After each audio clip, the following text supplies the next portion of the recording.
Cool. Get rewards by purchasing or gifting subscriptions. Ends on May 25th. Well, there you go. Thank you. Time to open those packs in Pokemon TCG Pocket. Alrighty, so we are back once again. Did a little bit more offline since the last time I saw you guys, but not a ton. So yeah, just want to keep chipping away at, again, first step first, put all the character lines that I currently have in. Which right now in the bank, I've got a lot of Erd I still haven't put in. I've got a lot of Ver I haven't put in. I've got a little bit more Xehanort to put in that just came in. Maybe some upperclassmen have come in by now. And at some point I need to put out the call to get some more characters actually cast. In addition to me finishing casting the upperclassmen. So, but yeah, today is the day where I have this whole room to myself and I can be a big awkward nerd without embarrassing myself too much. Well, embarrassing myself to you guys, but not to not have other people hear me be a big stinky nerd. So yeah, thought we'd just come back at it.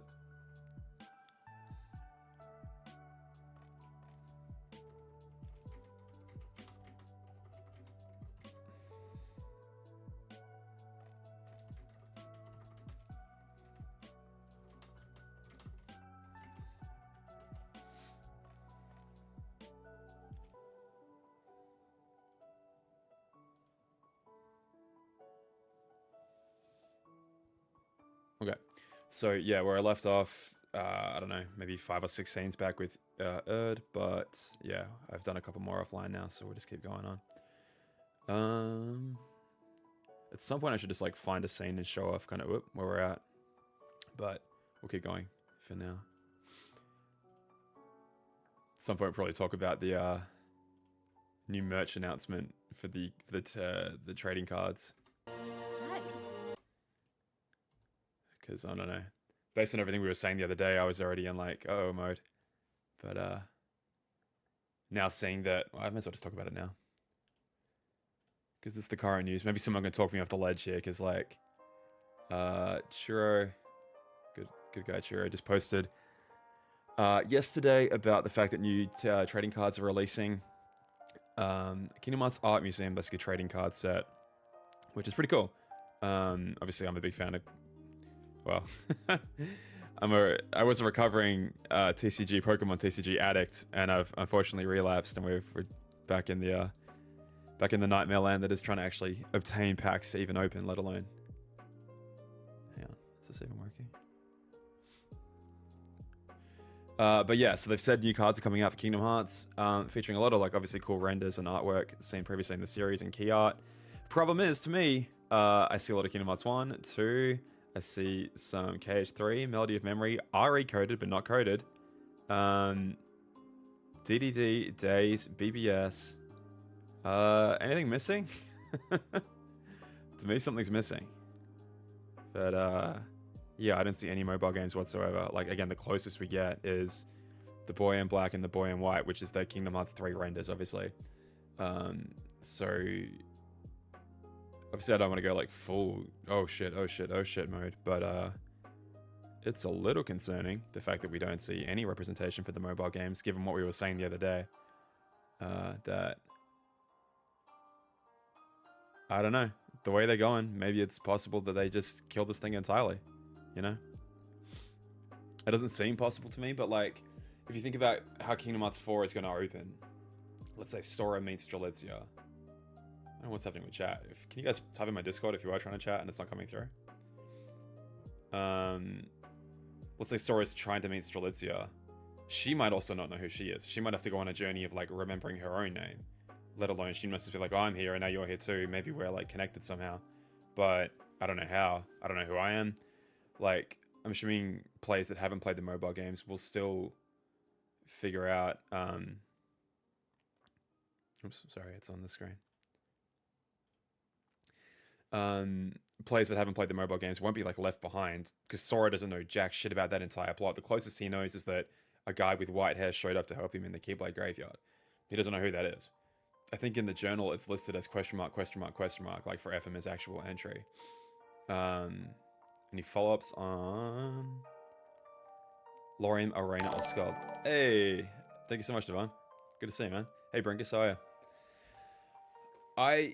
I can't see how you do Strelitzia without at some point doing Lorium and Arena, given that that's like even in Kingdom Hearts 3, his entire now I remember my entire reason for being. Surely that is to locate his sister or to keep, to find her. The reason he time traveled forward. His waypoint was basically the hope that his sister Strelitzia was out there somewhere, and that like by going forward he had a better chance of finding her than staying still and being kind of frozen in hell forever. So, but it's like, do you necessarily need the backstory actually delivered to you to figure that out, or you just need to know that Lorium's looking for someone because Sora doesn't know, and it's not like he's gonna walk up and be like, burp, burp, burp.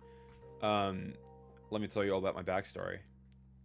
Do you have any plans to do anything with the missing link content we did get? Yeah, I think I want to do at least a lore video on like what was being set up, and that can include my theories about what I thought would happen, and I can just sort of infer that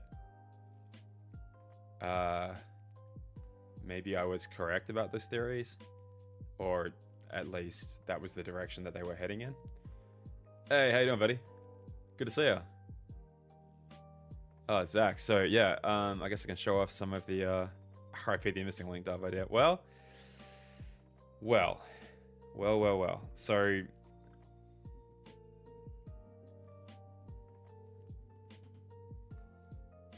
I don't know, because there are scripts in existence, right? Anyway. I don't know. I feel like I don't want to say anything on that until I'm still holding out hope that we might get some sort of Nomura statement at some point, kind of going over whether it's the plan, whether we are never going to see it again. Your Gmail told you went live of all things, so there you go. Hey Jenny, how are you? I missed copiums that they make the mobile games as a re-release on other platforms, movie versions or not. Yeah, that would be the best idea, but like the fact that they're even canceling it at all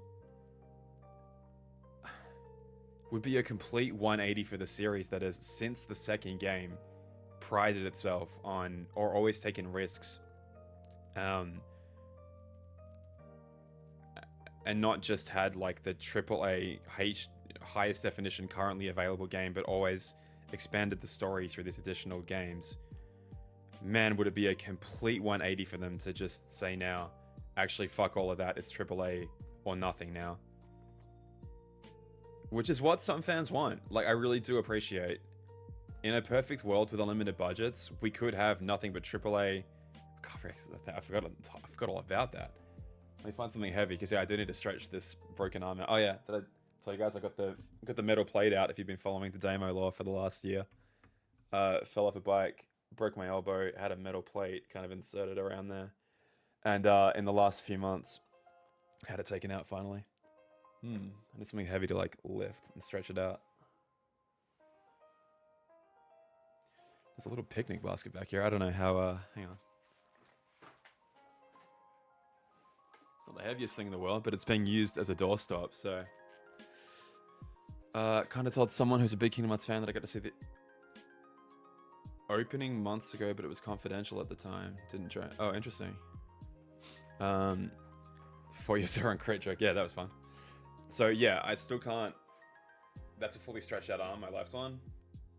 How can I show this off? That's my right. So see, this is probably a terrible angle to try and show this off at, but like, it doesn't. Yeah, there you go. That's probably better. See how that one's like still got the kink in it? Like I can't roll that back any further. Oh wow.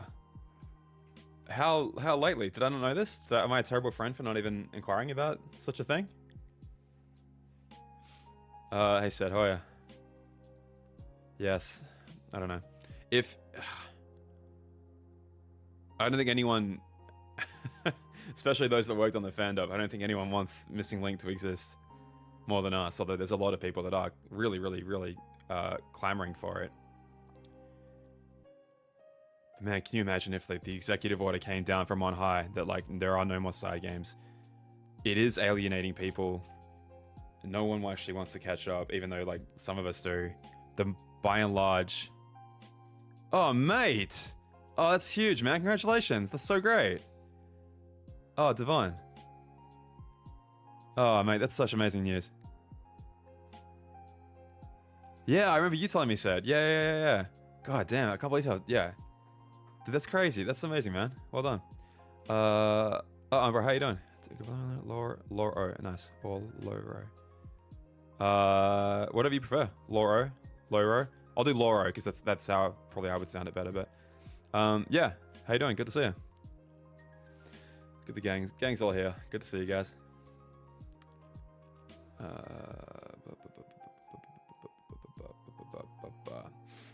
Yeah, I don't know. The fact that there's no missing link in here at all, well, missing link for one thing, but no mention of the mobile games at all. Like, we were doomed, like, in our pits of despair in the last stream, we were saying, like, is it possible they could just fully try and say, like, you forget all the mobile game shit, you don't need to know any of that. Buy Kingdom Hearts 4. There should be nothing stopping you from buying Kingdom Hearts 4. And if you want to sell more copies, that's probably the route that you go. But just what a tragedy, man.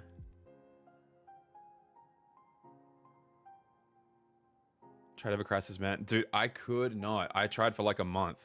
And I was like, this is miserable. I'm like, oh my god, it's happened. Like, I got to do my day. It was miserable. Thank you so much again. 38 months. Bloody hell. Wow. Hey, Zach. Awesome news, man. Congrats. Oh, I love to hear that. Well done. That's great. Very, very great. I'll do that for the mobile games. I think they try to capitalize on some. Yeah, but I have refused to even entertain it. And maybe I've just been stubborn and biased. But, like, I don't think they'd say it wasn't canon. But, like, if they went out of their way to be like, you don't need this. This is a fresh start. Because we talked about it. I don't know if I did it on stream. I might have been in my streaming hiatus. But, like, probably during the editing process at some point, we were like, now that 3 was the one that had so many hooks in it, right? 3 was like, you need to know who the BBS trio are, the Days trio are. Obviously, you play KH2, coded it, like, obviously, TDD massively, and it doesn't hurt to have had the mobile games in there as well. Like, to actually fully enjoy 3, you needed so many of those aspects. But then 3 ends, and you can kind of summarize the plot of, like, then he beat Xehanort, and then he disappeared, right? You can... 3, I don't think could ever have been a jumping in point for people, but like 4 kind of can. Because of the same way that like you start KH2, and even if you didn't play Chain of Memories, you get this opening movie where it's like, what the hell? Sora was doing something, he was running down, up the stairs while Riku was like running in the opposite direction. And then there's this girl, he like bursts into this room, there's this girl sitting on a chair, she puts in a diary, like she's drawing in a notepad, and then this thing like seals around Sora. And you're like, what the fuck was that? Like, if you never played it, like, what the hell was that? But then you start 2 and you're like, well, he's in the pod. Okay. Well, you kind of told me all I need to know. I feel like, this is what we've been saying for a while, I feel like this kind of works in the same way. That, like, everything leading up to 3, you can kind of hand wave and be like, Sora disappeared. That's basically all you need to know.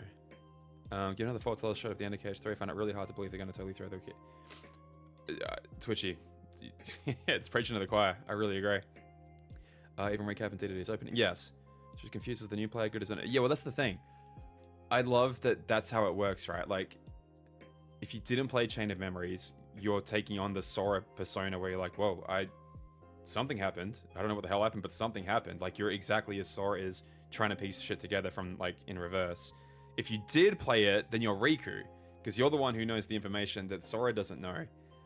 And obviously you don't know the full plot of KH2 going into it, or, you know, kind of what they've been up to post KH2, post Chain of Memories, but it kind of works both ways if you did or didn't play it. You just kind of like are more confused if you didn't. But it still works because Sora is more confused. I feel like it didn't work as well in KH3 because like they kept hinting that Sora knew these people, and it's never really paid off, right? It's never paid off in the story, just like, oh, that you guys share a special connection, and that, well, Ven, your heart's within mine, like, whoa, weird, like, but it doesn't, I feel like it hits infinitely more if you know the reason why those things happen, like the BBS lore, for those guys especially. That's why I'm like, even now everyone's saying like, oh no, don't worry, they'll revive Missing Link somehow, or they'll summarize the important lore and they'll put it into KH4, or they'll put it into an opening movie that somehow summarizes it. And I'm like, holy shit. I feel like you guys aren't comprehending, to the ones that are saying this. I doubt I'm speaking to many people like that in this chat, at least. But to the ones saying it, it's like, imagine canceling Birth by Sleep, and then people go, oh, don't worry about it, they'll summarize it in KH3, and the summary is basically like, a long time ago, there were these 3 Keyblade wielders that fought this other old Keyblade wielder, and he was trying to summon Kingdom Hearts, and then something bad happened to all 3, and then Ven ended up in Sora's heart, and Terra's the bad guy now. Like, man, it's like the Wikipedia article effect, where you just miss all the massive impact that game has. And like, it's BBS is some people's favorite game in the series, and I think rightfully so. I think it has so many good qualities to it. For me, the combat knocks it down too many points to be my favorite, but like, I love so much about it. Shadow with the follow, thank you.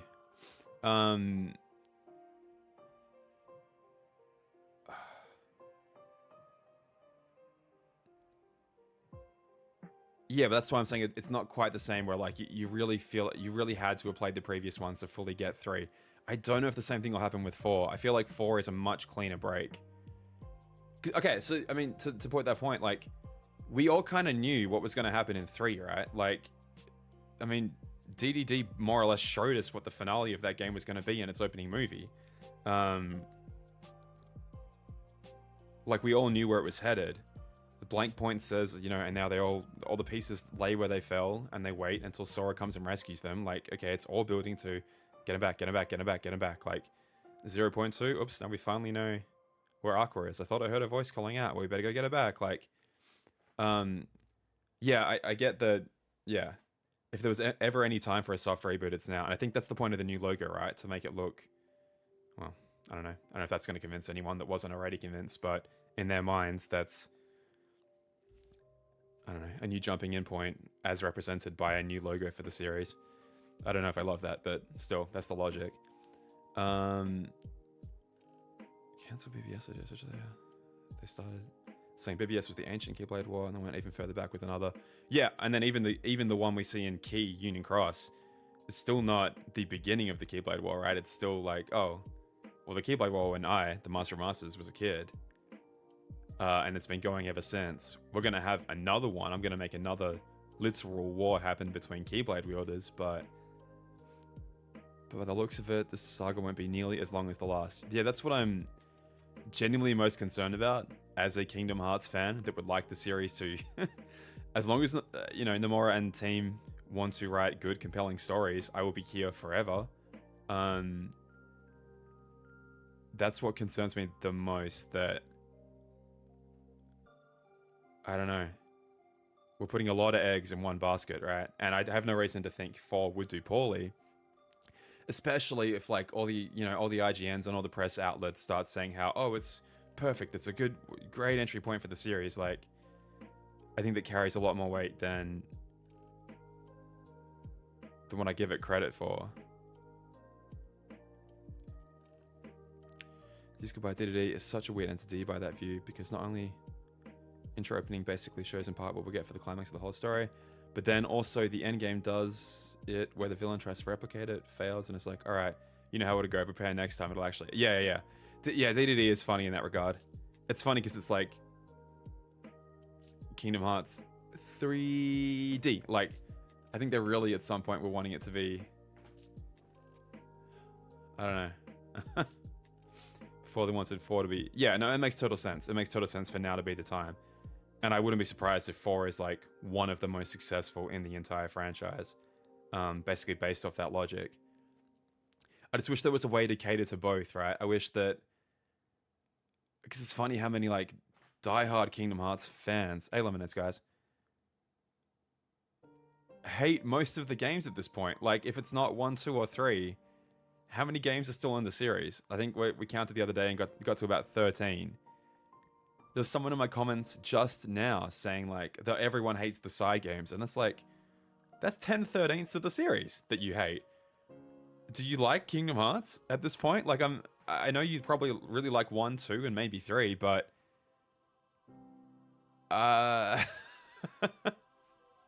Sato, that's what I'm saying. Absolutely, that's what I'm really worried about, massively. Although, because I've got the yeah. Have you guys had a chance to read over this yet? So the financial results briefing session, fiscal year ended March 31st, 2025. So this is kind of what was announced, or what came out at the same time Missing Link was cancelled, right? So that's the previous year's one. It's a dead document. Whatever. So yeah, this was basically the PowerPoint where a lot of information is kind of coming from recently. You can sort of see, yeah, basically like a lot of like fiscal data that sort of came in. It's funny comparing it to their might have that open twice. Was the one that had, I must have closed it accidentally. There was one that were like from 3 months prior, looking at projections, and their actual like full year results were actually higher than their projections were, even in a 3-month period. But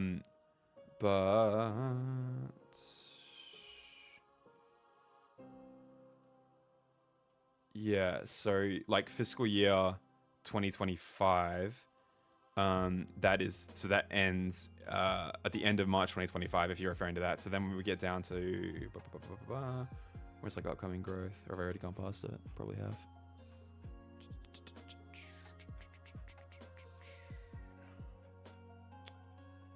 Oh man, probably closed too many tabs. Okay, here it is. Yeah. The Square Enix Reboots and Awakens is kind of the title there, and then it's like a 3-year reboot for long-term and growth for the entire company. So obviously some key bullet points that they're trying to work through. This is what's really interesting. So yeah, midterm business plan, first year results and review. So they think they're already kind of like in it, right? This is the part that's interesting to me. So diversify earnings opportunities by strengthening customer contact points. Promote multi-platform strategies for HD titles. So like a HD title, that's like your big budget, Final Fantasy 16, like all the big franchises, Kingdom Hearts. And they're finally understanding that if it costs so much to invest in all these things, it makes sense to release it on as many platforms as possible if you want to actually maximize sales. Like, kind of console wars be damned. I don't know whatever deals they would have had with, let's say, Sony in the past, but yeah, obviously we're seeing like major titles coming out for consoles and then eventually on Steam, which I think is really, really, really important to them. But then accelerate multifaceted development to maximize IP value. I would really hope that Kingdom Hearts is included in this, because like if not, then we don't see a Kingdom Hearts. We see like 2 Kingdom Hearts games a decade if we're lucky, right? But I don't know. I just hope that they still can retain their quality, if such a thing is even possible. Like, I don't know, because I would count Missing Link to be more of like a standard definition rather than a HD title, right? Like it fits on mobile phones. Yeah, Laura, that's so funny. Like we were talking about that last stream. Oh, hey guys, that what the hell?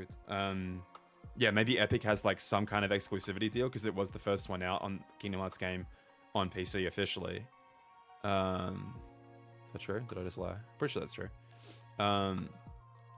Black Lion, yeah, no worries at all.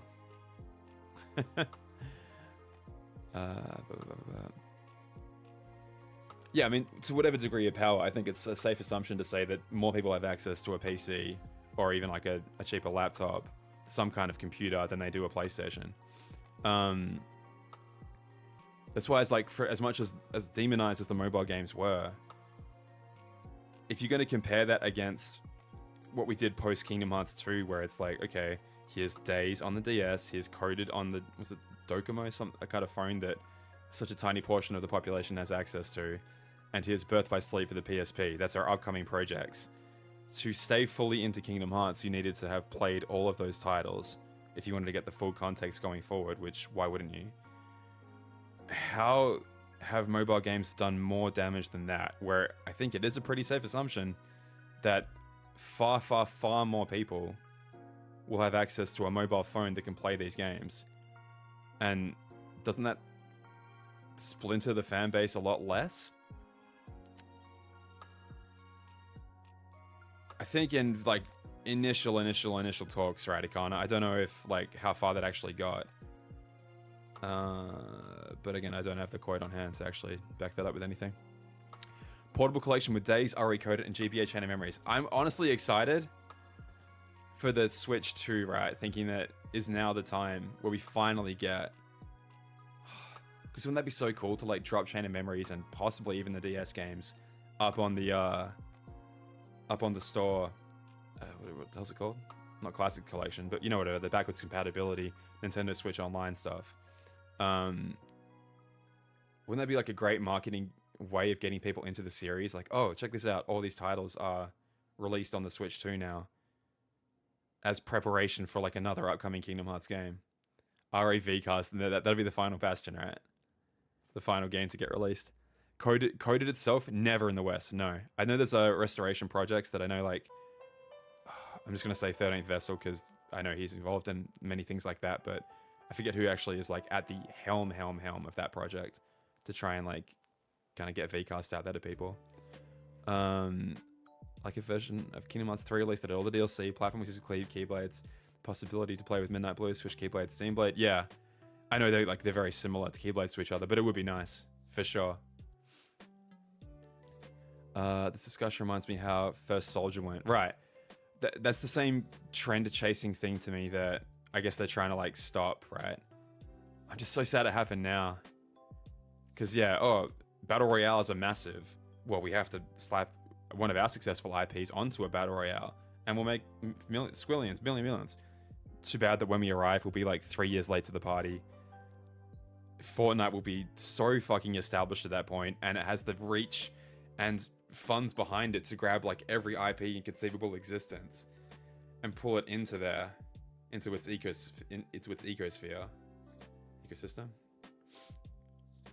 I don't know how a new battle royale is supposed to come out and compete with something like that. Might get some form of Kingdom Hearts 3 re-releases with minor shit in it, maybe like Recoil Heartless, but yeah, I mean, KH3 Final Mix is still kind of on the table, right? If there's a way of switching them, which to be honest, I feel like the Final Mixes for PS4 and definitely PC should have had an option to switch the color palettes. If that comes out on KH3, that'd be amazing. KH3 Final Mix. Man.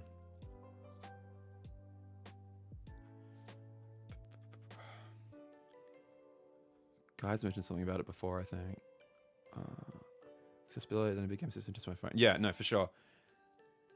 People act like... I was very surprised as well. Again, I started making Union Cross guides, and I would find people in my chat, some of them are still here now, that had never played a Kingdom Hearts game, but quite literally got into the series through Union Cross, which always surprised me so much. I'm like, God, how did you get in here?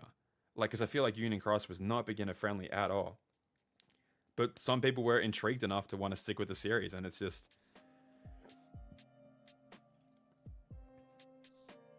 I don't know. That was kind of my argument for like, even if Pikmin Bloom is not doing super successful, it's an entry point to the series, right? Missing Link could have been the same way. It's like, if you're a Disney fan, maybe maybe that's enough to get you to download the game. You're curious about it. You're like, what the hell's going on? You look up more stuff. You'll hopefully... you could have found Union Cross and Dark Road if they weren't, kaput. Maybe you'll find the FanDubs instead. But now you pick up a $10, $15 copy of the HD 1.5, 2.5. Like, I don't think anyone would not recommend that as a starting point. Bing, bang, boom, you're in the series for like $15. Like, but the entry point was this free mobile game. Like, what? There is no entry point right now. I feel like Unchained Key was a weird entry point over here to get us ready for Union Cross and Dark Road. Yeah, but it happened. Again, I can't imagine it would have been many people's entry into the series, but it's not zero. The number isn't zero. I'm pretty sure one of our biggest supporters of this channel, Batuke, I think, got into the series through Union Cross and then sort of, without access to a console, kind of consumed the rest of the series via YouTube. But stuck with it, has a massive, she had a massive interest in it, and yeah. It's like, I go play Pokemon Go back in Australia, and the amount of people that are like, I have never owned a Game Boy, DS, 3DS, Switch, nothing, but I play this Pokemon thing every day, and it's like, they're religious about it, and they're so excited when a new Pokemon comes out because it's brand new to them. Like, oh my god, what is this Zamazenta? What is this Zacian? You're like, I never heard of this guy before, and you're like, oh my god. Your only intro point to the Pokemon massive juggernaut that it is Pokemon Go. Like, those people do exist. And obviously that was the point of Let's Go, right? To try and convert some people into Switch purchases. And I know one person that worked for as well. They bought a Switch and they bought Let's Go Eevee, and they're like, I have never played it. I tried it once. I didn't know what the hell I was doing, but I bought it. This, grandmother. And it's like, those people exist. And it's just so wild. And that's the point of a free mobile game. Like, one of the benefits of having free mobile games in existence, right? Should have done a Dream Drop Distance Go. But there could have been like crossover events, right? There could have been crossover events where you like fight Dream Eaters and it's technically non-canon, but like, why not? Mario Kart Tour was many of my friends' only experience of Mario Kart. There you go. Like, kids, I'm trying to think, like, kids have, they're getting phones and iPads and everything younger and younger and younger. I'm trying to think of like my little cousin right now, Yeah, how do you compete? Because all the kids on the schoolyard are surely just Fortnite. That's like all you would talk about. Like, how are you supposed to make new fans when you've got these absolute friggin' juggernauts sitting right there? Like, why wouldn't they want to try that instead? All these Marvel movies are massively popular. There's friggin' children's books of like summarizing the MCU. Like, why wouldn't they go straight into Marvel Rivals if given like, oh, what do you want to do when you're old enough to have a console or a PC or whatever? I want to play Marvel Rivals. Okay. I want to play Fortnite. Okay. It's free. It's on the App Store. It's on the PlayStation Store. It's on all the stores. Hey, Zenot, how are you? Barely know how to use a controller or a keyboard. That's what I've discovered so much, that like, I set up, this same cousin had like, they must have been gifted a Wii U from like a Goodwill-esque type of thing. And I'd set it up and was trying to get him to play Mario Kart, and he kept trying to walk over to the TV to like interact with it this way. I'm like, holy shit. Yeah, why would you have? Of course you wouldn't have, like, the controller is what controls this. That's not how you interface with technology. You had an iPhone or an iPad thrown in your face since you were a kid. That's how you interface. You just tap a screen. Like, why wouldn't you think that's how all technology works? It's just like, I don't know. You don't compete with that by putting a massive price tag in the way, right? That's what I keep saying about Pikmin. It's like, if you want new fans to get into this, a free entry point is probably a good way of doing it. And same with Kingdom Hearts. I can't believe there's no free entry point into the series right now. It seems like such a missed opportunity. Yeah, I don't know. I'm talking nonsense. Speaking of Pokemon cards, I'm going to open a pack. Journey Together ETV. We managed to get a hold of ages ago. If you're busy, it's harder to commit time to a console game or as a mobile game. Yeah, for sure. Even though you could also, if you want to, put a shit ton of time into it. I think that's the tragedy. I think they have learned so much since Union Cross, where that game was like, man, so anti-player in a lot of ways. Like that AP system that was around for ages that would stop you from playing it unless you paid. Was it Quest like 260 or 240 that had Ava in it? And it was so difficult unless you had like the brand new medals that could take her out. Like the ones that boosted strength and everything. You had to like play every single quest, couldn't skip any cutscenes. So yeah, let me. If you guys care about Pokemon cards at all, anyway. Journey Together, Wooloo, Bagon, Paris, Wingull, a Hops Corviknight, a Burnett, is it a Revoli? Nope. I always get confused with the dark types. A Pangoro, a Rev Pupitar, a Rev Swinub, and regular rare Hops Snorlax. So there you go. And you guys want a code? Here you go.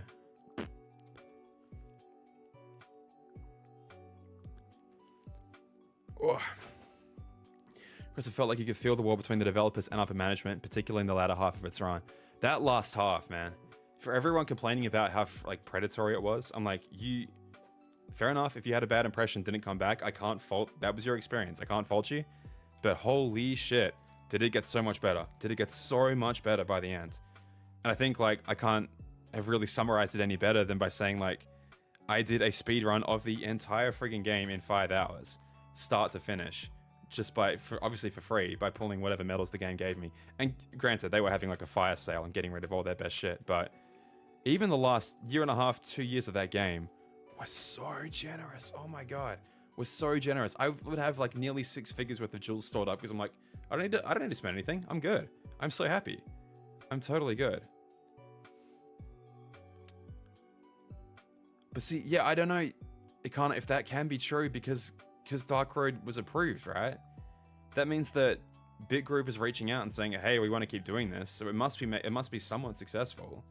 Can we keep doing this? And they're like, yeah, make this thing called Dark Road. Just maybe the side games feel like they have a lot more creative liberties, both in terms of design and story. Number titles feel more safe and standard. I think I'd agree with you with 3. 3 felt like it didn't have a choice but to be like so tightly on the rails because it had so many plot hooks to wrap up. It was the sequel to, like, I feel like obviously it's the sequel to a lot of games, but like with the 2, but man, it's like it had all of DDD to build off of. It had to wrap up the plot lines from BBS, obviously from Days, like coded mentions were in there as well, and then like try and work in tandem with the key Union Cross stuff whilst also setting up for future Saga. Like, it didn't have a ton of time to kind of be its own thing. Because in amongst all of that, thanks for the follow. Hey, Blazing, how are you? In amongst all of that, it still felt like it had to pay reverence to the series that had come before it, which is funny because it's called Kingdom Hearts 3 and it spends so much time like referencing KH1 and KH2 and all the previous games, but it's like, well, yeah, but it came out so much later than it. It felt like it had to pay reverence because they came out 15 years earlier. Like, so every time it has a chance for a new moment, it's like another remix of a song we've already heard. And I love him. Like, oh, Jesus, I don't know. Like Tension Rising. God, I think the Marluxia Rapunzel Tension Rising is like one of my favorite tracks ever. Like, it's so beautiful, but how many unique moments does it have to be its own game? You know what I mean? Like, it spends so much time in kind of Reference City, paying homage to previous. Sure, but again, guys, like, as a guy who's watched almost 0 Disney movies and only kind of has watched them in recent years, just because I'm like, oh fuck it, I'm a Kingdom Hearts fan, I may as well. I could still get along perfectly well without knowing what it was referring back to. And as a guy who only has played Final Fantasy in recent years, I'm like, oh shit, I never even got that was a reference. Like, I don't know, Sora's like victory animations in Olympus, for example. They were Cloud, they were Squall. That's what he does at the end of an encounter. Like, that's so cool. But to me, it was just like, oh, it's the cool thing. Like, that's how they end each encounter in the in Olympus and stuff like that. Whereas I feel, man, the first time you play 2 and everything is so crazy and new, and it doesn't spend all its time referring back to 1, when it's like, why would it? It only came out 3 years earlier. And as much as I love 3, it's barely its own game. Does that make sense? And even when it is its own game, it's stuff you knew it was going to happen anyway. Like, literally DDD goes, here's the final world, here's how the final encounter is going to go down, more or less. I don't know. That's why I'm so excited for 4, that it can tread all this new ground. To the point where I'm like, I don't know what's going to happen. And I'm excited. I'm so excited for that. I'm so excited for that. Like, right now, we've seen like no trailers that show off anything spoilery. We're just in this complete new world. I'm like, this is great. This is so great. Should have had its own hub world instead of reusing Twilight Town. Yeah. But again, that's like relevant to the lore as well, right? Like, they have to go to Twilight Town because that ties in getting Aqua. Well, it brings Ansem the Wise back from the realm of darkness. It anti-Aqua's Aqua. it gets a bit of help from the like Haina Pensionolette, and it sets up the there's a girl missing and what happened to this girl, the blah blah blah blah blah. To tie into like future Union Cross hooks and mobile game stuff. I don't know. Did we need? And it's funny because like our hub world we kind of actually never really play in, right? The hub world is kind of Yensid's castle, more than I'd say Twilight Town. Like we are there quite regularly, we just never get to play it. Could have been a cutscene world like Destiny Islands was. Yeah, I mean I'm happy we got to play it. I'm sad we didn't get to play all of it. Tobiria, how do they explain all the story meant for Missing Link now the game? That's what. Okay, this is what I'm the most saddened about, and I made the example before. Like, what if they just announced BBS, cancelled BBS, and then said, oh yeah, here's a quick summary of what was going to happen in that game. Here's all the important shit you needed to know. It's fine. Don't worry about it. Like, it wasn't that important anyway. I don't know. Just the amount that would have been lost from the series. I don't think we can put like a quantitative number on it, or a quantitative like amount of how much damage I feel like that would have done to the series. And it's happening now. I feel like Missing Link being cancelled is a tragedy of that regard. It's just hard to convince people of that because maybe I know things I shouldn't know. You know, BBS was Kingdom Hearts 0, and I really would argue this is of a similar loss. You know, but again, how do you convince people that they go, like, oh, whatever, it was just some mobile game shit. Who cares? And I'm like, man, if you only knew. If you only knew. And again, I don't even know that much. I just know like maybe a little bit more than what's out there. To the point where I'm like, oh my god, I am so desperate for this to exist in some regard. But maybe they actively dislike that now. Maybe the new Square Enix decision from this point onwards is there is one pathway and it marches onwards forever, and you just get on the pathway and there's no side stepping. There's just the path. We don't want anyone falling off. We don't want anyone getting confused. We want everyone to buy our games. It's just hard to fault a business for wanting to do that, but unless this makes sense, we can at least just come to terms with this being gone, or if there's a chance for getting the story someday. After KH4, I feel like is our only hope at this point.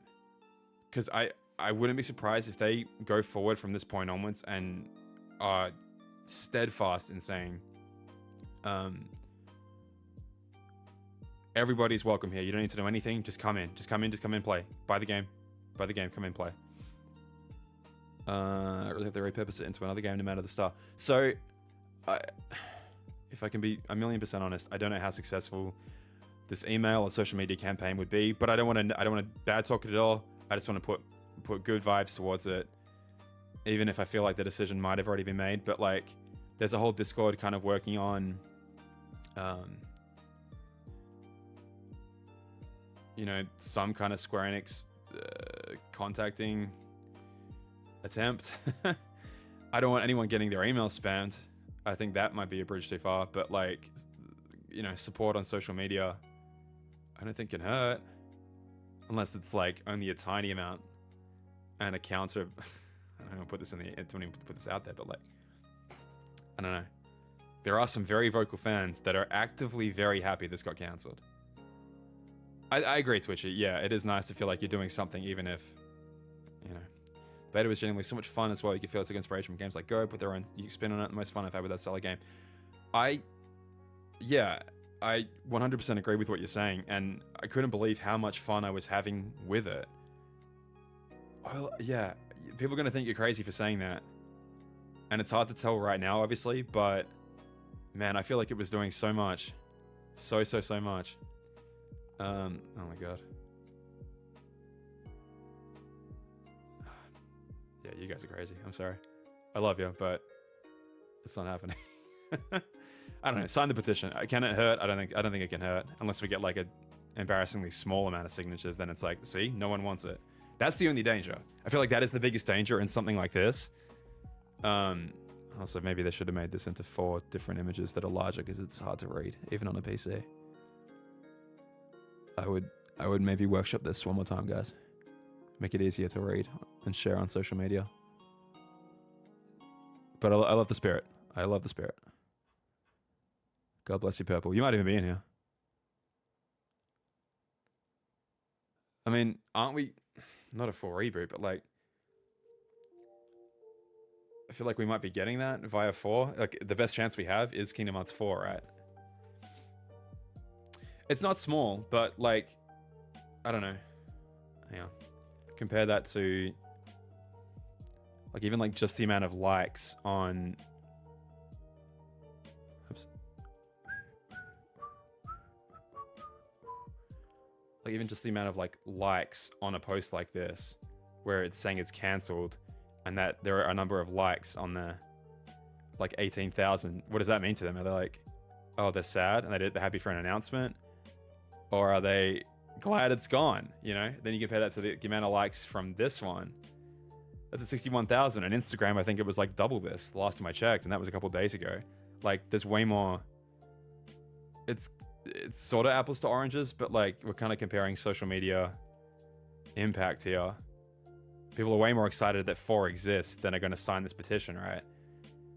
I don't know. The responses from the announcement of the cancellation.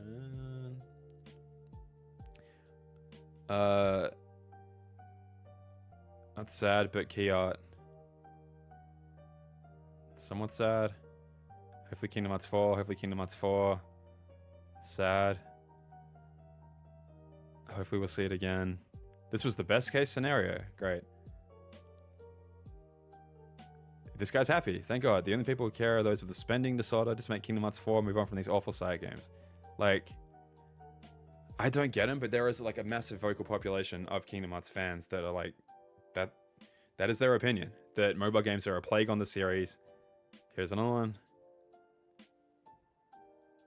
Here's another one. Man. Bringus, I've not done anything today, unfortunately. I'm yapping, but we'll get into it in a sec. I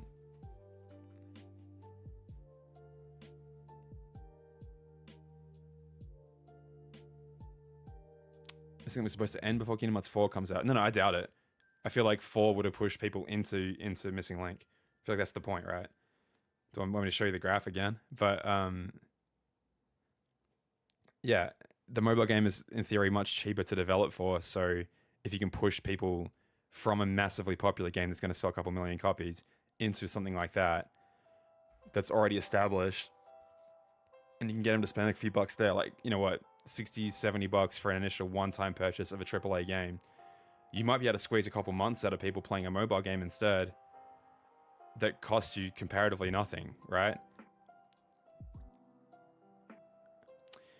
Yeah, I mean, I like Everglow. I feel like it seemed like he was taking it more as like a personal attack of how dare they betray us like this, and then lack of communication, and it's like, I don't know if that's the right angle.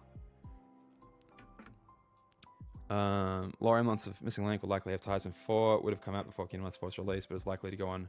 Yeah, I would say it would continue on afterwards. Same way Unicross did. Same way, okay, but look at the strategy seems to have been the same for Unicross, for Rebirth to Ever Crisis, and I imagine KH4 to Missing Link would have been the same way. Because as soon as I finished Rebirth, I was like, what the fuck were they setting up there? Okay, well, I'm going to finally download Ever Crisis. I'm going to check out who the fuck this Glenn guy is that Rebirth spent all this time trying to set up. And again, I bought Rebirth one time for a one-time purchase fee.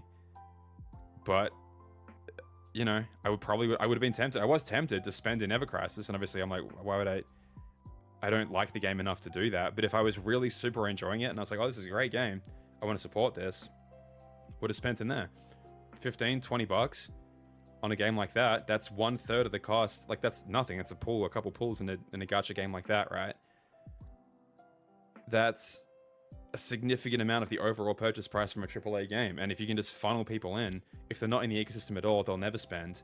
But if you push them into it, they'll get ads constantly. They'll be like, oh, blah, blah, blah, blah. I mean, Ever Crisis is insane with how much it tries to push you to the shop. But if it actually felt worth it to me, maybe I would have, and probably some people would.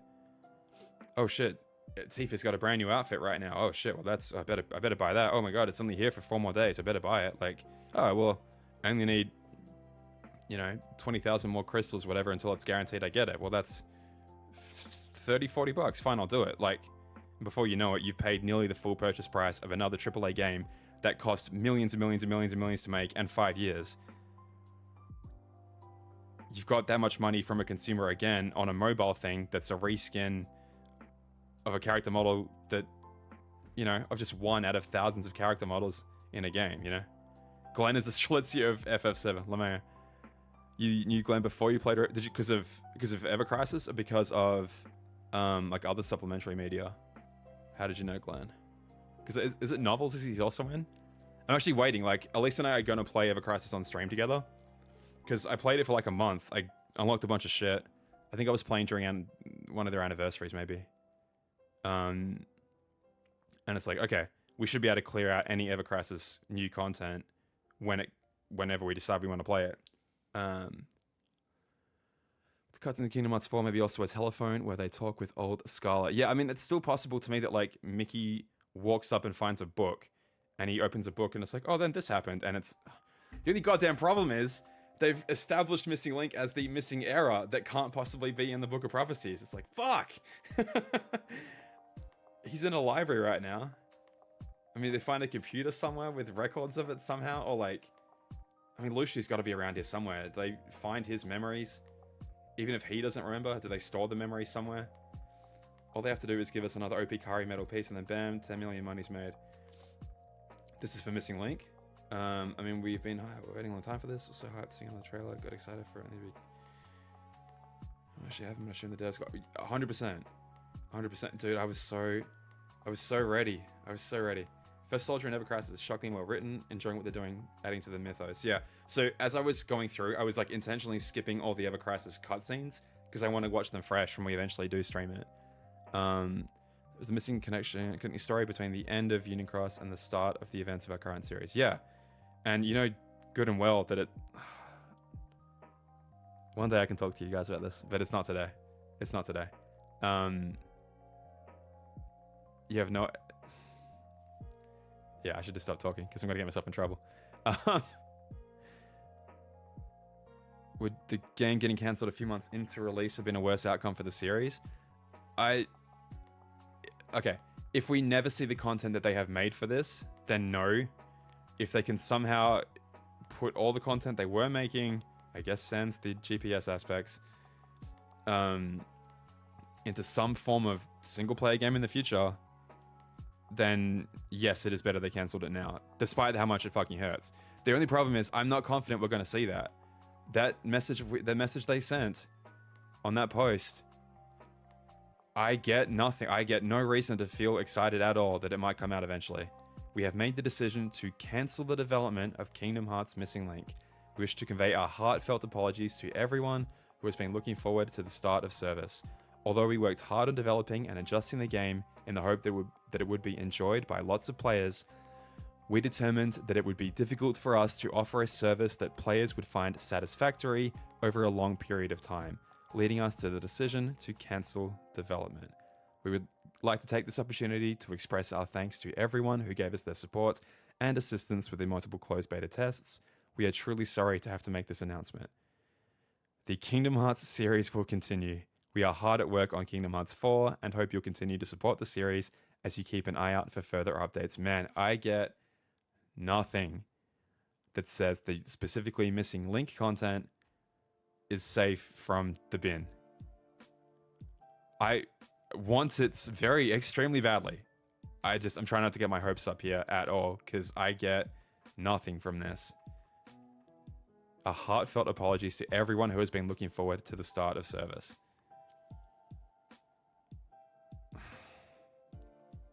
Man, I get nothing from this.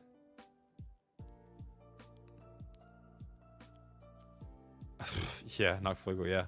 Cancel game is a cancel game. If that game gets reworked for console release, that's not how a cancel game works. It is gone. Yeah, if there was any kind of statement accompanying this saying like, we are still exploring further options to, you know, tell this untold tale, whatever, like something like that. Sure, we have some hope, but man, at least Dark Road, we were told we were going to get something. Yeah, exactly.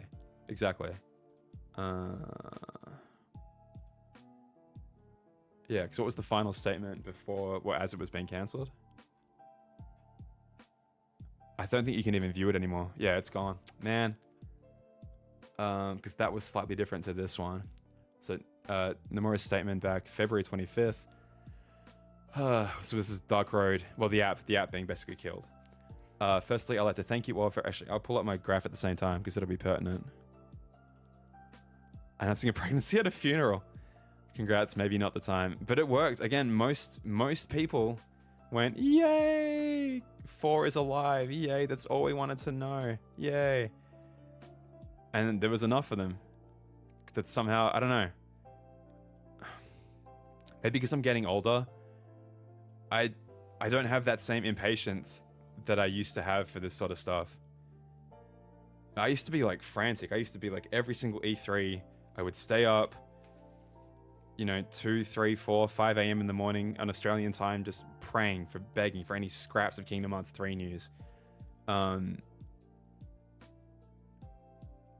Because it didn't seem like, I don't know, this is before they even like fully announced 3. I remember like still exploding and like, holy shit, like I saw the Kingdom Hearts logo when they announced the 3DS. There's like that image from like the bottom left of the stage looking up, and it's like, here's a list of companies or franchises that are going to have titles on the 3DS, and like there's this tiny fucking Kingdom Hearts logo. I'm like, holy shit, what? Like, oh my god, I would come home from school, I would load up Cerebi, I would load up Kingdom Hearts Insider, and I would just scroll, like, anything new, every single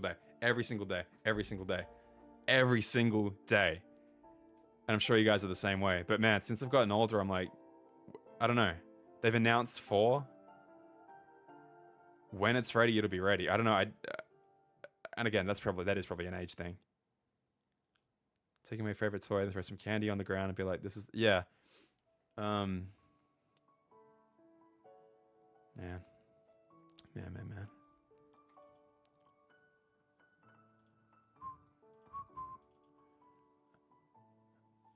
So, okay, so this is the point on the graph here. Hopefully you guys can see my cursor. When this tweet comes out, that's this point right here. So see how it's like decline. So by this point, 3 episodes of Dark Road are out. The finale is in sight. But Dark Road's story is not fully told, and actually it's gone quiet for quite a while. Let me grab spin dashes. Spreadsheet real quick. Let me grab this as well. So, Spin Dash is a guy that was around a lot during the Key Union Cross days, Dark Road days, and he kept this really good graph of like when Key got content, when we got the equivalent of Union Cross, and then like when Dark Road was getting its content, it kind of like graphed it all out in both English and Japanese. I've used this all the time. Yeah, so Dark Road episode 1, episode 2 come out like bang bang, really close to each other within just over a month. 3 a little bit longer. So there's about a 3 and a bit month gap there. And then when is the actual shutdown? It's February, right? Is that what it said? Yeah, February 2021. So like we're quiet for quite a while. And there's no Dark Road content. Yeah, so yeah, Union Cross has got like literally 3 updates left. And they basically say like Dark Road's not happening after Union Cross is finished. They basically let us that know now.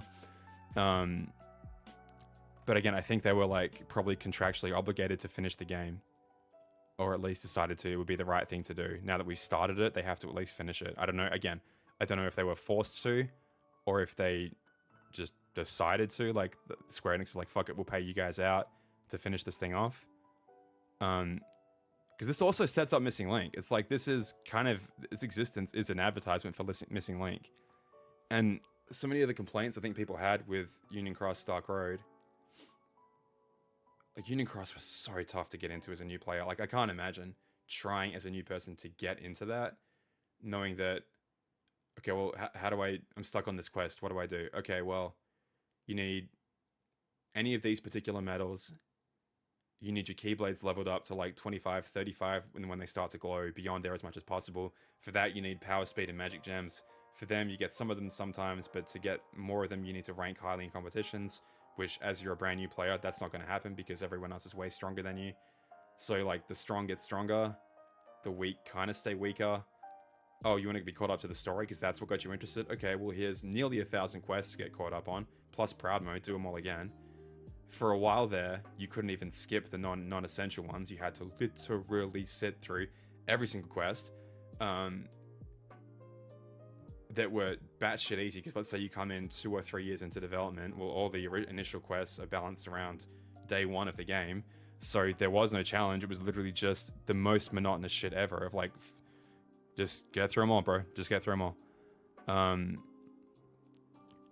Second chance, max guild. Yeah, so you had to be around, save enough jewels. Oh, wait, you spent your jewels? Well, no, sorry, idiot. You had to have saved some of them for the avatar boards. You need all these materials. Oh, you want to level up your medals? Okay, well, you need... What? Shit, Jesus Christ, what was it now? What was the magic mirrors that would... No. So Mickey and Brooms first to re-roll the guild percentage.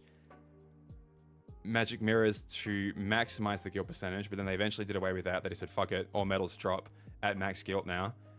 What did you need to... But traits, you needed multiple copies of them to give them traits, and better hope you got the right ones, because if you didn't get negative 60% ground and negative 60% aerial defense, you're fucked. Then you want extra attack. Almost every single medal wants extra attack. Then plus strength if you get anything else. Or you want to build a raid setup, then you need a fully dedicated raid setup. You've got how many different keyblades that all had to be leveled up? I don't know, there was all the story ones, plus the proud ones, plus the special Moogle of Glory one, plus the story one. Even that's not that bad. Like, you need to have something for players to do. But with how competitive it was... Chip and Dale's? Yeah, there you go. Fuck. What else did you need? You needed, like, way more stuff that I'm forgetting. What am I forgetting? Ever Crisis might be infecting my brain right now. Because I think at this point, they've repurposed Missing Link into a single-player game, was that story is toast. It is my hope of all hopes that yes, they do. But if the strategy is to say, fuck all this shit, you don't need it before you play 4, we might not see it until 4 is already out. Like, it might come out once 4 is, like, fully out. And then you convince people to play Missing Link. That might be the play. Because you don't want people starting 4 feeling like they don't have context for certain things. But if they play all the way through 4, and then are like, oh, there's all this interesting stuff I don't know about. Oh, what? Missing Link's going to answer it? Okay, now I'll play Missing Link, if it's like some sort of single-player console experience. I feel like that's the only pathway. Because I'm like, if they make it a novel, then we're double fucked, because no one's going to read a novel. No one's going to read a novel. And if it's important lore in that, forget it. Sigurd will be introduced to people that don't already know him through the ending of Union Cross, I guess. Yes, through Kingdom Hearts 4. But fucked if we know how he gets there then, because like we see him at the end of Union Cross. One could infer you will see him in Missing Link. It's pretty friggin' obvious that you would. And then I guess we just skip forward and they give us some hooks as to like, oh, you want to know more about this guy? We'll find out in this thing called, I don't know. They might still call it Missing Link. They might call it something else. Who knows if it does eventually see the light of day. There's just so much work from a game development point of view to throw away. I can't accept, knowing what I know, that they're going to just throw this all in the bin. There's so much. Whatever you think there is, there's more. There's so much. Found Link.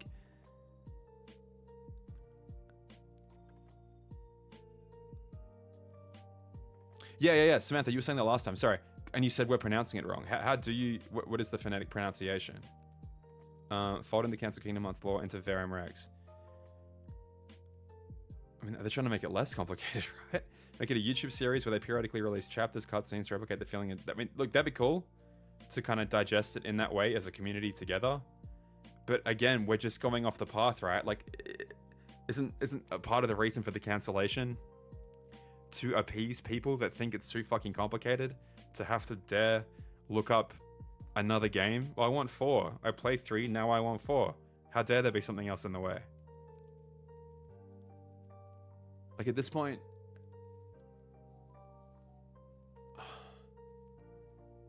There's no way that 4 doesn't recap what happens in Melody of Memory, right? Like, even if it doesn't get super into it, Kairi slept for a year. I don't know, what's the shortest way you could summarize it without making people feel like they're missing out on stuff? Kairi slept for a year, learned some information about this place called Quadratum and this unnamed star they had a chat that Sora had previously chatted to, and then Riku used the unnamed star as a portal to get there. Even that's too complicated. Just Riku went after Sora. Sora gone, Riku chase. Riku chase after him. That's all you need to know. Please buy our game. Please buy our AAA $60 game. However much it's going to end up costing.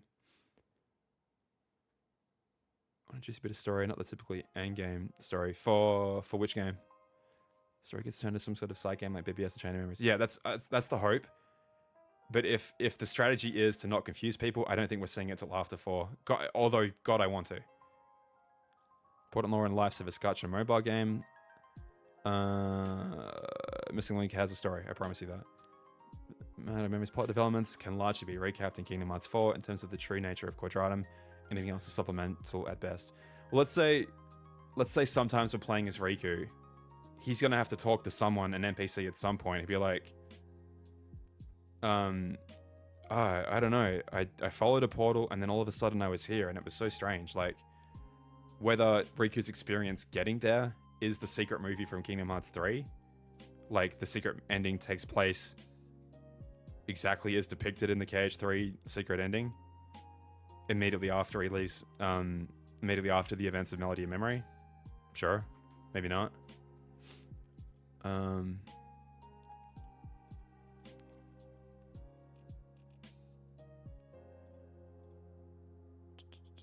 Rick will show up and he'll be like, oh yeah, Kari found you. Couldn't have done it without it. Yeah. Yeah, I'm sure. That's what I keep saying. Like, 4 feels like the absolute best point for new people to come in. And if that is the logic, Missing Link might be a direct counter or contradiction to the idea of KH4 being an easy entry point. Melody Memory plot will be shown in the... Yeah, I could see that. Not Flugel, sure. Barely anyone played Chain of Memories and it wasn't a big deal that Sora was in some pod. Because the CG movie does such a perfect job of showing that. Like, you don't even know from context if Namine is working. You kind of think she's villainous by doing that, right? Like, you see her look up and then immediately trap Sora in a bubble, and it doesn't seem like he's super consenting to that. It seems like he's trapped in a bubble and then is kind of forcibly put to sleep in the KH2 opening movie. It's kind of perfect that, like, you aren't told exactly what's going on and therefore are incentivized to play Chain of Memories to figure out the full story.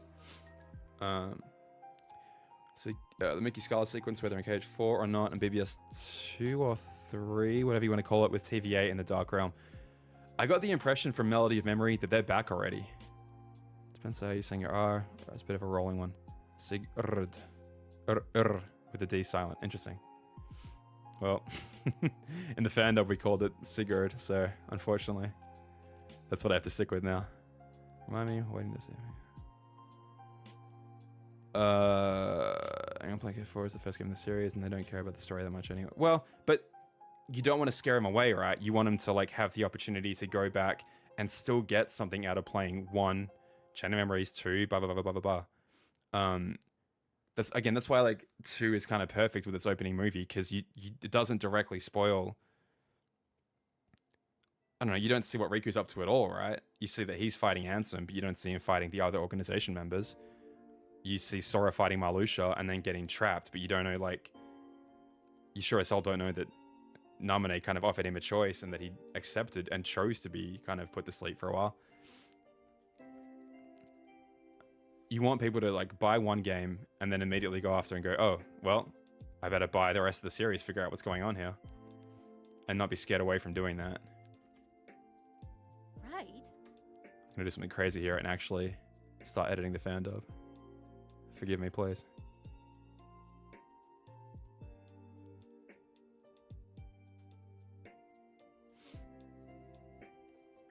Information he revealed to someone he's personally introducing himself to, and the info well known about him is over not one-to-one.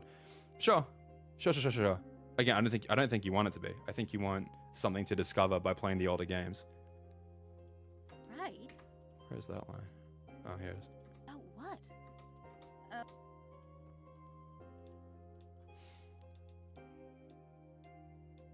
I know, I'm sorry, Davis. I know. Right?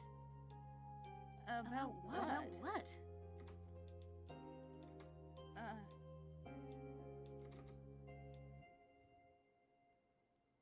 Your goal?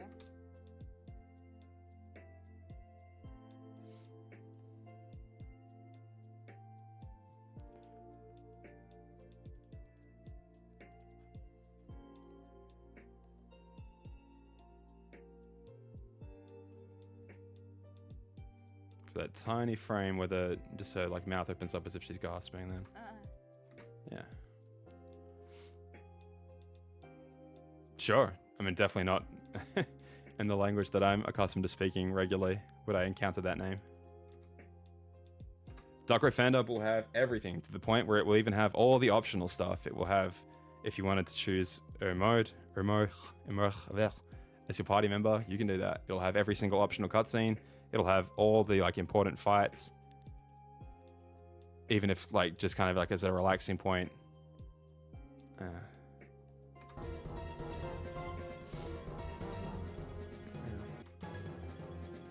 So like yeah, if the plot, are we crashing? Oh, we're good.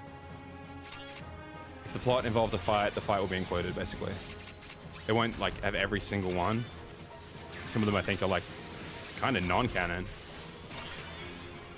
Yeah, lots of missing links, sure. Is this too loud? By the way. Blah blah blah blah blah blah blah blah blah blah blah.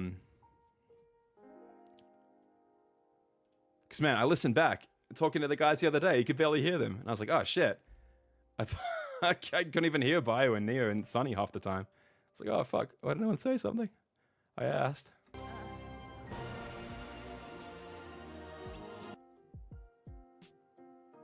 Your goal?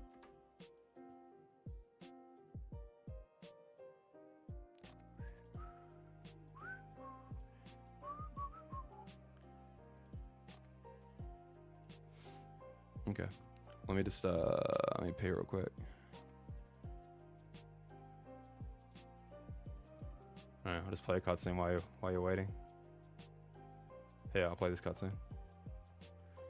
I'll be back. I'll go pay real quick.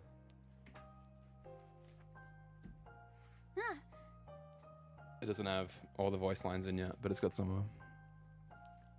Honestly, they're not as scary as the castle's master.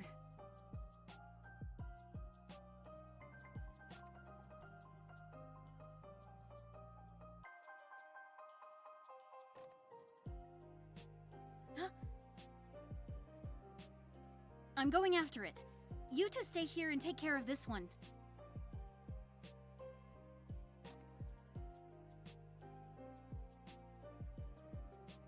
Huh! Got you. Yeah!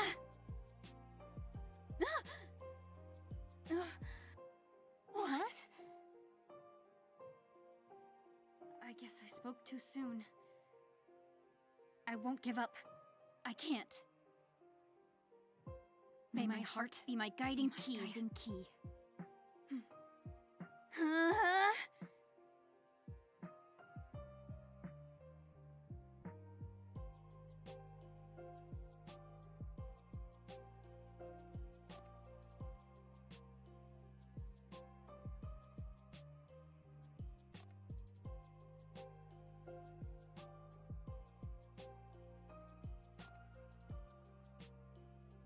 Dark Road has no new tracks. No, it doesn't. Oh, the reason why the... I'm gonna open another pack because I feel like it.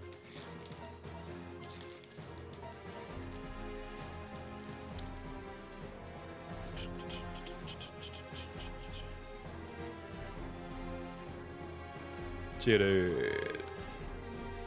Let's Centra. Ends Zorua. Verizion. Hop's Choice Band. some kind of spoilers. Articuno. Ends PP up. Basic little Caterpie with a 20 damage bug bite move. And the rare is an Among Us EX. It's shiny. Look how shiny it is. Cool.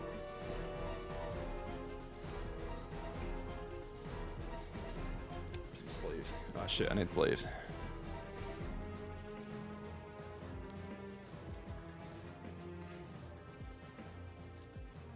If you guys are into Pokemon cards at all, which you shouldn't, it's a horrible fucking hobby. And I got back into it at basically just before the worst time in the series' history, it feels like. But if you are already,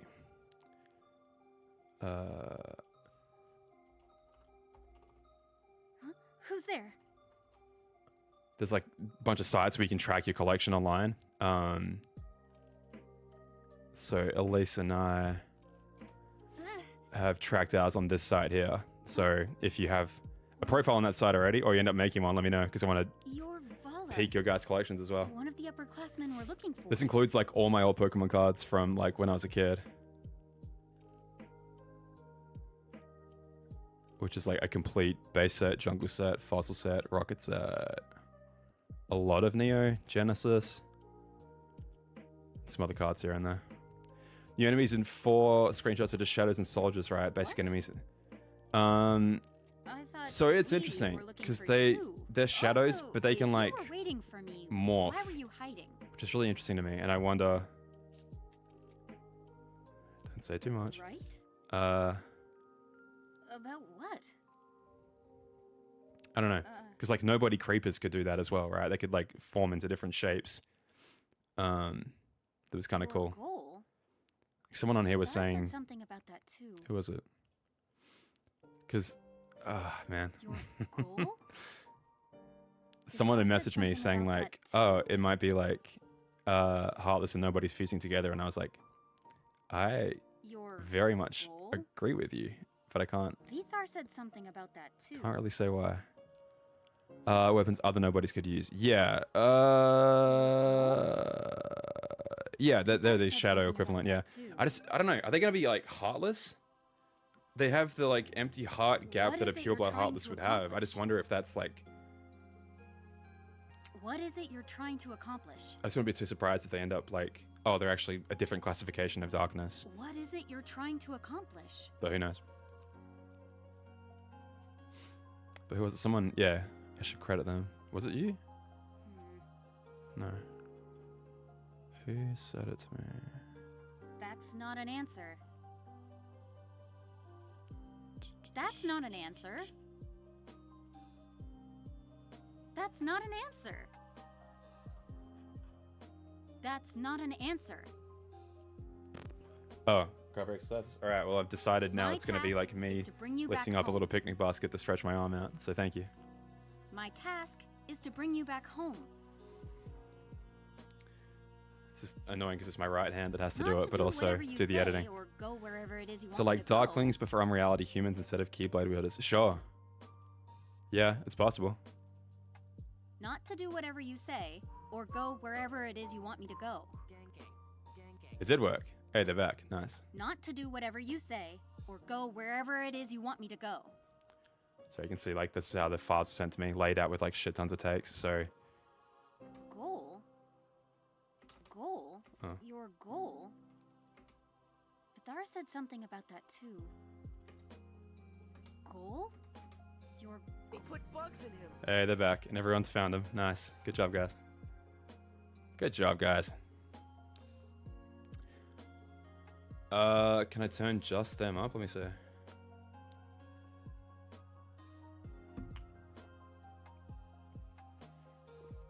They're at max. I need to open the mixer up, maybe.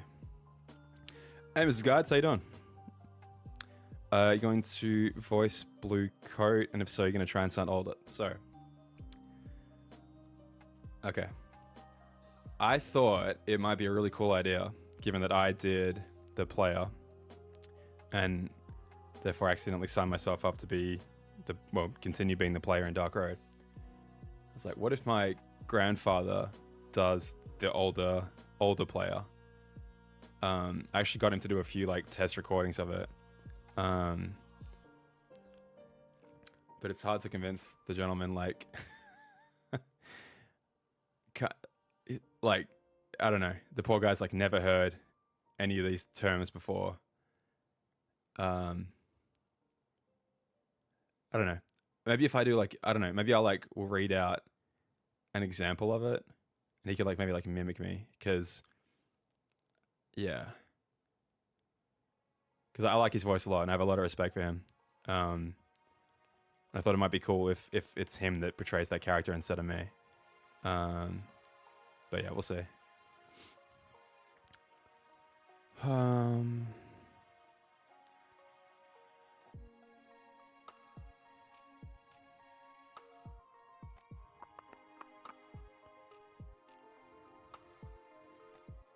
If I turn this down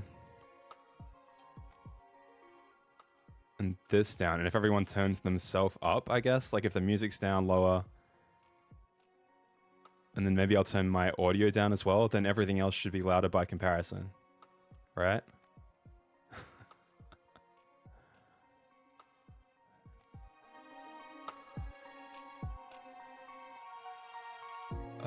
Yeah, maybe I'll turn me down as well. Tell me if I've just fucked everything here. Alright, so turning me down. Alright, now I'll rerun a sound alert just to see what happens. They put bugs in him. Better? Audible? I don't know. Is it still too loud? So now I can barely hear it.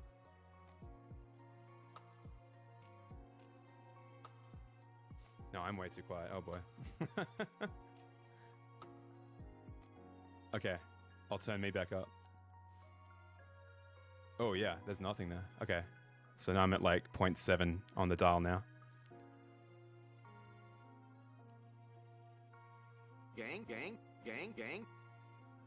We good? Because that registered now. I can see the little waveforms on Streamlabs, and it's like, okay, the background music's down there. I'm up here. What if I play the actual sounds of the thing? This might be the problem. Goal? Vidar said something about that too. Okay. How's that? That should be better. So it just means you all got to turn your device's volume up. We good? But tell me if I'm not, because I wanna tweak this, make sure it's good.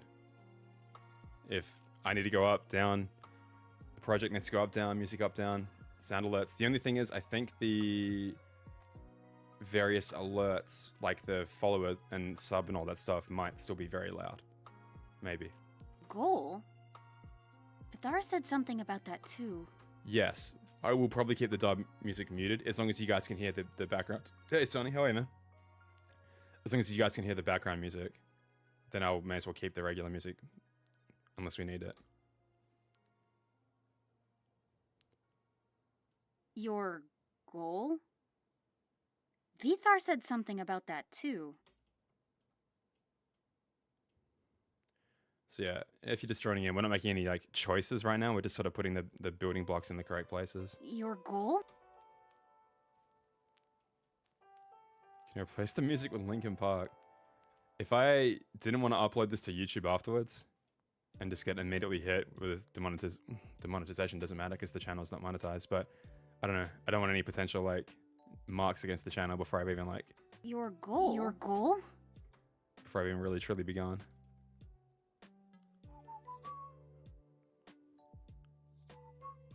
This Transformers ending thing. See you soon, buddy. We'll play chess next time. Yeah, we will. Walks away. What I've done blasting in the background. What is it you're trying to accomplish?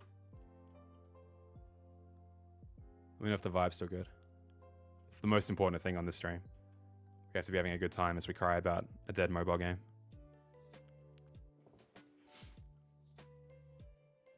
Your goal? Vidar said something about that too. What is it you're trying to accomplish?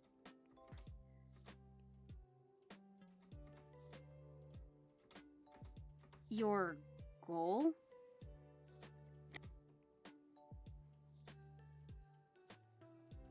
Your goal? Vithar said something about that too.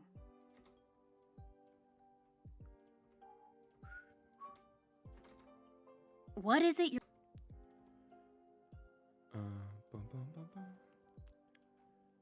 Problem with this thing's gonna be like the music is kind of all over the place, and I've fucked up again where I'm like I didn't record. This is hopefully not gonna be too loud. I'll just turn it down for now. Your goal? It's a FanDub, right? The music's got to be the thing that stands out here. It's just so variable. Like some tracks, like this track is so loud. Like, oh my god. Oh, dude, you want to jump on? Sonny? Sure. Absolutely, dude. Oh, this would be interesting to see how loud you are. Jolly good show then. How are we? Hello. Hey, hey. Hi, guys. You will probably be so loud. Let me turn you down a bit, just preemptively. Because you're good Sorry, to me. guys. You're good to me, but Nice. Have you done like audio stuff? Like I tried to levels? rebalance because I think you guys were really super quiet last time. Okay, let me turn you down to like 80, and then you should be roughly balanced with me. If you can say something for us. Okay. Hello. Testing. 1, 2, 3. Yeah, you're like touching the yellow part of the bar, and I am also. So that should be roughly balanced. It's Sonny from Nice. Novus. That's right, from the Nova Core. Let me. Yes.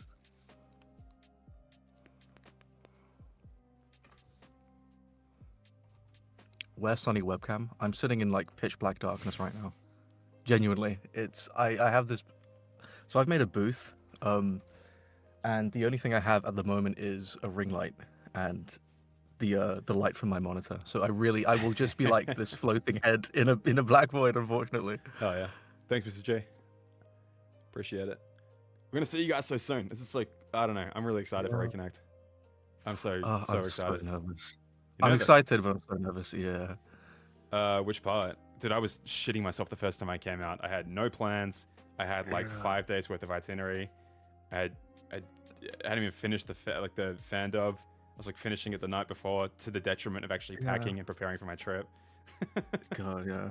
It's gonna be my first time in the States, and I'm gonna be there for 2 weeks. You know, it's not just gonna be Reconnect. It's gonna be like a whole lifetime anticipated holiday. Didn't you get caught at customs? I heard that you got caught at customs. Dude, right? they had me in a box for like 5 or 6 hours. Yeah, they're like, it's my own stupid fault because I'm like, oh yeah, whatever. My visa says I can be here for 3 months. I'll just book a flight whenever to go home because I don't know how long I'm staying for. I was like, I know when I want. Thanks, Ikana. I know when I want to obviously be at Reconnect, and I know what the plan is to get to Reconnect. But like, maybe I want to hang out afterwards. Like maybe I'll go stay with some people. Like who knows? Again, just fucking dog shit. Not planning at all, like an asshole, and just gonna try and wing it. And then yeah, amazingly, when you get to the border of the United States and they say, "What is your plans for being here and also leaving?" and I go, "I don't know. I got to leave by this date. I'll book a flight." And they go, "Okay." And by that point, you've already given them your passport, and they go, "Well, this is going to another person, and that person's going in that room over there, around the corner, and you're going to follow him." And I go, "Oh, okay." And I walk out, and I go, "Blah, blah, blah." And then you turn the corner, and the door shuts behind you, and about 20 to 50 eyes look up at you as if somehow you'll be their salvation, because they've been in that box a long time as well. And at that point, they're quite desperate. And then you take your seat, and it's like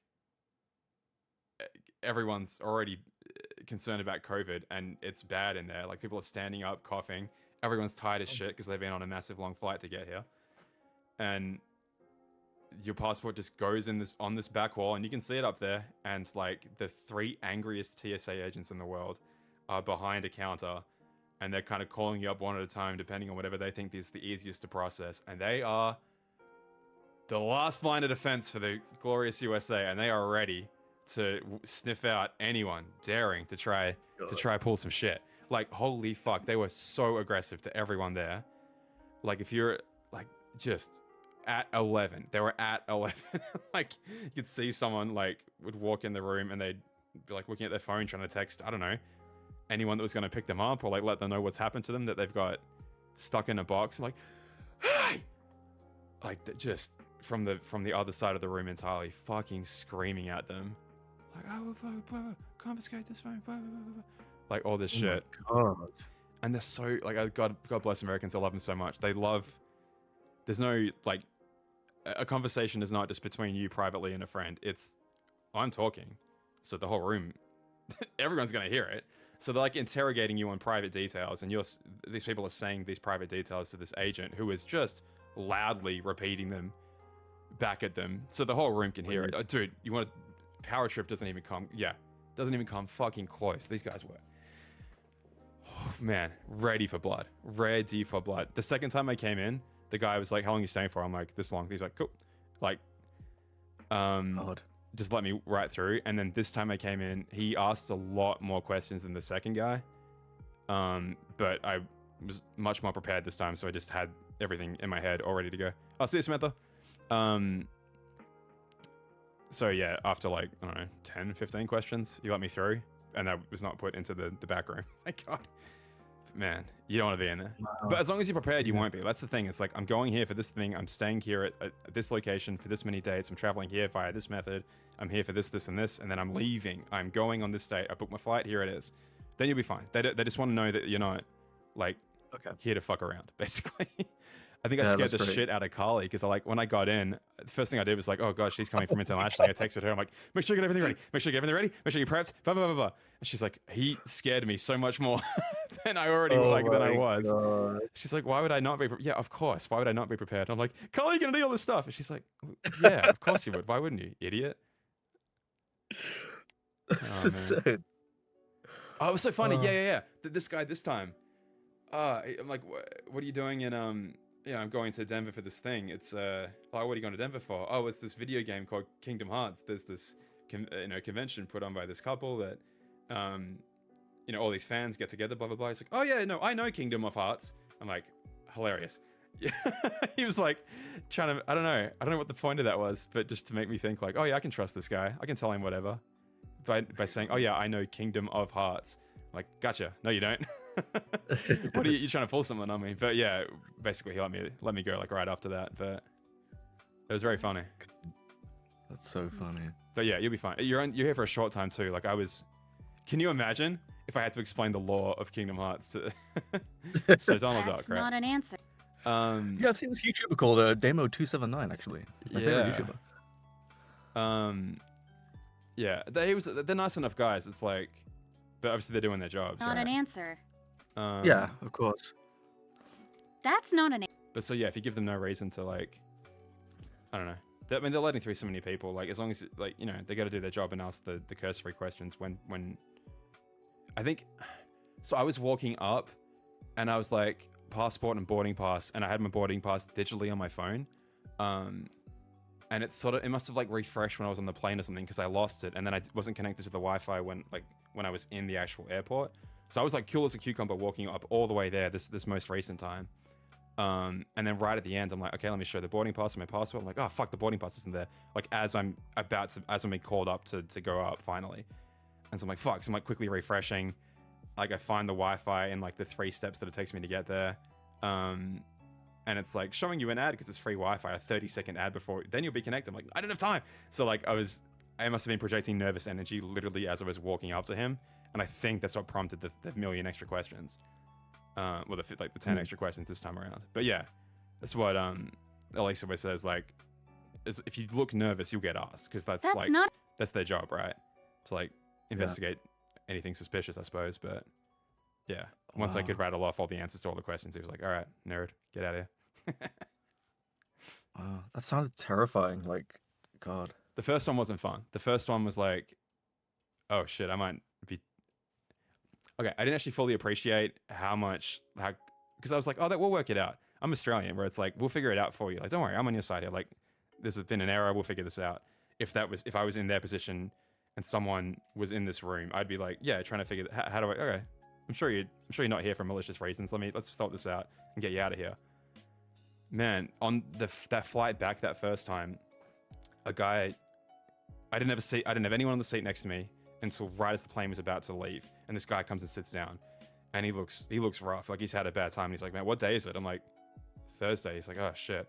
So what time will we get back to Australia? I'm like, well, with the time difference, Saturday, I think. He's like, oh fuck, I gotta tell my wife, girlfriend, whatever, because he had come, got put in the box, got put in the second room of the box, and if you go in that one, you don't come out. The only way you come out is back on the plane, basically.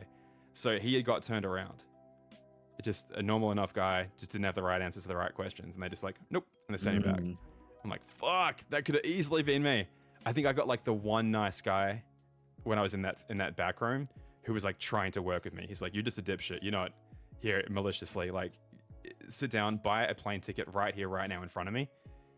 After asking a bunch of questions, and he's like, okay, just get out of quickly, just go. I was like, okay, Yeah. but yeah, I guess this guy didn't have, I don't know, enough money to do that or whatever. Or he was like meeting someone that seemed suspicious or whatever. But man, because he's like, oh yeah, I'm meeting my girlfriend or something, and they go through his entire text, every conversation he's ever had with her. He's like, what do you mean? What do you mean I want to see you soon? What do you mean I can't wait to spend time with you? What does that mean? Are you trying to stay here forever? Are you trying to stay here illegally? He's like, I'm just talking to like someone I'm romantically interested about, wanting to spend my time with you. Like, that's what, why wouldn't you say that? And they're just going through every fucking private conversation he's ever had.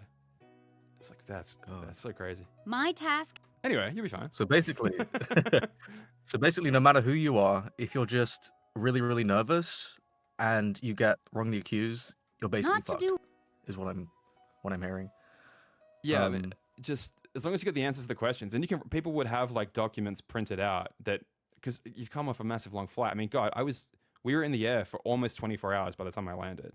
So in transit for almost that long, like 6 hours on the first flight, another 14, 15 on the second flight, plus layovers and everything else. Like, by the time I finally get there, you're standing in line, finally get to the front. It's coming up towards, 22, 24 hours, whatever.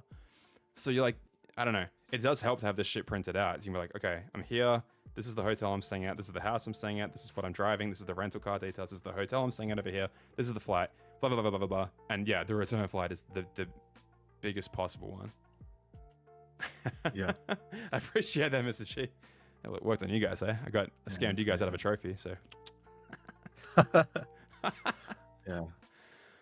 So, I'm super lucky then. I'm not nervous. I actually really Not like to do flying. I like whatever you- traveling a lot. And I'm generally quite patient, but it must be terrifying, like, not to know, how long they want to keep you for, and like what their intentions are, and like what questions they'll respond to and what they won't.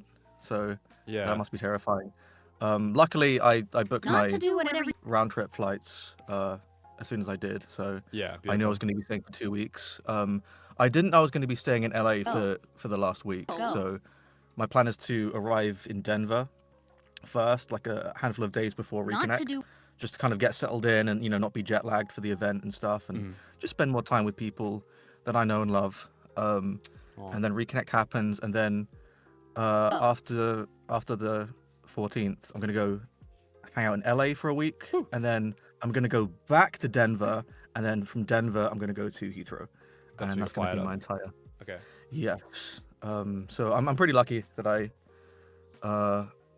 booked all my flights Sure. right off the bat. Sure. I am aware that like so I went for like I hung out with a friend who travels a lot, and he found out that I was going to America, and he's like, oh, have you booked this like e-visa thing? Yes. And not exactly like an e-visa thing, but it's like a $20 Yes. like Yeah. thing. And I'm yeah. like, oh no, I haven't heard of about that, because I've been around Europe. The farthest I've been is like Japan, for example, like outside of Europe. So I've never been to America or anything like that. So like, yeah, he's saying that, oh yeah, you'll need to buy this $20 thing just to kind of be safe and stuff. So I purchased that, so I should be good. I'm fine. But I'm just looking forward to it. I remember this one time I went to France, and I used to play fighting games competitively. Oh wow. And if anyone in chat knows about fight sticks, they're like these huge kind of arcade cabinet replica things with like a joystick and some buttons and stuff like that. They're very, very heavy. They cost like potentially hundreds of dollars. And I had one with me, and this peculiar looking box had skull and crossbones on it. And it's like the logo of Shadowloo from Street Fighter. And of course, in customs, people aren't going to like that very much. So I was stopped in customs, and they're like, excuse me, sir, what is this? And they just bring out this heavy So it box, was you. this whatever thing with buttons on it and the skull and crossbones. I'm like, yeah. So let me just whip out some combos for you real quick. But no, Approve. luckily some guy in customs, like literally in customs, like they were kind of like gathering around, seeing what it was, because that is pretty peculiar. And luckily, some guy in customs like, oh my god, yeah, I play Street Fighter 2. This is like the So TSA Plus for Shadowloo, and I'm, oh yeah, Oh, cool, dude, that cool. rocks. Yeah, thank God, right? Yeah. It's back So in I was battery. like, kind of, yeah, shitting myself. But that's like maybe the scariest moment in customs that I've had. So it. God. You just reminded me of maybe the dumbest thing I think I've ever done. It's got to be up there. Okay, so I shouldn't even tell this publicly. I'll get put on a list again. All right. So I'm young, right? I've got this piece of shit beat up car that the alternator is failing on it, which means that the energy meant to be reclaimed from like driving and braking that gets put back into the car's battery. Yeah, that's not working. So the car's battery, once it's drained, right? Sorry. And I'm seeing this girl who is from the other side of the country. So her mom's coming to visit. And my current system, because the alternator's just started to fail, and I'm like, okay, I can get that replaced soon, but it's not going to be till like, I don't know, let's say Monday, and it's the weekend, and her mom's flying over to come and visit. Oh god. So, okay, we'll pick her up from the airport. That'd be nice. Pick her up from the airport. So I put we have like this portable battery charger. So prior to the trip, I put the battery on the battery charger, charge it up. Okay, it should be enough for the trip because I've done this before. I know roughly how long I can get out of a charge.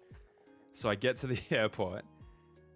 And then it's like, well, that was like a 20-30 minute drive. It's not going to make, the car's not going to make it back, especially now that it's becoming night and I'm going to have to use the lights on the way home. So I'm like, I need to charge this fucking battery again. And I'm too embarrassed to like make it seem as if everything's not cool. So my fucking genius brain says, well, the obvious solution is to get your backpack and put the car battery, take it out of the car, put it in the backpack, walk into the airport, find a terminal, plug it in onto the charger. So I've got a portable battery charger that plugs into a power outlet that connects via 2 cables onto the terminals of the battery in my backpack. And it worked without a sham. It worked without a hitch. Went off fine. So we just like stood in the arrival section and I've got this gigantic fucking bulging backpack with a battery in the back of it and wires fucking hanging out. And I just awkwardly stand next to it as I'm charging the car up. I was too old to be doing something this stupid. I was like early 20s probably. That's crazy. I I'm still just think having about this it now, mental and I'm, image like, in my having head. it. Yeah, it's whatever you think it is. It's that dumb. It's absolutely that dumb. It's so stupid. Yeah, exactly. Can you imagine if I tried that in the States? It's over for me. It's just over. Oh my god. Fuck. Yeah, just... I still think it now. Like, what the... I'm like having nervous energy from it now, going like, what the fuck? What the fuck was I doing? Are you kidding me? It's like, yeah. That's incredible. The scariest moment was when the scanner detected something on my hands, along my back, pulled aside to be swabbed down. Oh, brutal. Yeah, I got... Elise and I had something like on our back pocket or something. Like we might have sat on something. But they swabbed and like, okay, it's nothing. But they both detected us. Maybe they just want to feel on my ass. It's possible. It's possible, Akana. Yeah, sounds about right. But this is before the channel, thank God. So it was you. Also, hello, chat room. Hi. Hello. So it... Guides, Mrs. Guides, Ikana. They're giving you advice as well, Sonny, on what to Yes. do and not I've been do. reading. Again, let me Black make the Lion, dumb back. decisions so that you don't have to. That should be the Yeah. service that I offer. So it was you. Cuts off a bit too early. You can just be my proxy. It's There you fine. go.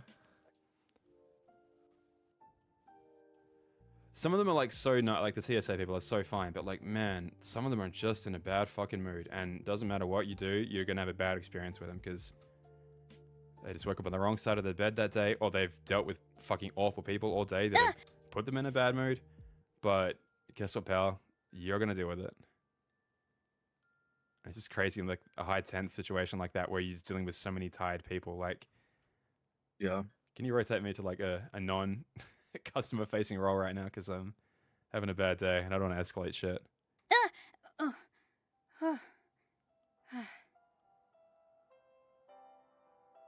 Yeah, just flying in general is so risky, and people are just they have varying levels of preparation, I guess. It's like some people, they rely on that single flight because they need to be somewhere immediately, and if they just miss that flight or if that flight's cancelled, then all hell can break loose for that person. Fuck, you just reminded me. My flight home, the connection just got fucked. So I'm gonna have to change it. You've just reminded me. Thank you. That was like 2 days ago. I need to respond. Oops. Oh, nice. Thank you. Awesome. At least he's better at remembering this stuff than me. I'll message her.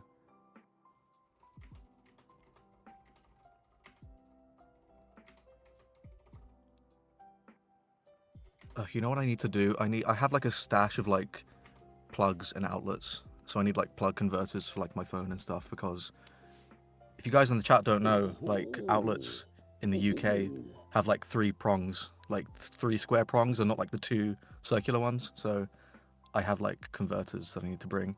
And when I went to France for the first time years and years ago, I didn't know that. I don't know why the UK is so fucking different. It's so similar but intentionally different for no reason. I don't know why. But yeah, I didn't know that, so I had to like buy plug outlets at the airport.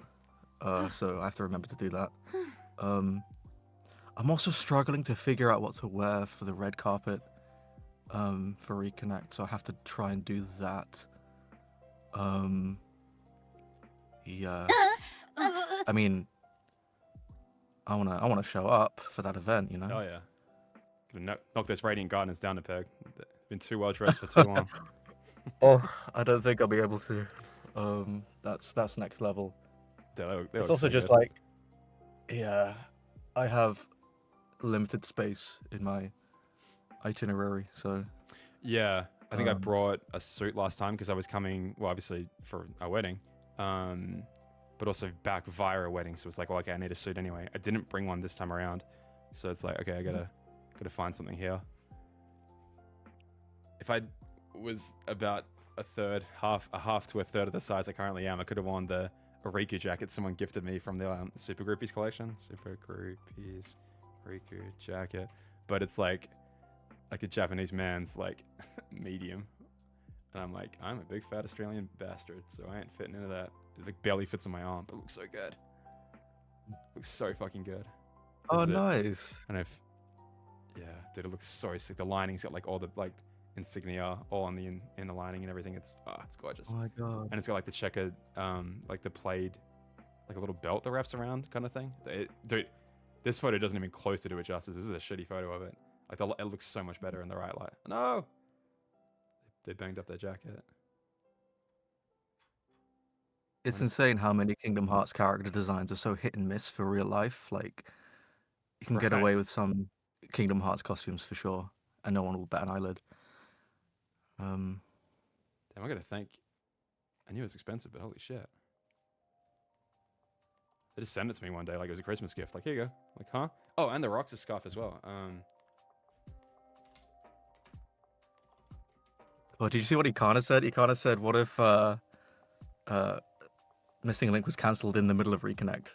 That would be insane. Well, I was saying that would be a thing. Mass Kool-Aid drinking is now the final event for the Forget the Red Carpet event. We're all going to prepare a special Kool-Aid, and everyone's going to take a big old swig from it, because can you imagine the down energy? Oh no. Oh man, thank God it happened now.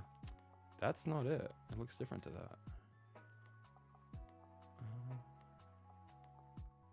That's it. Oh man, yeah, that looks so sick. Oh, nice. Oh, that's right. Yeah, it comes with a little like pin of Oblivion and Oathkeeper. It's so cool. Ah, so gorgeous. I think I should give it to someone because I'm not gonna make use of these things. Just not the right body for him, unfortunately. But I gave away a copy of 16 on the last event, FF16. Cyanide laced sea salt ice cream. Yeah, Mr. and Mrs. Guides prepared us all a nice little piece of ice cream with a last minute change to the recipe. All right, everyone, gather around now. The exits are sealed. We're never gonna leave. If enough of us do this, the Mora will put Missing Link out. Your name will be in cage for forever.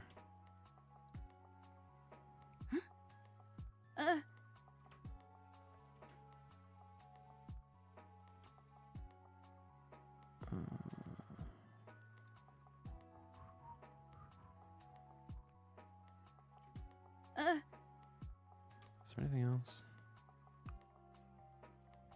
No.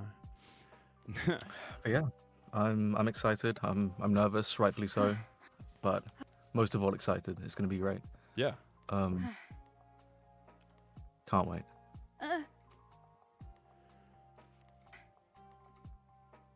Do you have I was gonna bring like a copy of Days and BBS on PSP, but I think my PSP battery's exploded. I should be able to bring a copy of Days though. Maybe do some like little IRL multiplayer. That'd be sick. Short hands in chat. Who's going to Reiki Notes? Guys, are you going?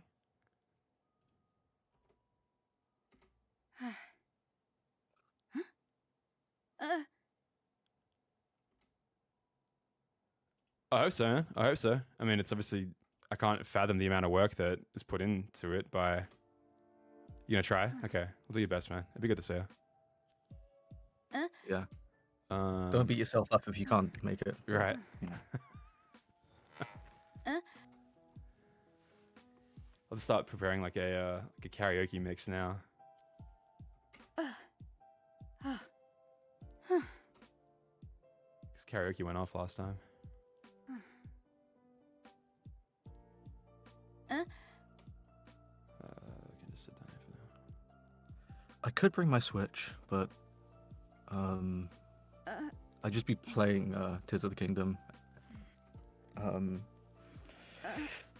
probably gonna bring my Vita because I just have a bunch of PS1 games on there, so I'm just gonna like do a trifecta of like all the Spyro games, all the Crash games, probably on my 12-hour flight. Oh yeah.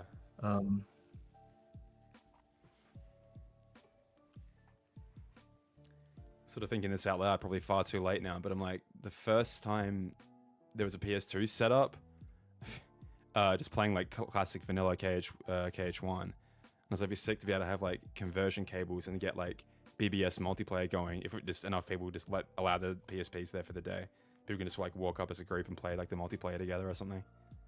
That'd be sick. If mine didn't explode, I would have volunteered mine for that. Maybe I could find a battery out here though. Too late now. The PSP's in Australia still, but because I think a lot of people probably never got to experience the pretty sick multiplayer that in BBS.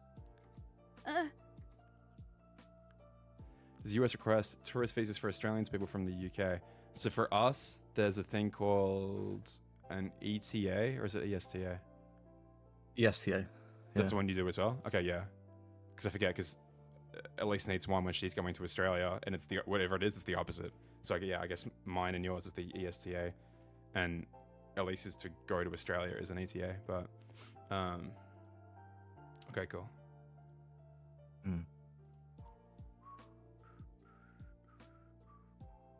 Yeah, it's not exactly like an e-visa, but it's just like a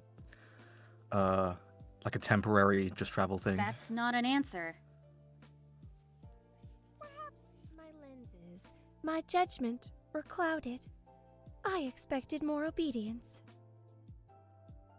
My task is to bring you back home. Not to do whatever you say or go wherever it is you want me to go. That's a shame. That's a shame.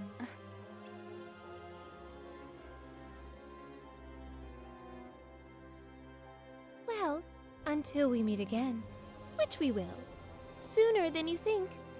Honestly, I Keep think the that thing I'm light most shining excited about bright. is the food. I can't wait to just have like, Oh. just to sit in a diner and return just have this? like, I don't know, the So it was you. American cuisine experience This that is so what many ordinary Americans knows.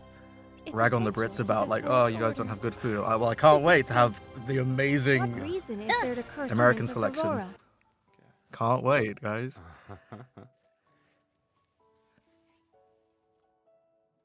What have we been eating? Trying to eat like fucking hell.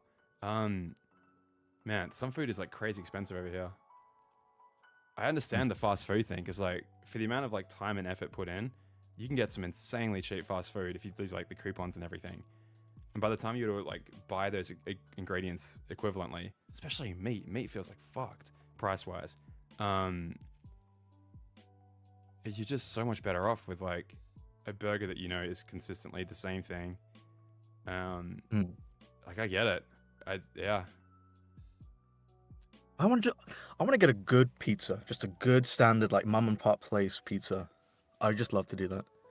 Because pizza over here, genuinely, like, if you go to like a good stand-up Italian place, then yeah, it's great. I think you can just get those all over the world. But just like, I don't know, What reason is there just a to good curse slice. Princess I want to have a Aurora? good slice of pizza for sure. Perhaps. Perhaps. But we can't. I don't know if I've had pizza over here yet. Must have at least once. Must have. I want to get Olive Garden. I want to try that for sure. Question about the project. Are you changing how they spam the OST of True Darkness? Man, so I'm in two minds, right? I didn't get the critique much, but I did get the occasional critique of like, oh, we changed too much about Union Cross, so if you want the proper authentic experience, you have to watch it in this way. Which, I don't know, frankly is like so abhorrent to me that you would want to go through the Union Cross cutscene viewer in its wrong order and everything, and constantly break immersion as you go from cutscene back out to this cutscene selection menu, which slams you with the like, it's not the gummy ship music, what is it? It's like, I don't know.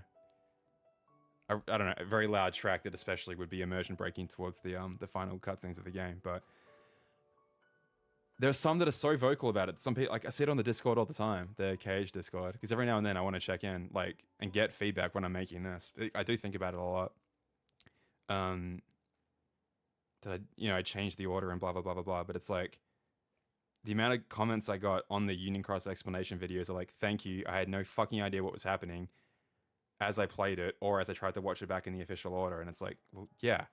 Because that's what happens when you make a game over like 6, 7, 8 years, especially when part of it's called Key, and then part of it's called Unchained Key, and then part of it's called Union Cross, that are all meant to be combining events of one continuous story. Like, it kind of gets a bit fucked. Like, some bits legitimately don't make any sense, and I tried to salvage them best as I could, but some parts are legitimately so far out of fucking order, you just sort of have to hand wave it. It's the bits where, like, Skuld and Ephema are talking to Chirithy for the first time since, like, arriving in the rebuilt world. And it's like they're having conversations that can only really happen before they get up to the tower. But they also can't, because, like, it doesn't really make any sense for them. And, like, the player must have already been on their journey of reliving the events of Key the second time. It's just fucked. Anyway, the other thing is, like, oh, introducing Strelitzia way too early. And it's like, brother, that's the thing that confused people the most. Like, if I left that into the Union Cross section, like, because I spliced it in to the, where it happened during Key. I don't know, I feel like the understanding is infinitely better that I've done it like that, rather than, like, because some people would think, oh, she died, like, after the war. She died this, and this. I'm like, I get why you think that, because the game does not make it clear at all. It just doesn't make it clear at all. I'm sorry. It's like, hey, Lance, how you doing? Like, the implication of a flashback when it has, like, the kind of dark borders at the top. I tried to replicate that a few times, because sometimes I would make it a flashback, even though it was presented as happening right now. Anyway, so most people don't give a shit because they didn't play the first one in the first place. They don't even know that there are slight, very subtle changes to the ordering of things to make the experience better, in my opinion. But for this, I'm like, okay, remove complete editorialism at all. Just present it as the game presented it. Therefore, there should be no arguments whatsoever that this isn't a perfect way to experience this game. Oh, Prop, how you doing, bud? Good to see you, man. How are you? Keeping well? Perhaps. Hey guys. Hi Lance, hi Prop.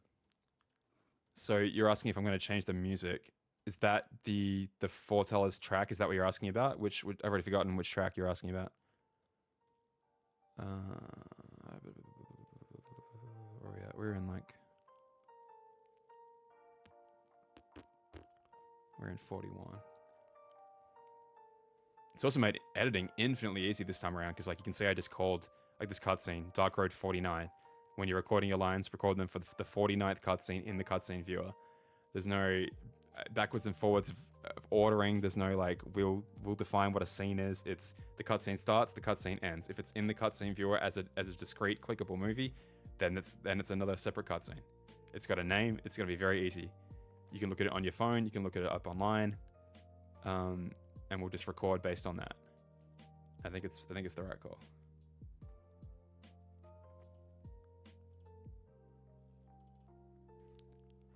But yeah, again, do most people give a shit? No, but the comments that respond negatively to it are always the ones that are going to stick in your craw of like, I guess you can't please everyone, but still. Dark Road uses True Darkness as much as Union Cross uses Scent of Silence. Oh my which god. Is pretty funny. This Which I just world's clocked. It's only called Scent of Silence because it was introduced in Chain of Memories, and that game introduced like Smelling Darkness. Sniffing darkness, yeah, exactly. It's so funny. It's getting a little. You're stanky, handsome.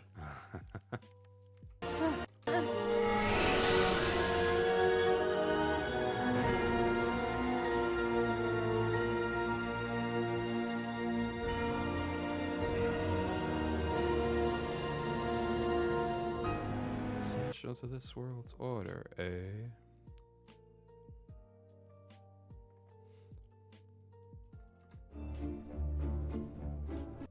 But I've tried to make the music like, okay, so because every time you play a cutscene, it's gonna restart the current music, especially if it's like related scenes. So like Dance to the Death there, for example, like I try and blend it in. So okay, I've recorded this fight without any music. Actually, I've recorded all the fights without any music.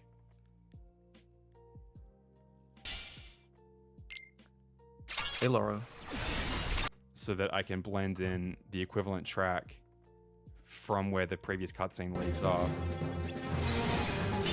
Hopefully, kind of seamlessly. The volume's slightly wrong there, but like,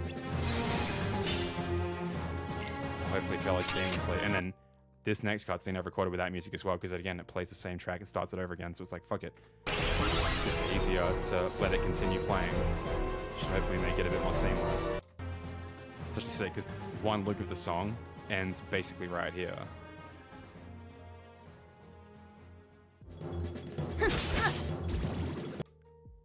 Yeah. More of Zayn, not the early years. I like that track a lot. To know who the first Keyblade wielders to canonically use Keyblade armor. Okay. It's got to have come from somewhere, right? Is that a Master of Masters invention? So we don't to use True Darkness so much when the song is Xehanort Stain literally has his motif, and they're using it for not Xehanort. Right. If I could be brutally honest, I wish Xehanort had a better theme song. I think he deserves one. Yeah. Yeah.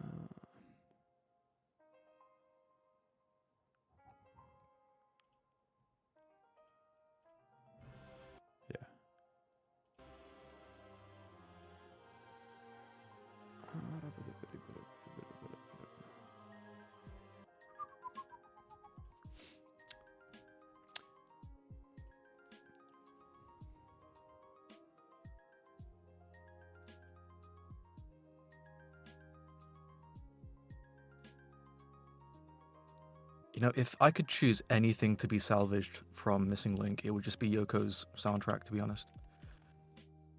Hey, Chris. Sorry, man. Chris? Oh my god. Chris, did you know I was here today? Uh-oh. Mods permanently ban Chris. Damn.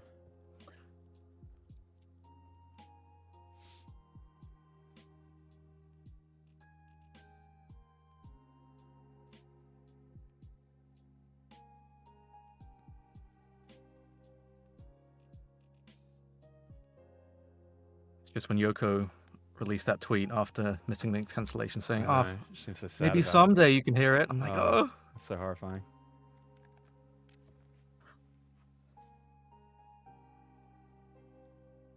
Yep, that sounds about right, Chris. How you doing?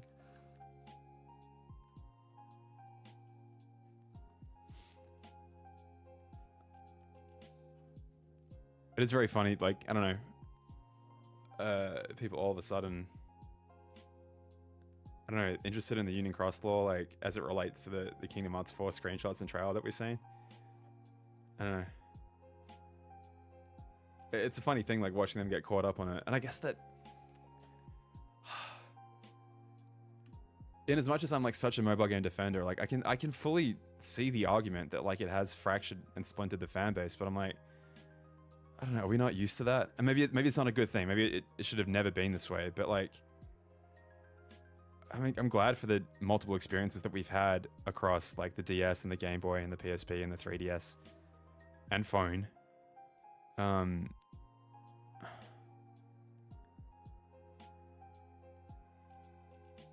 And it's like this hypothetical world in which that didn't happen. Like, would we have still got the same volume of games? Would they have all made their way to like a PS2 or potentially PS3? Like, I just don't think they would have. I feel like a lot of companies had such a hard time transferring to that HD generation.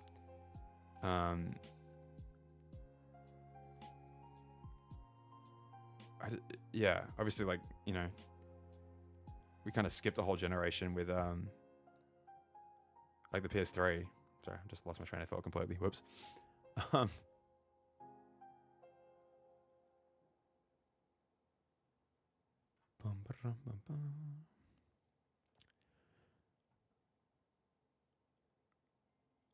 Snoopy.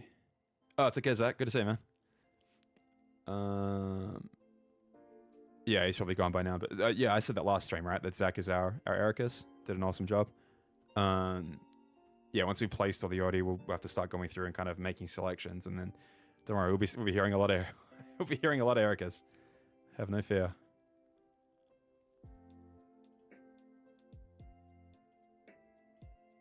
I'm interested to see the chat's take on this. Who do you guys think would be? I'm sorry if you've discussed this already, but if Missing Link were to have an English dub, who would you cast as who? I'm just interested to see who people would cast as Brain or Sigurd or anyone else. Freya, Ramus, Nept. I know, and Bio was saying it the other day, like, was it Paul Castro Jr. of Rindo from Neo has like always wanted to be part of a Kingdom Hearts project. Yeah. And that would have been such a cool opportunity for him to, if they were going to do English voices, to have been a part of that. Mm-hmm. But who knows? Like, I don't know. I don't think I know enough about kind of the current state of voice actors to even give an informed opinion, really, apart from just floundering in the dark for ones that I vaguely recognize from a long time ago. I just wonder if I've spoken about it. Sorry, if that process had begun. Like, I wonder if some phone calls were made, if even some lines had started to be recorded in English. I don't know. I don't know if we were actually confirmed ever going to get them. Cough. But yeah, cough. Yeah. Yeah. Sorry, what were you saying? I was just saying, like, this is a conversation I was having like a while ago, like months and months ago. But I kind of believe that like the way Kingdom Hearts does its casting is that like, depending on the character, they will try and like cherry pick like a substantial Disney star.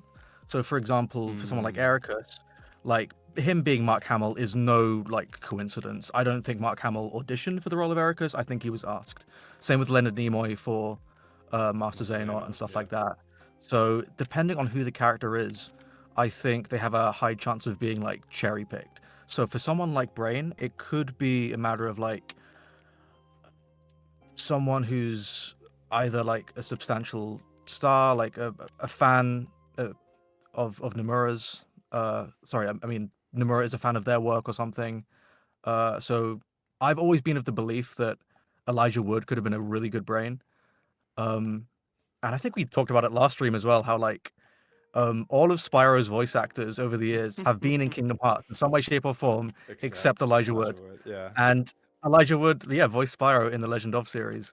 So it would be pretty cool. Like just listening back to Spyro's voice clips in that series, Legend of Spyro, and just like closing your eyes and picturing Brain, it's pretty good. I think he can do a good job. But like that was, of course, close to 20 years ago. But as far as I can tell, he hasn't really changed his voice that much. Most recently in Yellow Jackets, at least when I watched that, he sounds exactly the same. Yeah. So I'd imagine someone like Paul Castro Jr. would be really good as like Ramus, in my opinion. But like, if Brain is the suspected ancestor of Ericus, then someone like, you know, I think, yeah, Elijah Wood would be really, really cool. I kind of love that.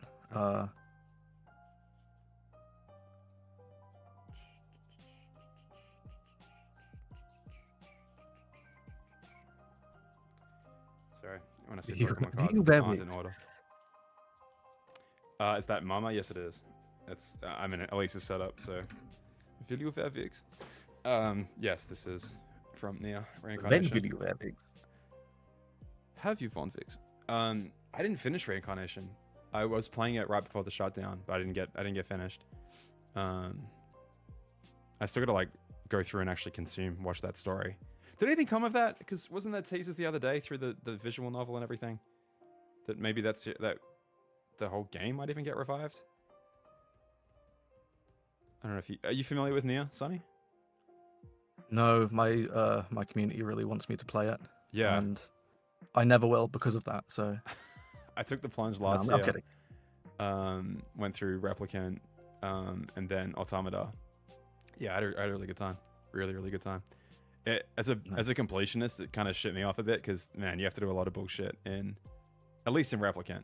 It's not hard. It's very, very, very doable. It's just like a lot of grinding out like some materials, which if you load up a podcast or whatever, that's what I did. I just loaded up.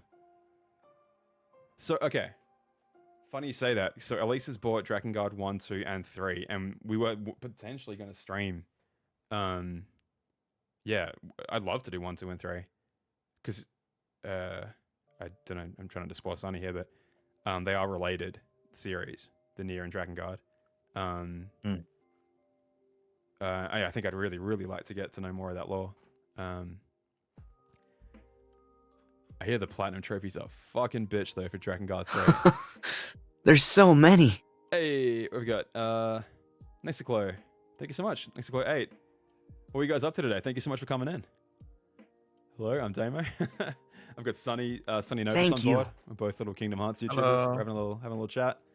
Kind of at the state of Kingdom Hearts Missing Link, and we're working on a project to create a FanDub for Kingdom Hearts Dark Road. But yeah, swapping rocks with the Prime sub. Thank you. What are you guys up to today? Nier 3 is very important. And the topic of Nier just came up, so we won't spoil anything. But yeah, Slimmy. Yeah. Hey, Nick, how are you? Oh, of course it is. Sorry. I'm an idiot. Yeah, of course it's you. Sorry. I'm like, it's got an accent. Hey guys. Yeah, I couldn't do the math on rearranging the name. But it's Sly Cooper today. What are you playing right now? You're not playing Sly. You're playing Spyro, aren't you? I can hear controller right now, clicking. yes. I can hear a I'm controller sorry. clicking every now. Can you No, do that's that? good. Only when you talk. I think it filters it up. You're not talking, but Okay. yeah. Sorry, I had to raid and run the other day. But how'd you guys go with the? Explain to chat, because I don't know if chat might have caught the full thing of it. You guys were doing. So Nick has like modified or made a little mod for Kingdom Hearts 3 where you can on two different controllers? Like the inputs from half of the controller are recognized as some input, and then the inputs from another half of the controller are recognized. So you're like trying to beat the data fights together. It's very cool stuff. If you guys haven't like already checked them out, I have not done a shout out in like 6 months because I haven't streamed in a long time. Maybe even a year. How do I do that again? / shout out, I think. Oh my god. Yeah, it is / shout out. Yeah, it's like that. Yeah. If you haven't given them a follow, go check out their VODs. It's very cool stuff. And we were just saying that Sonny's coming for your crown as the best dressed of Reconnect, by the way. So That is not true. That He has was never saying- been true. he was That he was is talking not some true. shit. Yeah, he was Do really not coming listen for you to this guys. man. He was That's- really, that's really like lies. uh-huh. Terrible. Hmm. Yeah, see, it kind of Um, agrees. Hey, but it's okay. Yeah, but that's Ikana. Ikana's opinion doesn't really matter, and like we've known this for a long time. But basically, Bedazzled speaking of Nick, I know that Nick is very close, I believe, to releasing his first game on Steam or like Thanks. ha- But I have a that home. being like a huge milestone for him. And important I think it's like a responsibilities. game called Hollowed Garden, right? Hallowed Garden, something like that. Looks really cool. Thanks. You can plant Thanks. pumpkins in that game. Hell yeah. Thanks. But I have a home. And they And look important cool. responsibilities. That's awesome. Hallowed Garden, yes. Thanks. Thanks. But I have a home. And important responsibilities. Hey, Fozzie, how are you? Nightfly's here as Hey, well. Fozzie. Good to see you guys. Good to see you. Starlight Dreams. Did I say hi to you already? But if not, hello. Nick, I'm just going to be Responsibilities. wearing shorts. My pale Irish skin can't take the heat, honestly. I have people saying like, oh yeah, it's like averaging like 90, 100 degrees. I'm like, oh, cool. Help him keep You his know? spirits up. Okay? I could take like maybe 60. That'll be fine for me. I'm good.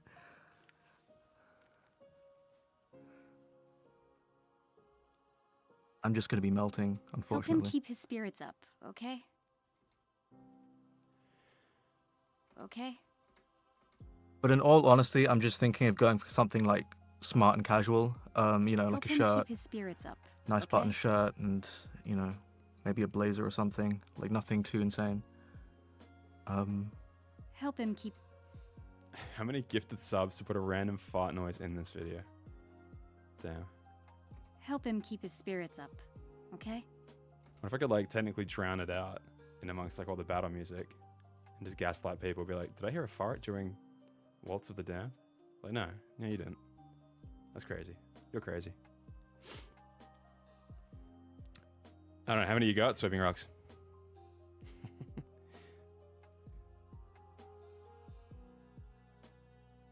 His wish will come true.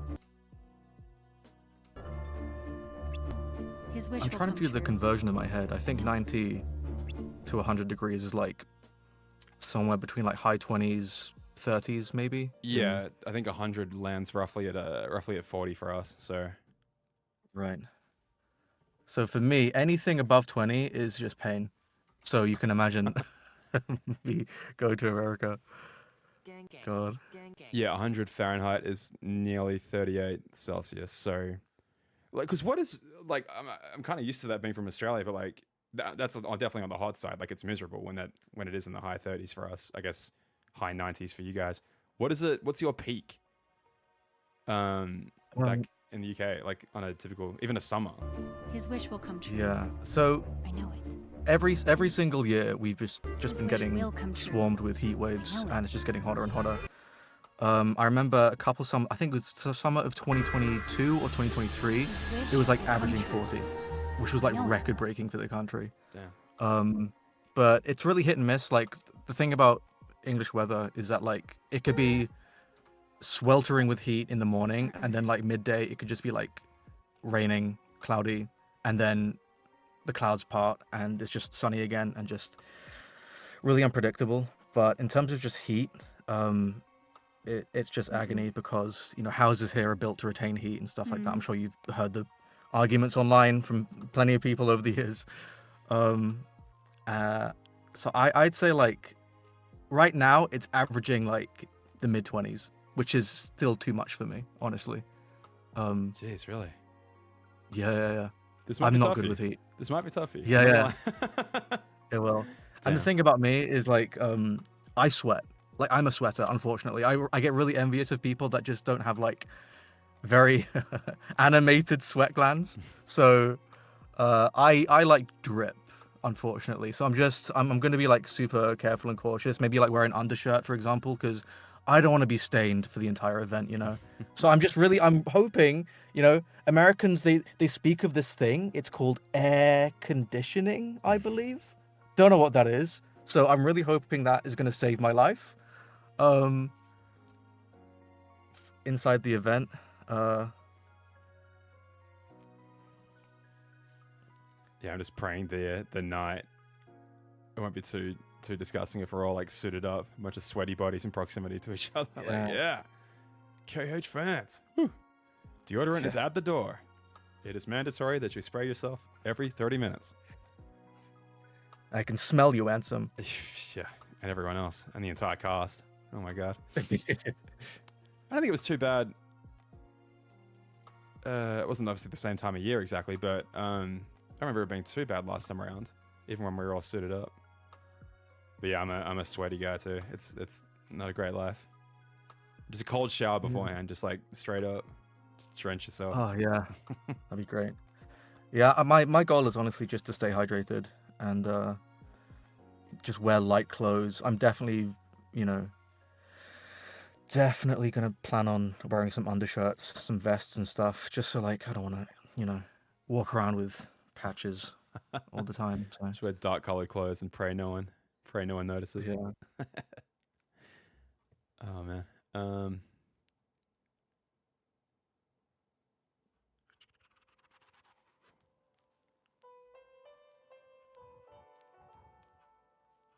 But then again, people always say like there's a difference between like heat and humidity. So maybe, even though it'll be hot, there'll be like breezes and it won't be as stuffy, because that's the thing with the UK. It's on average, of course, not as hot as America, but as I said, the houses retain heat.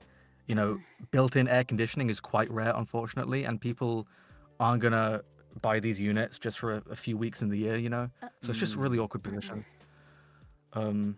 But I think nowadays people have got to start doing that, because it's just being really hot every year now. I remember when I was a kid, it would like snow every Christmas or something. Like, sure, like the snow might not set, but like it would snow. And now I haven't seen snow in God knows how long, and it's just been incredibly hot summers. So,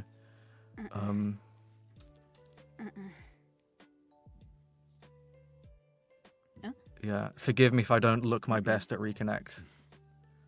And I'm just a mop.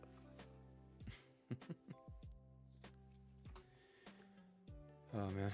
Yeah, shorts, sunscreen if you're out and about. And then yeah, just try and stay cool otherwise. Which will be the challenge. Hygiene and hydration are like my two like priorities, honestly. It's huge.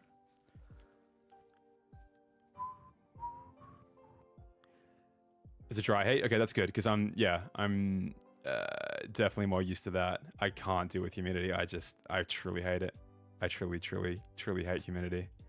I can tolerate it for like a little while at best, but man, I went to a friend's wedding in it's called Cairns. It's like north of Queensland, which is like the top right of Australia. I'm like, how do you people do it? Like, it's so tropical, and it's beautiful. Like everything, the plants are all beautiful and lush because it's like soaking all the time. So no wonder they're full of water. But I'm just like, how can anyone? I feel like a sponge that's soaked up all the water and just waddling around, just dripping water. Ugh, awful. It's drier in Australia, stuff. Yeah. So where I'm from, it's much more dry. To be honest, it feels just like California. Like I've traveled around a little bit, and I feel like from the places I have experienced, it feels almost no different jumping off a plane here than jumping off a plane back home. Feels identical, which is crazy, being so far away. But coastal climates down the southwest of the continent, does kind of make sense that it would be.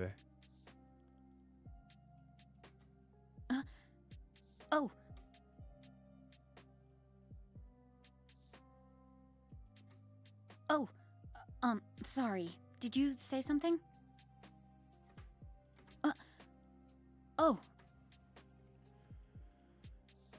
Oh boy.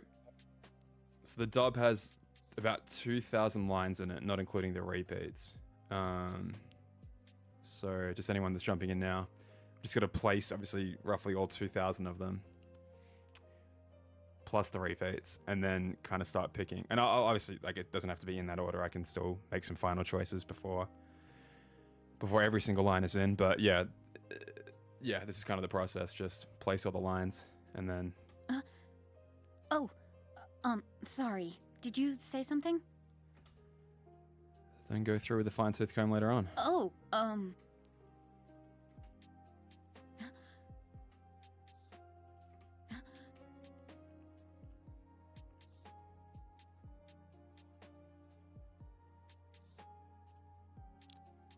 I've been looking at the general area of just Denver, Sorry. and it looks gorgeous. Looks so beautiful. feel honored to spend my first moments in America there. Mm-hmm.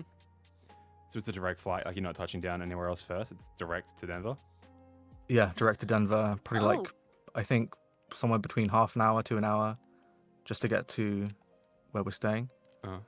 Um, Oh. and I think from there it's like a 15-20 minute drive to the venue. So I'm chilling. Oh. That's awesome.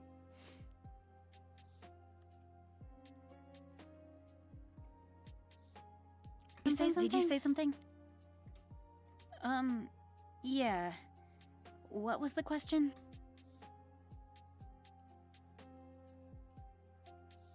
If I get caught in customs, I can just use my Lumiere charm. There you go. That certainly won't raise any suspicions. I'm going to be staying here for a while. Oh. Yes. Oh. Yeah. Don't ask. What was the question? I want to be your guest. Be your Yeah. guest. What was the question? Yeah, you've locked yourself in as Lumiere. I'm sorry, friend, if you had other plans, but can't wait to get comments. Who the fuck is this Just a- Lumiere? This inaccurate. Just in case you guys are listening for the first time, a couple nights ago, me and Dan were on yeah. call in like a group What was the VC, question? and people were just like shooting the shit and just doing funny voices. And I just did that voice, and Dame was like, "Who is that?" And someone else was like, "Who, me?" I'm like, "No, the one before you." And I was like, "What, me?" And he's like, "Yeah, you're Lumiere." I'm like, "Oh, okay." And we're locked in. And at the same We're time, locked I in. bullied someone into being Cheshire Cat in the same conversation. Yeah. Oh, that's so funny. What was the question? What was the Oh, question? bother. Dude, oh my god, what? You can tell? Please, Nomura. Just What a the fuck? snack or a missing link. This is your fault entirely then. This is because this all started. I don't even know how it started anymore, but now I don't think it was you, but I'm gonna blame it on you. Of like, I was just in a Discord call and people were just making funny voices. I'm like, oh my god, just my friends can make amazing, like, pretty passable, serviceable impressions of these characters. I could make a FanDub, easy. Yeah, I could definitely do that. If it's just you guys, I already have like half the characters I'll ever need right here. I should be able to put out the call on Twitter and get everyone I need. Yeah, okay. Between you and Luna, I reckon. Luna does a good Zigbar, I think he does, or Hero or something. I forget. Oh, man. I always get jealous of people that can do like the Disney trio, like Mickey, Donald, Goofy. Yeah. I know Chris can do a really good Goofy. Yeah? Yeah. You can tell? Was it you saying that he had like a really good Vanitas as well? I don't know if he's still here or not, but... Yeah, it's so funny because I know there are a lot of Sora is the master of masters truthers out there, which, you know, I'm not going to say anything about, but it's weird to me that Chris can do a really, really good Ray Chase, but also do a really good Kingdom Hearts 3 Sora / Vanitas. It's unbelievable. Damn. Well, we do need a Vanitas, so... You can tell? That's true. Oh, yeah. That's a great... Yeah. Get him can to audition tell? for sure. I don't know if he's still here, but yeah. Poor Chris. It's the most like stop, start thing with him over the past several months, if not years at this point, where I'm like, hey... I and can imagine. Go back in my little hole for a while, and I emerge again, like, "Hey, you reckon you could do this?" And he's like, "Yeah, sure." I'm sure I'm pissing him off by now. You guys can give me an opinion on this, actually. DR39. Let me go back for a second.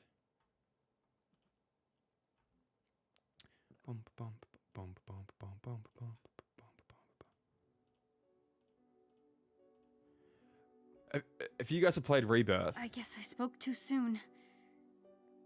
I won't give up. I can't. Isn't that just the reverse of Tifa's line? Isn't she go like, I can't, I won't, when she's at low health? Or am I crazy? I'm trying to remember. I won't give up. I can't. I just wonder if that's like a little reversal of that. If she's like close to death, I think she rattles off that line.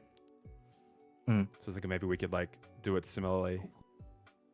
It's sort of like an homage, a little soft homage to that. Speaking of Chris, we just went past his scene. Hang on. Are you streaming? I'm Jono. Oh, hello. Yes. I don't know if you want to. Hey. Is that a wild buyer or just... Or buyer. Yes, I'm live. Is my mic quality really bad? It's not great. I'm not, I'm not gonna lie. It's not great. I've heard Okay, better. I'll jump off. No, you're okay. Are you just on the way home? Yeah, I just got off work. Yeah, cool. I mean, you're more than welcome to stay. Okay. I shall. Uh-huh. What are you guys Hey, talking buddy. about? Hey, Sonny. We're talking about voices. Hearing Just voices. randomly people doing really good Disney impressions for some reason. Just randomly. Okay, that is wild. Why is that? Is it exposure? people Like do people it. just people are really, Right. really, really good at it. Yeah, it's wild. Um, I got stage guides can do like the perfect Donald Duck impression. guides, So I don't know if you guys saw that. Huh? I said, guides, you're being summoned. Yeah. He had worked with me on the psychopathy of Donald meme. I don't know if you guys saw that one, but like all the Donald voices in there were done by him. It was like so wild. God. Guides can do a really good Donald Duck. It's just honestly that is the most impressive because like I think a lot of people can do like a Donald Duck sound. But speaking as Donald is one thing entirely. That's crazy. Yeah. Same with Mickey, right? Like everyone's got like a Mickey impression, but there are the quality varies quite highly. Yeah. But yeah, Donald. I think Donald's I could do a insane. decent Mickey, but yeah.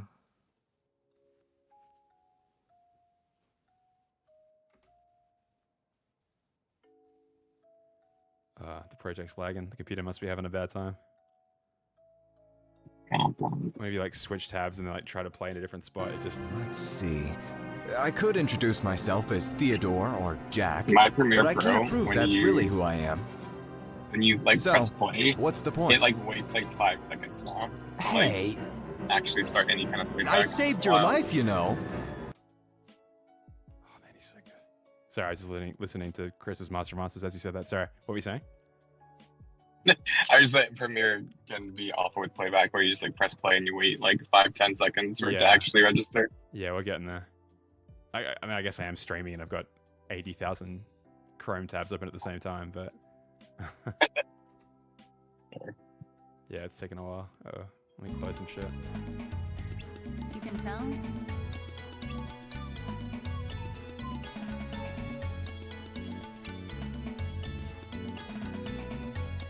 How's the dub coming? Yeah, it's getting there. It's sort of hard to tell. I think I need to keep like track just for my own sake better of, because it works out hilariously to like exactly 2,000 lines across the entire script. Oh wow. So I think it would be good for me just to know how much progress I'm making, especially like per session, like with placing the lines in. Mm. I think all of Ericus's lines are in, and he's about 400 lines out of the 2,000, so that's like, what, 20%? Yeah. Xenon's about the same, but he hasn't, are still recording his, which, again, fair enough. It takes a long time, and I got to him much later than I got to Ericus. So, yeah, I'm just trying to use whatever I do know that's in as kind of like my yardstick for how much I've done and how much I've got to go. But even then, it's like, then there's like the final selections, and I still have got to go out and get so many characters like Queen of Hearts, White Rabbit, all the playing cards, Tweedledee, Tweedledum, the Mad Hatter, March Hare, Cheshire Cat, which I think I have now. Beast, I think I've got my Lumiere, Mrs. Potts, Chip, Wardrobe, Cogsworth, the Evil Queen from Dwarf Woodlands, the Magic Mirror, who actually has like 16 lines, so a couple lines there. All the 7 dwarfs. Grumpy has 5 lines, Doc has 4, Happy has 3, the rest only have 1, except Dopey, who has 0. Jafar gets 14 lines, Iago gets 4, the Cave of Wonders gets 2, Hades gets 34 lines. So I'm trying to work on like my biggest characters. And then the hope is that I'll just stumble onto the Disney ones. But I'm like, that might be logical if there was like 5 or 6. 1, 2, 3, 4, 5, 6, 7, 8, 9, 10, 11, 12, 13, 14, 15, 16, 17, 18, 19, 20, 21, 22, 23, 24, 25, 26, 27, 28 just Disney characters. So that's a lot. Goodness. Oh no, you're already dopey, don't worry. I've been putting out the calls on Twitter, kind of like in waves. So like I asked for auditions for Young Saint on Erica's first, so just had like an image saying. Okay, I can actually show you. Let me hide this one though. Let me hide this column. Yeah. Okay. So made like a little document. Actually, Patuke helped out a lot with this. I'm not sure if he's still here. She helped out a shit ton with this, to be honest. I hide that one as well. So yeah, kind of listing the characters grouped, but by like most lines to least lines. And then sort of put out the call. So I put out the call for these 2, then for these 5, then for these 7. Did I do them together? I actually might have done all these guys together. And sort of like made up a little packet for each one that they could just sort of like, all right, if you just give me just these lines from your character, submit them to this part on the like to this email address on Google, on a Gmail account. Don't have to read all of them, but just give me like enough that I can sort of get a feel for how you would do this character and what your voice sounds like. So yeah, I've started to work on an image to get these guys next because, well, we got a Master of Masters already, but still pretty huge performances, at least from the Master Odin and Master Xehanort. Odin's like casting a new unique character is always interesting because they're not like as constrained, but with Master Xehanort, like, you know, an established character, anyone, I guess I'm asking for more of a like an impression that can also do acting. Xehanort's actually really funny because like he's someone that there is a couple of lines taken straight from like BBS and other ones that are new, so it's like, which actually same goes for Young Ericus and Young Xehanort, but you can feel that they are far more constrained, like they're doing another actor's performance, and then when they get lines that are unique to Dark Road, they kind of like they can make it their own. It's an interesting process for sure. Yeah, it is interesting. That's okay, Nick. Yeah, no, all good, all good. I probably should expand how I'm doing this. I don't know. This all started by just like putting out a tweet. I'm like, I don't know, does anyone want to do this? Probably no one does. And I got like just a ridiculous amount of auditions back. Like, yeah, just the characters we've done so far. Yeah, 407 auditions have come in from just the 14 characters we've asked for so far, including 32 auditions for Poor Vali with exactly one line and maybe an additional grunt.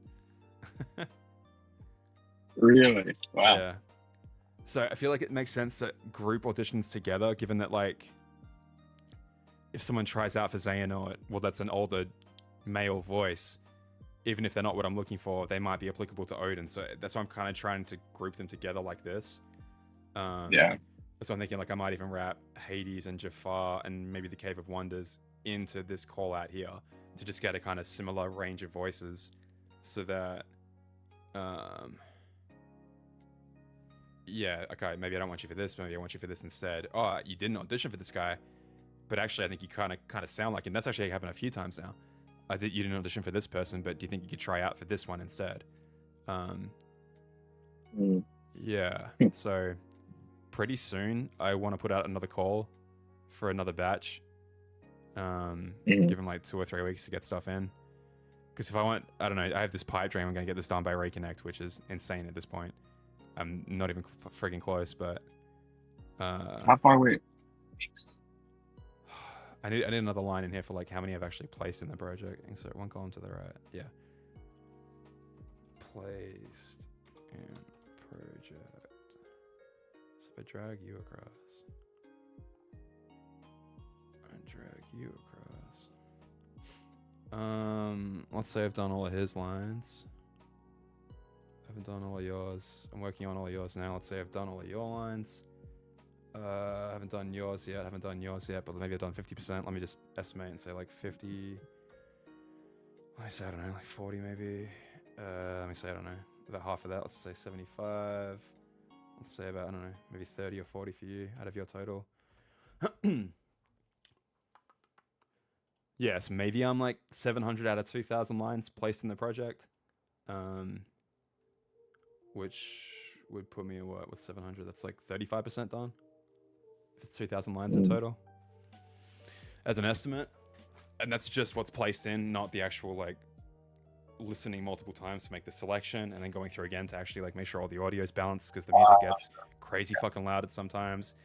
and Yeah. I forget how I did it between sessions. So maybe I'm balancing to my current session, which is different to how I balance to the previous sections. So like, yeah, Gotcha. it'll still be, yeah, it'll be a process for sure. Ugh. Yeah, standard reconnect is approaching so quick. It's pretty crazy. I blinked and like now it's what, May? We're almost halfway done with this Wow. year, dude. Yeah. God. It's good. Yesterday I swear it was February or something. Like what's Yeah. going I on? know, right? Why is 2025 almost over? What do you mean? It's crazy.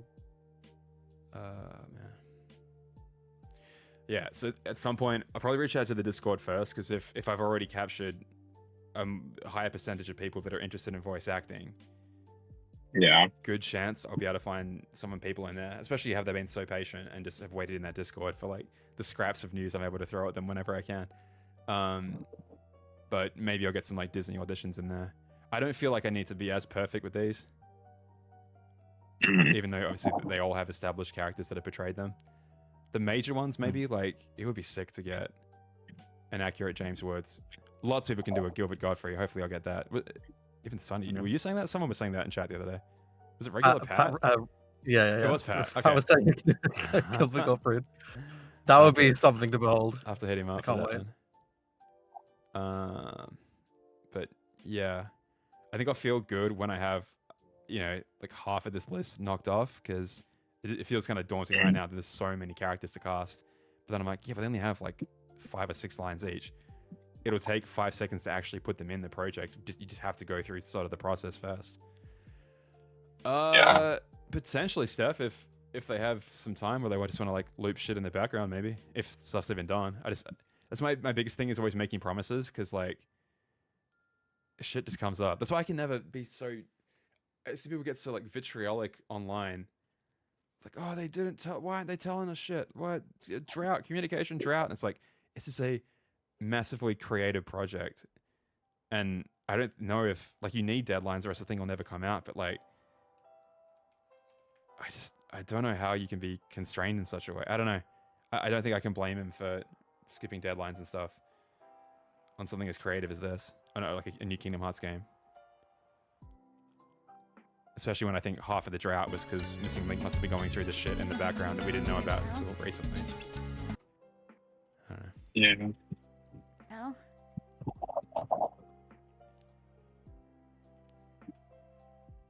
I'll have to hear Pat's Gilbert Godfrey. you can tell. There's someone in Pat's can videos tell? regularly that does a really good Anson the Wise impression. And by really good, I mean like 1-to-1. You can. Like, You can tell. Really? yes. And he's been in their You can. videos for a while now, but I don't know You what can the tell. name is. I'll have to ask, because I'm gonna go back sure and see. Hang on. so many KH fans are like massive Disney fans, and you just pulled out basically a perfect Pooh impression without me even like. I would have ever even thought to ask you about that, but that's like, holy shit, yeah. I'm sure there's tons of people that can do. Like someone out there's gonna have like a really good Jafar, and someone out there's gonna have like a really good Hades, for example. And then like Xehanort. I think this whole thing started because I think, was it Luna? Luna might have just ripped off like an amazing Zigbar impression during just a silly game of Among Us, and I'm like, oh, holy shit. This talent is under the surface on all these KH fans.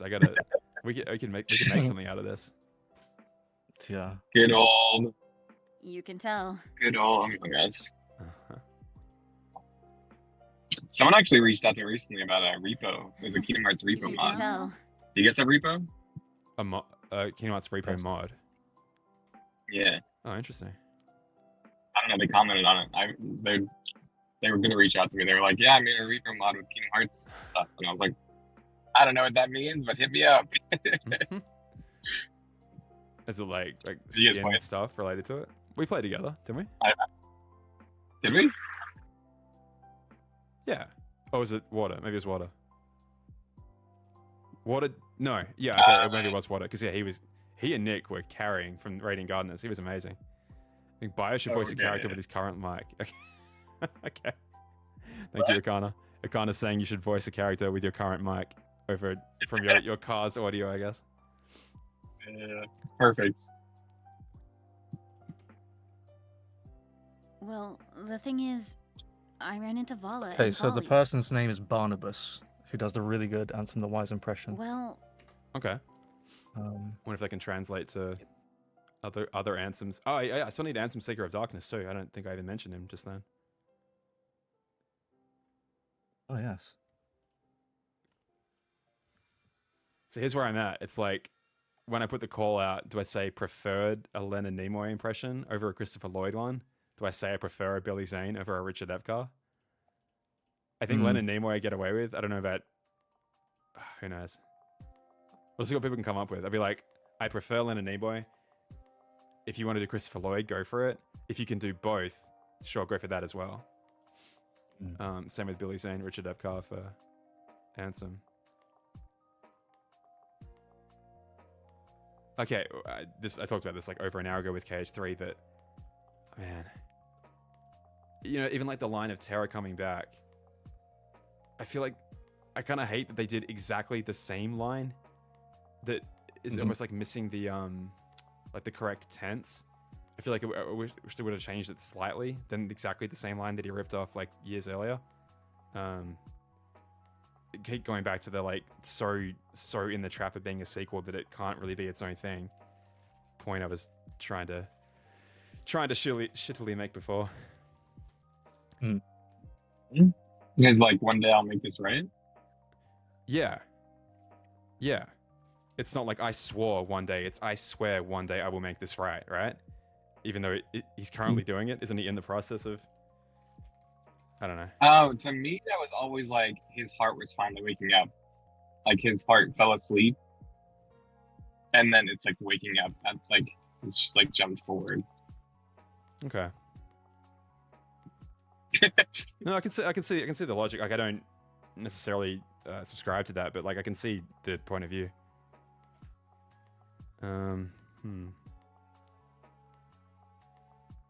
What was the other one? There's another one that kind of gets my goat a little bit like that as well.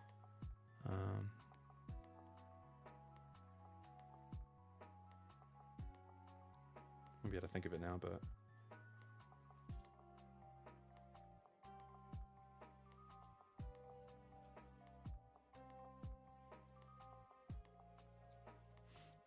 But it's funny in Dark Road that they almost perfectly quote a line, but then they kind of change it up a little bit. Like the prison's surrounded by ocean instead of surrounded by water is like the Ansem Seeker of Darkness line. And it's like, of all the things to change, that's kind of a strange one. Lingering Will isn't canon in KH2. I think it is. It's kind of, I don't know. Like Sora doesn't, you would have thought he would have recognized him in 3, I suppose, if given the chance. Yeah. If it was, but I don't know. They've made weirder creative decisions.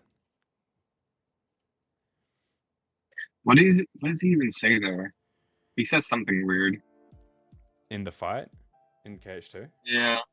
In the cutscene. Was it the after Like the you're fight? not the one or something. Yeah. He's like mutters like Xehanort to himself over and over again. Yeah. It's like, oh, you got a Keyblade. You must be. But what? You're not Ven. No, you must be. You're Xehanort. I'm gonna kill you. Fucking Xehanort. I hate that bastard. I'll kill him. Fucking hate that guy. Sick of that guy. It's a result of a change in the localization team, ocean versus water. This is the thing. If I wasn't a lazy bastard, I would look up, I suppose, fan translations and see like what the original intent of the line was. Like if it was supposed to be identical. If in Japanese it's an identical line. I did that for at the end of Union Cross, where someone that looks just like Brain with the hood on walks out and says, "May your heart be your guiding key," instead of "May my heart be my guiding key," which is weird that it wouldn't be exactly the same line. But it's like, how did you fuck that up? Or did the translators just literally not notice that it was a reference and just go, whoops? Well, the thing is... Or is it intentional? I can't imagine it's intentional, because the line in Japanese, I think, is identical. I'm pretty sure the... Yeah. Not sub... Well, yeah, I guess subtitle, no? Yeah, subtitle. It looks identical to the spoken dialogue box Even a guy who Yeah. doesn't know a lick of Japanese knows that. Well, the thing. So yeah, I think it's just error on their part. Well, you can tell. Well, Which would the thing suggest is, that whoever we ran see into at the end of Vala back and cover Vala. with Max Middleman's voice is that person that we see in Destinations, Yes. which is very, very crazy. Yeah.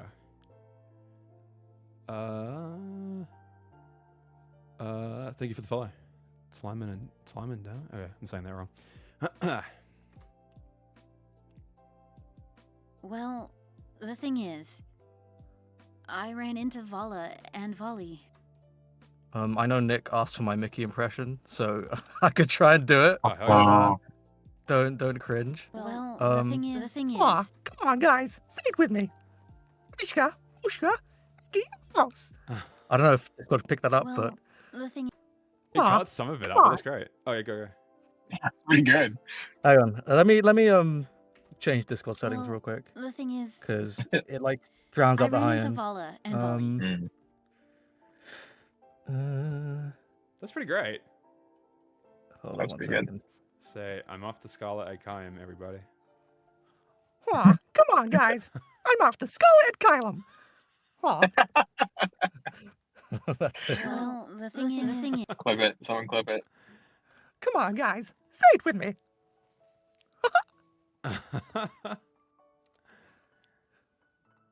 Am I happy I don't have to do this for Missing Link? Kind of. Kind of. Also kind of sad. I don't know. It's fun.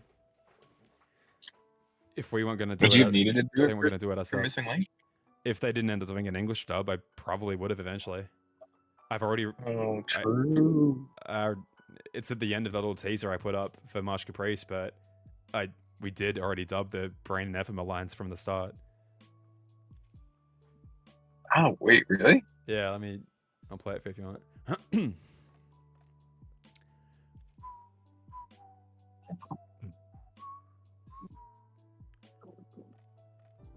How about we make a snowman? This is too loud.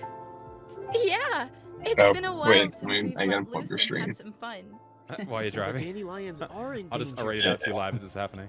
Maybe so. I should get chat up because chat was popping off. Hang on, let me see if I can find it. How do I do? Yeah. This is what makes it all worth it when people's like are enjoying it. But if there's one thing darkness has an aversion to, it's those who are pure of heart. Well, that can be said for anyone. Another version of yourself could be hiding inside your heart. So the idea was like, I don't know, set up because the Dark Red Dove had been quiet for so long, and I sort of reached out to one of the Marsh Caprice organizers and said, hey, look, I'm sorry, I haven't contributed anything. Is it still too late? And they're like, well, one person just pulled out of their time slot. Could you give us a short video real quick? I'm like, yes, I could. So I just whipped this together real quick. And I didn't want it to be like immediately obvious what it was because the title was just like a bunch of question marks. So the idea was that it's going to be a Union Cross scene that appears in both. Told me what I need to do, And that so would that's be what I'll kinda do. cool. I will get stronger. I will carry you one day. Since when do you care about others? Shush you! Let's think it through. Why were we chosen as dandelions? To keep light alive, right? And what else might want to come along for the ride? Darkness. So good. Darkness can hide anywhere, even inside someone. Darkness can hide anywhere, even inside someone. Huh? How did you? Me? Darkness can hide anywhere. I just love chat just starts freaking out. I don't know. It makes it worth it. Like, you're like yeah. Give my little tingles. And then I Nice. I thought it was a cool way of like transitioning into it and then just show off a So, scene where like How should we do this? all of them talk individually. Well, the master wants us to split up into two but groups. this also serves as How do we showing off what decide? the plan was for the additional Rock, paper, content. scissors? Day in order. Any ideas? Guys, it's not About? finalized yet. The timing's all wrong, and I Well, probably would redo we've some all takes, but- studied the other worlds, but you're the only one of us who's been out there. The upperclassmen disappearing? Our mission? What do you think's going on?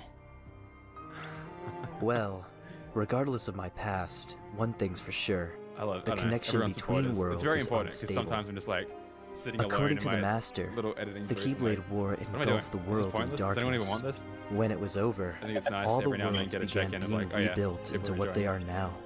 Yeah. Yeah, for sure. Nice to get that feedback.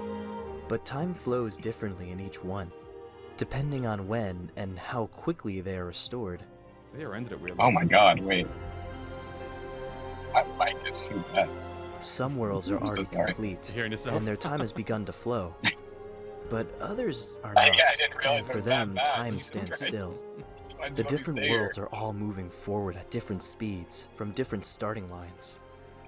Chandis did such a good job. What is it? So waving at hands Let's like say that. worlds are like people. Some are babies that crawl. Hey, I'm Some sorry. are toddlers that have just started walking. And others born yesterday, already adults that know how to run. Right? Hey. Yeah, something like that. But yeah, this Okay. The world I'm gonna is jump unless off. you actually You're go okay. there, right? I'm just getting Yeah. to the missing link part. So yeah, it's Then like we'll that, the do- benefit of that easy. is the it cuts to the idea for what the plan was for kind of the choose your own adventure style. Everyone starts freaking out over that, which is fine.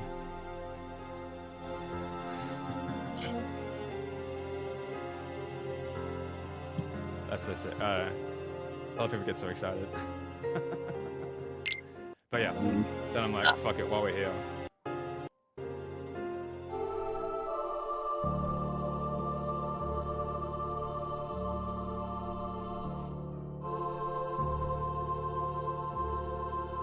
Is recovery an option? Confirmed possible for one at the connection point. Any others? Difficult to determine what it's like farther out. Oh, wait, maybe I do remember this. But the log does note the transit of numerous energy signatures at the time of collapse. Right. Well, for now, let's hurry and recover the one we can. Then off to the lifeboat. Wait, what's this other signature I'm... Yeah, so I just dubbed. Those lines are kind of cut up from the opening segment of Missing Link's opening cutscenes. But I guess now they'll never see the light of day. And yeah, I did wonder this, like if hearing the Japanese VO, if people did pick him as Ephema in Japan, because I don't think there was like any chat of that. If anyone sort of knew that over here, well, why would they know it over here? Like I hadn't heard anyone discussing that. Yeah. But if anyone in Japan recognized Ephema's voice actor from back cover and 3 being reused again in that scene. Yeah. I wasn't going to show this off at all, but then it's like someone kind of opened the can of beans that it was those 2 people. I was like, well, fuck it, it's already out there. Here we go. I don't know how old the Ephema voice actor is, but it could be like a Sora situation with Kingdom Hearts 1 to Kingdom Hearts 2, where like he went through puberty or something and his voice changed, but I have no idea. Yeah, maybe. But obviously, I'm like. Then again, with Japanese VAs, they sound a lot younger than they are. So like Miryu Irano, I think the guy that voices Sora, he sounded the same since since he was a baby, pretty much. So. And Volley. Okay, bye guys. All right, take care, Have man. fun. Thanks for hanging out. Bye. No, I do.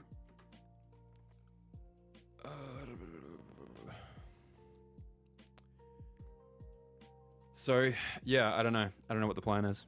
Like, I could dub all the cutscenes that I have.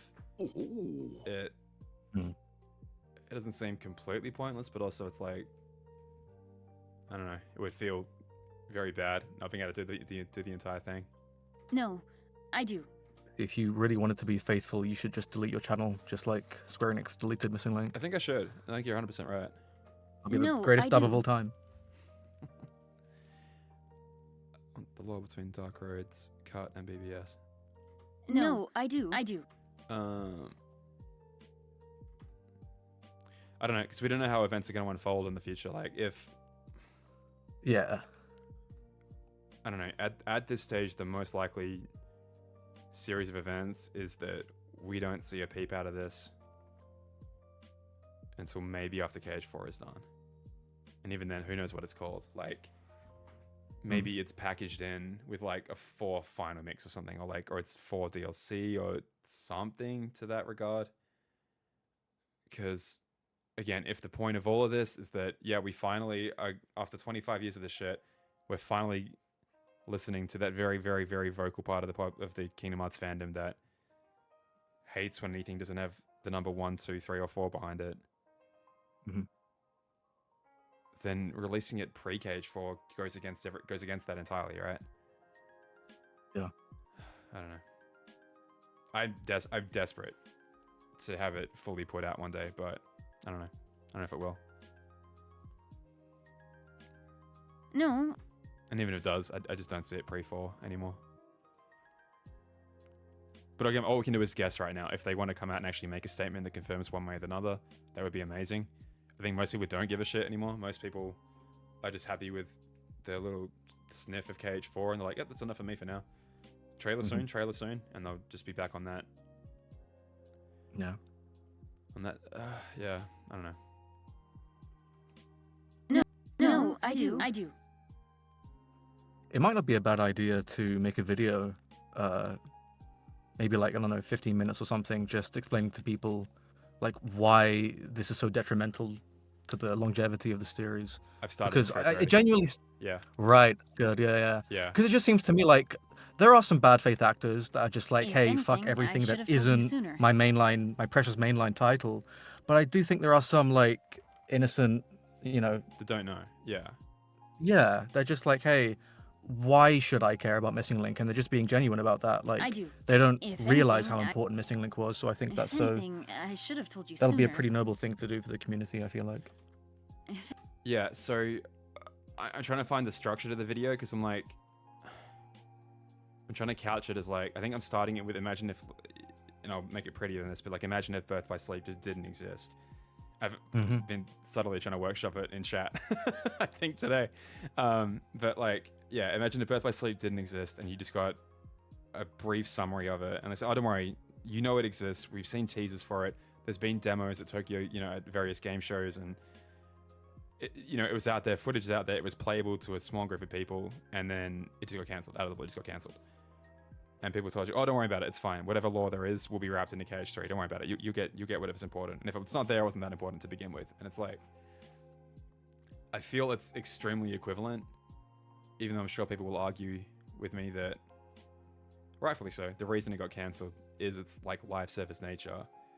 But I guess I'm just trying to stress the overall importance of that story and that I don't think any Kingdom Hearts game can be summarized with just a pretty short little, well, this happened, then this, like just a Wikipedia style, just summary of the events of the plot. You just missed so fucking much. Like how much of the charm is in these games by the tiny character moments, the music, obviously the gameplay, like, yeah. And then, yeah, try to give people a reason to give a shit. Even though all the comments will inevitably be, this is good, actually, you're dumb. Yeah. I don't know. A cutscene compilation would be nice, I suppose, but only if it's... Yeah. It's certainly possible. Again, I don't think we don't understand the full true reason why they've cancelled it just yet. I mean, all they said to us is that, they couldn't find a way to make it an enjoyable experience for a long period of time. We determined that it would be difficult for us to offer a service that players would find satisfactory over a long period of time. I just don't know how much I buy that at all. Like, when did you realize this? You realized this 4 years into development? That's when you realized?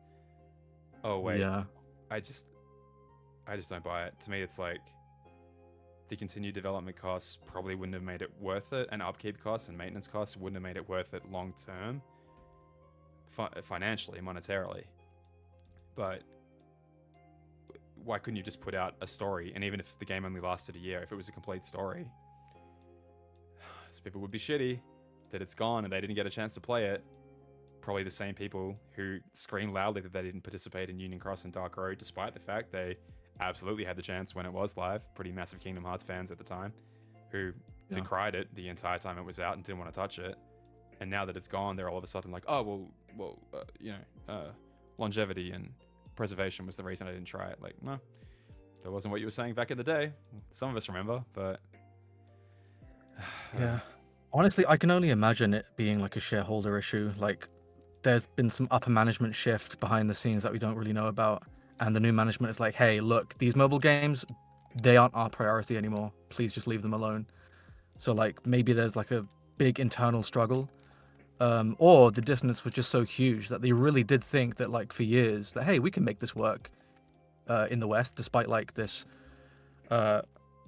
pervasive narrative that mobile games are terrible in the West, which is like, you know, I think what a lot of people think, they just don't want Kingdom Hearts to be a mobile game, and I like, should have told you sooner. I just find it so difficult to believe that they only just now figured it out, because like, the game was like so deep into development, and I think they tried tooth and nail to really let it live with the betas and stuff, and like, I think that second beta wouldn't have existed if that were the case, and I think that delay wouldn't have existed if that were the case. I think that delay was really like the last, you know, I guess the final nail in the coffin. Like, they really like tried one more time to make it work, and I guess something happened behind the scenes. That's all I can say.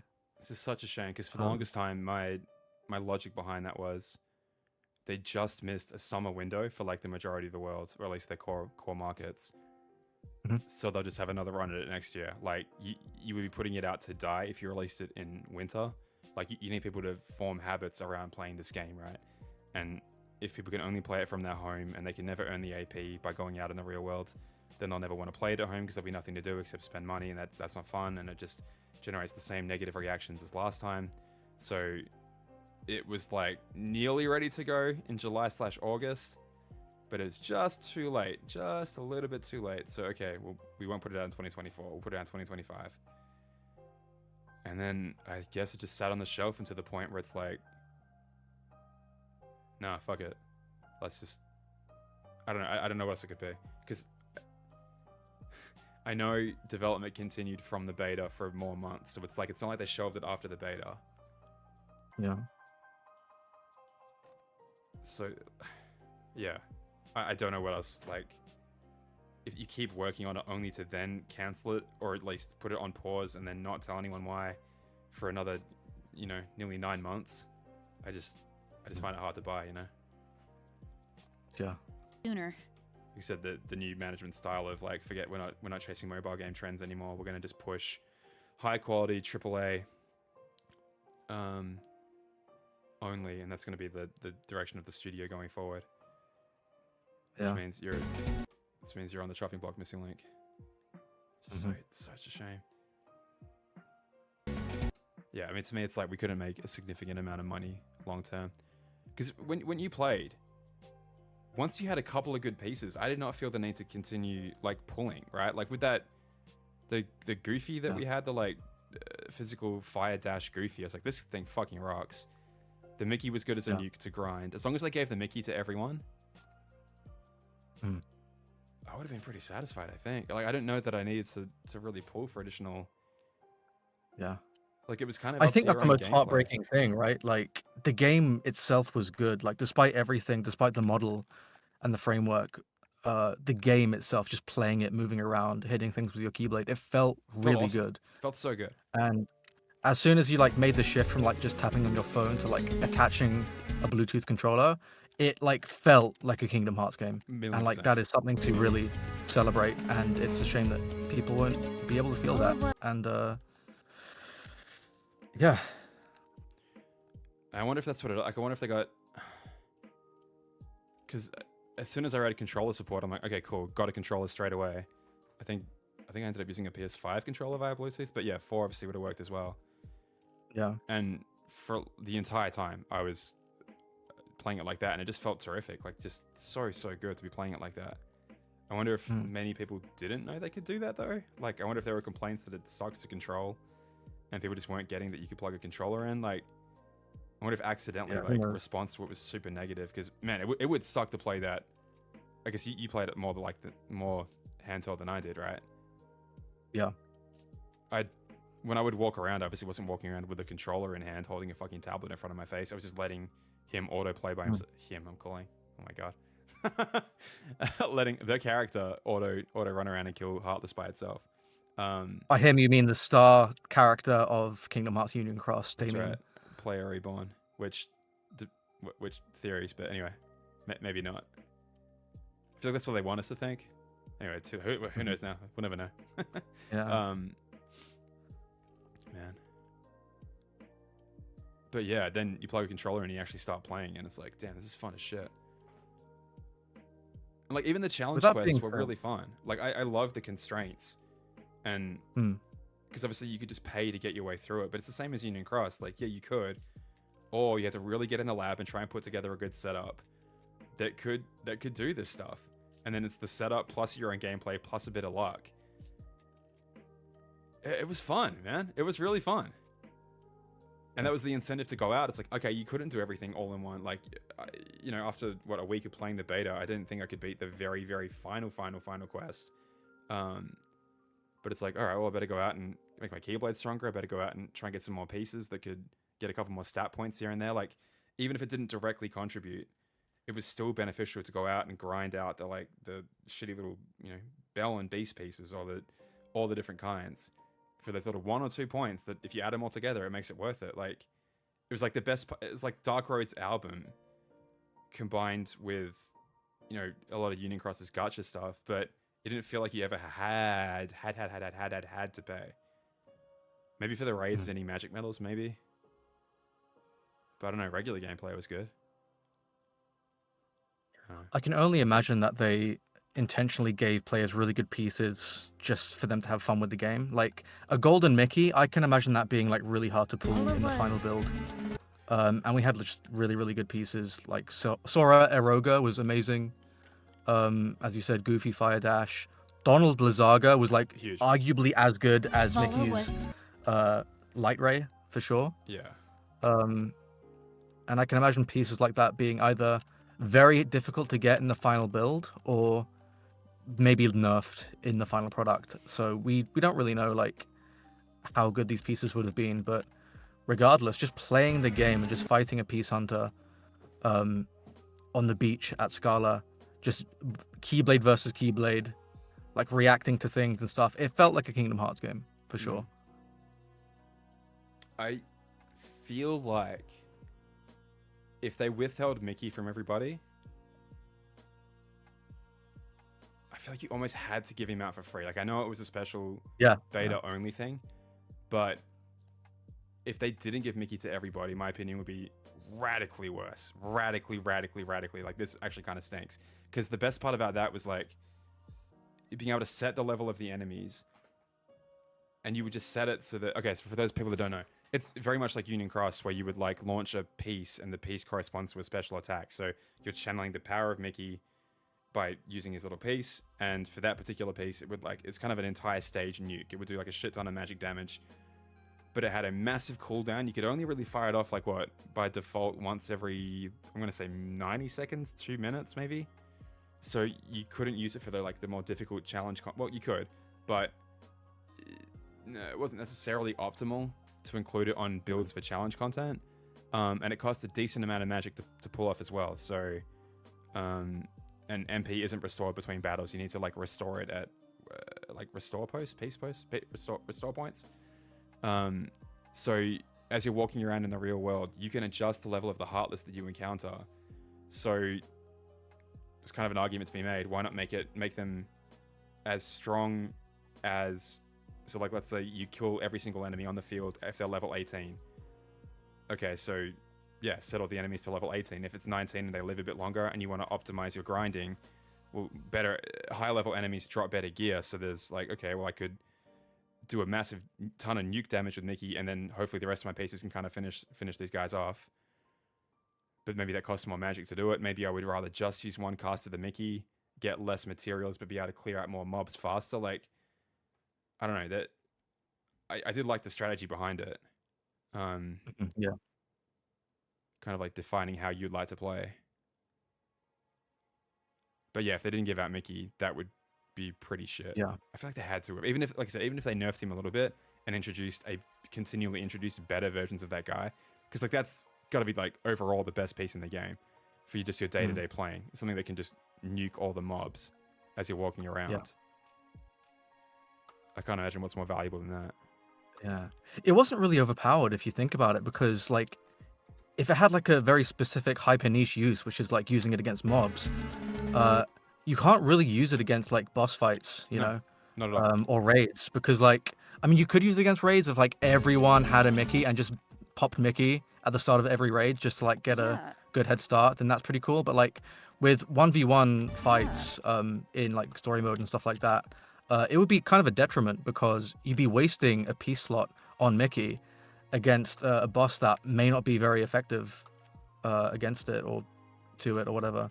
So it kind of wasn't, it was pretty balanced in that sense. It just had a very hyper specific usage. And 100%. I kind of agreed that it would have been great to have Mickey be packaged with the game, like maybe the first piece that you get.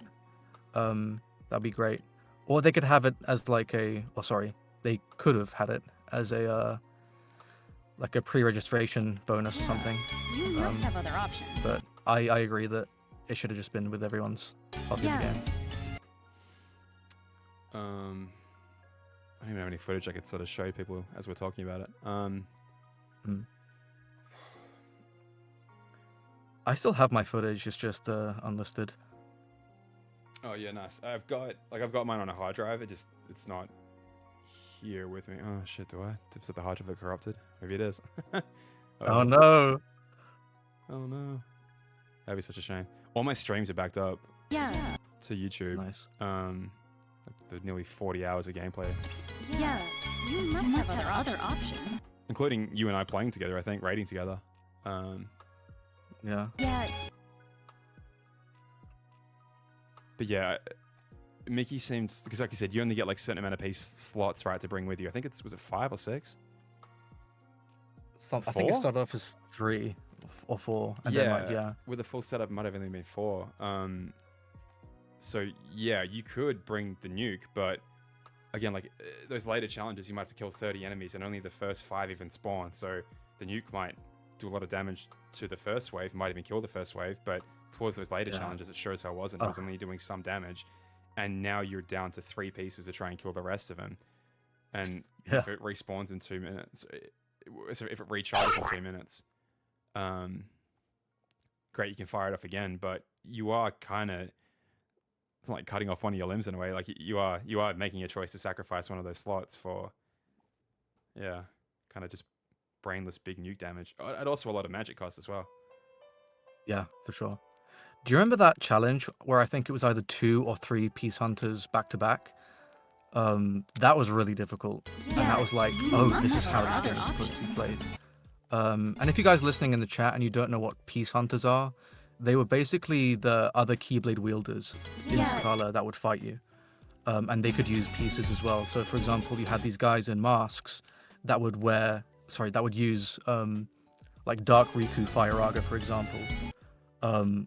And in that case, they had lots of health, lots of defense. They were very like robust in terms of their moveset and their movement. And there was a later challenge in the game where you had to fight 1v1, but after you defeat one, another one would spawn with full health. And basically, if your kit wasn't fully decked out, like you just like popped Mickey and you just used all of your MP on like Goofy Dash or something like that, then by the time the second or the third Peace Hunter came out, you were absolutely screwed. And like all you had was like a very inconsistent dodge roll. And like in that case, the key to missing Link was really resource management, and I think that like that's never really been seen in a Kingdom Hearts game like that before.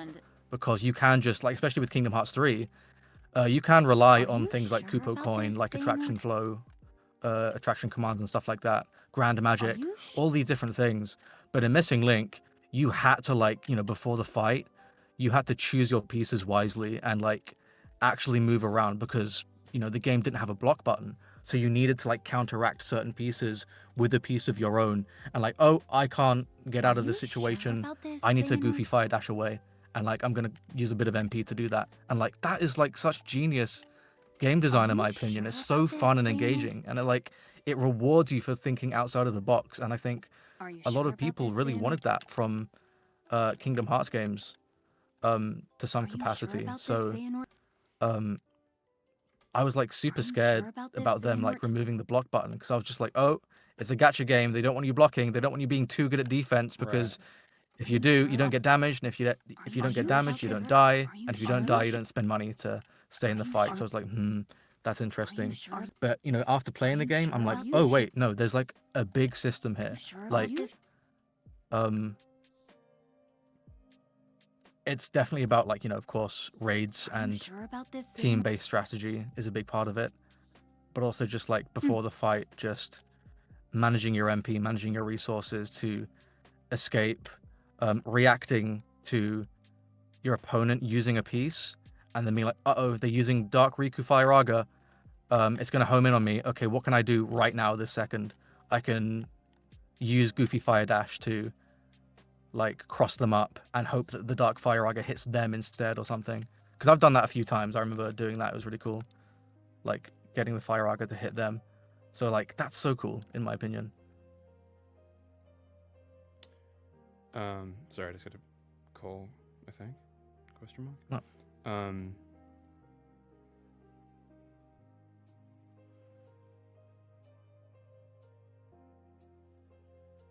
The hell? Someone trying to join this call? I don't think they were. I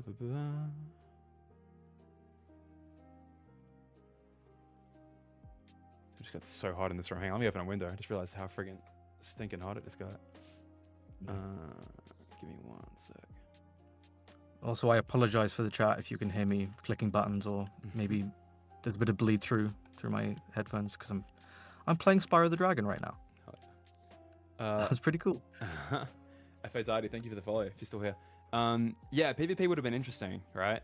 Because I'm sure there would have been like insanely OP, high tracking medals. I'm sure there might have even been like barriers one day. It would have been sick with such a limited like supply of what you could bring with you in one setup. What the setups might have ended up looking like if you would have gone like full physical and tried to just bum rush people like hell quickly, including those like get out of jail free options with the physical dash away.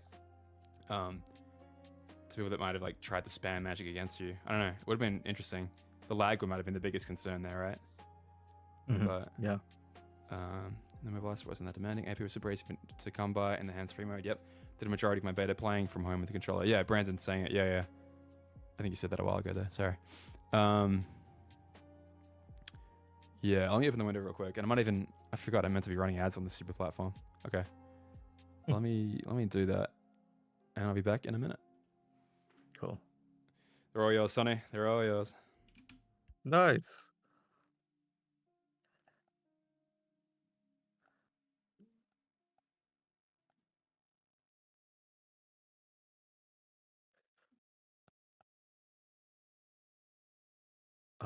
Hey guys. So what do you want to talk about?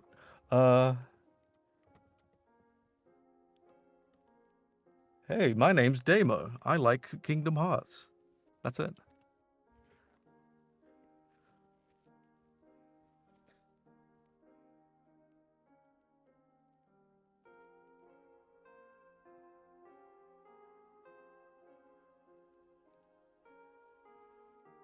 I was gonna wait to talk about this until Damo came back, but another thing is, especially with like Japanese online games, like the netcode is such a huge thing, and it seemed to me playing Missing Link that it had delayed based netcode, which is basically like just how, you know,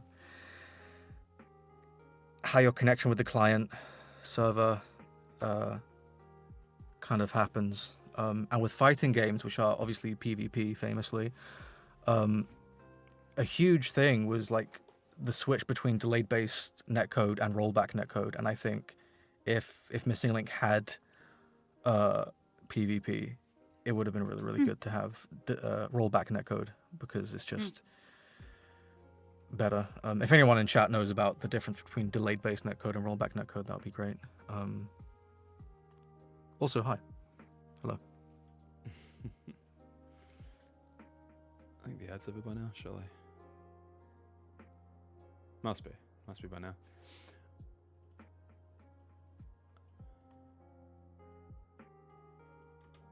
I feel like raiding together worked pretty well. It was just like, I feel like sometimes the boss would actually be somewhat different than what you seem to think that he was. Yeah. That was probably my biggest issue. So it was like, what, half a second of delay would be probably my greatest concern. I remember doing one of the behemoth fights, and I was dodge rolling, and I was like half the arena away. And the game just like literally sucked me back into him, and he did like a body slam. I was like, oh my god, that's crazy. So it really does depend on yeah, your connection with other players.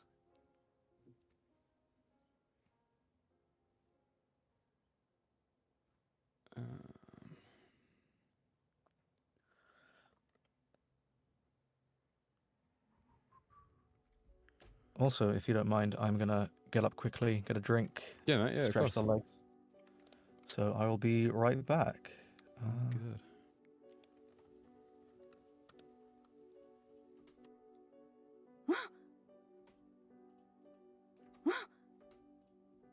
Oh. Erd.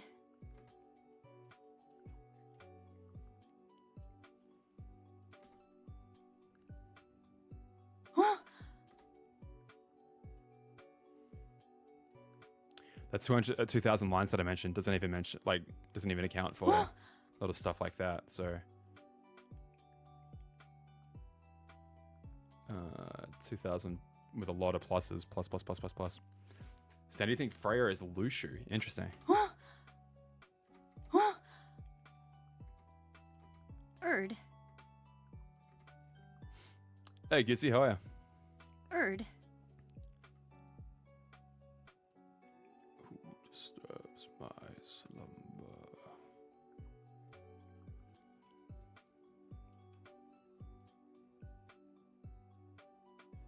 I think it's funny, like, only like 2 days ago we were talking about the awful hypothetical scenario in which Erd. they would go extremely far with the process of like streamlining the Kingdom Hearts series and making it very approachable to new players, to like just fully pretend like the Union Cross and everything doesn't even exist. And we're like, that can't be true. And then yeah, like I tweeted out earlier on, these trading cards are coming out, and there's not even any hint of Union Cross art, mobile game art, Dark Road. Obviously not Missing Link. Wouldn't have expected that, but would have thought it would have been nice to have a little reference to the beautiful key art that was produced during Key, Union Cross, Unchained. Nope. No character renders, no sprites. I wonder if they just got... Wait. No, that's not true. Because I was going to say, I wonder if they just got access to like the Melody of Memory files and are just basically making cards out of those. But it's like, no, they had Union Leader sprites. We check again for Missing Link. I'll check. Doesn't seem to be anything here.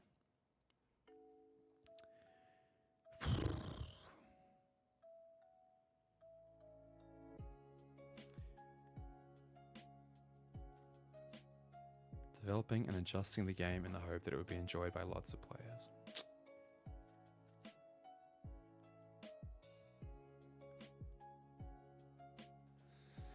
Determined that it would be difficult for us to offer a service that players would find satisfactory over a long period of time. I still don't know what that means. Like, because even when Union Cross was wrapping up, they knew that people were going to leave once the story was finished.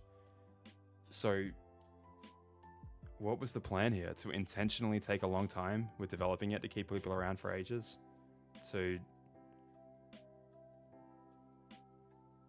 I don't know. To give us a short and sweet story wrapped up in a couple of years and then sunset it? Like, How is this a shock to you guys? Like, what was the plan? Erd. I'm so confused, which is why I do have trouble believing it. Erd.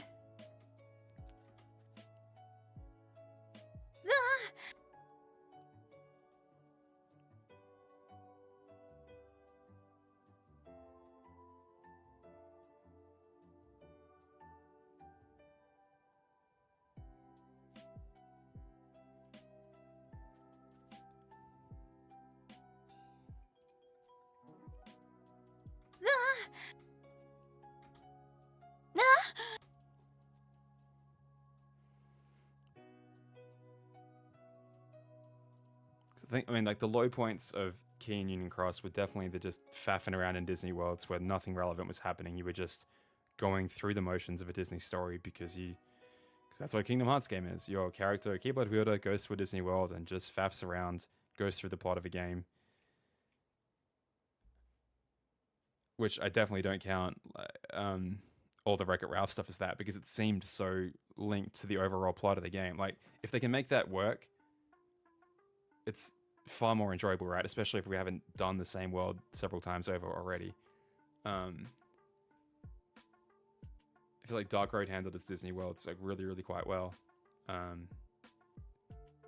So I think this game wasn't going to have a story and just be able to play it forever. I don't know.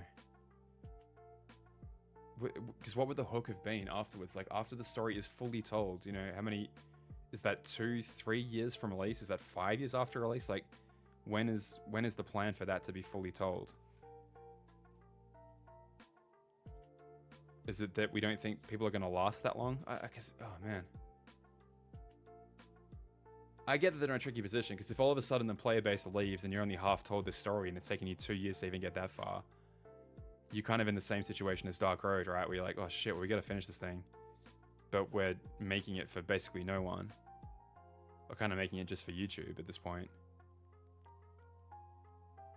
But like, how do you only come to this conclusion this many years into development? That's so crazy to me.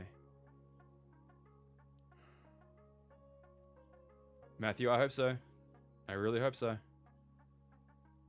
We're going to find out if FML learned the truth of players' last minute plan.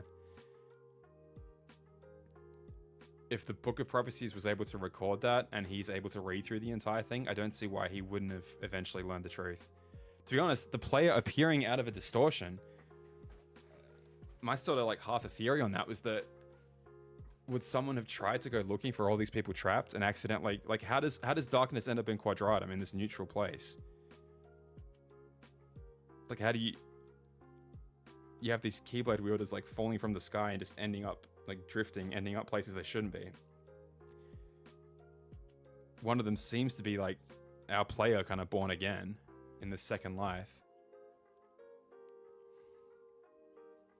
Is it possible that like Ephema went looking for player and opened up this sealed passage that he shouldn't have, where 4 primordial darknesses were trapped, and opened that up and a shit ton of Heartless burst out at the same time, and that's what's causing all these like interruptions and distortions and shit? It kind of made sense to me. I don't know if that is going to be the case, but it seemed pretty logical. He wasn't the only thing that came back. Create your own avatar and experience the digital world at your finger place, on meta, in the meta space.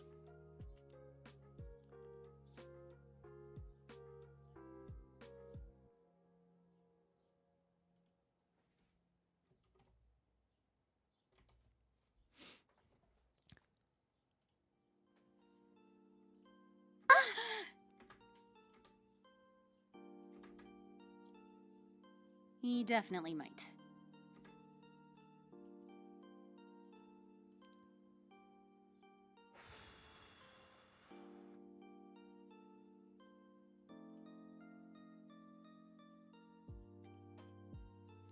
Send someone with a theory on a certain unchained state.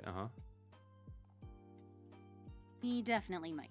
Feel free to elaborate. Go for it. Prophecy is probably why FMA safe Soaring Kingdom wants to. Yeah. I love that everyone's talking about this now.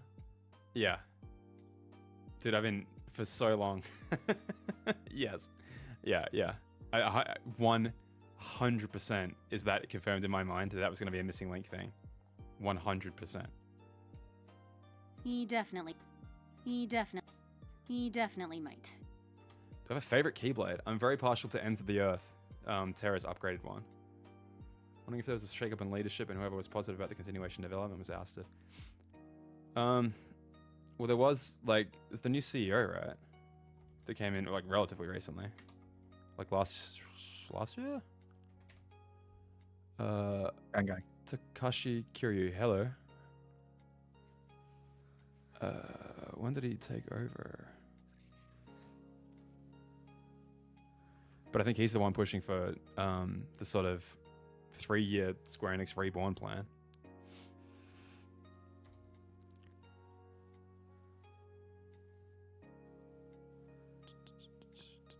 Hey guys, how's it going? Sonny's back. Ephemeral Brain, chronologically original Aura Farms. Did we talk about on stream already? Kind of the whole 3-year plan thing in general? I think we should go down to that. All right, this is the slide that's like the most interesting. So yeah, financial year 2026. That's we're in that now, right? So as of March, as of the end of March, I suppose, like we're in financial year 2026. So we're 2 months into it, I believe.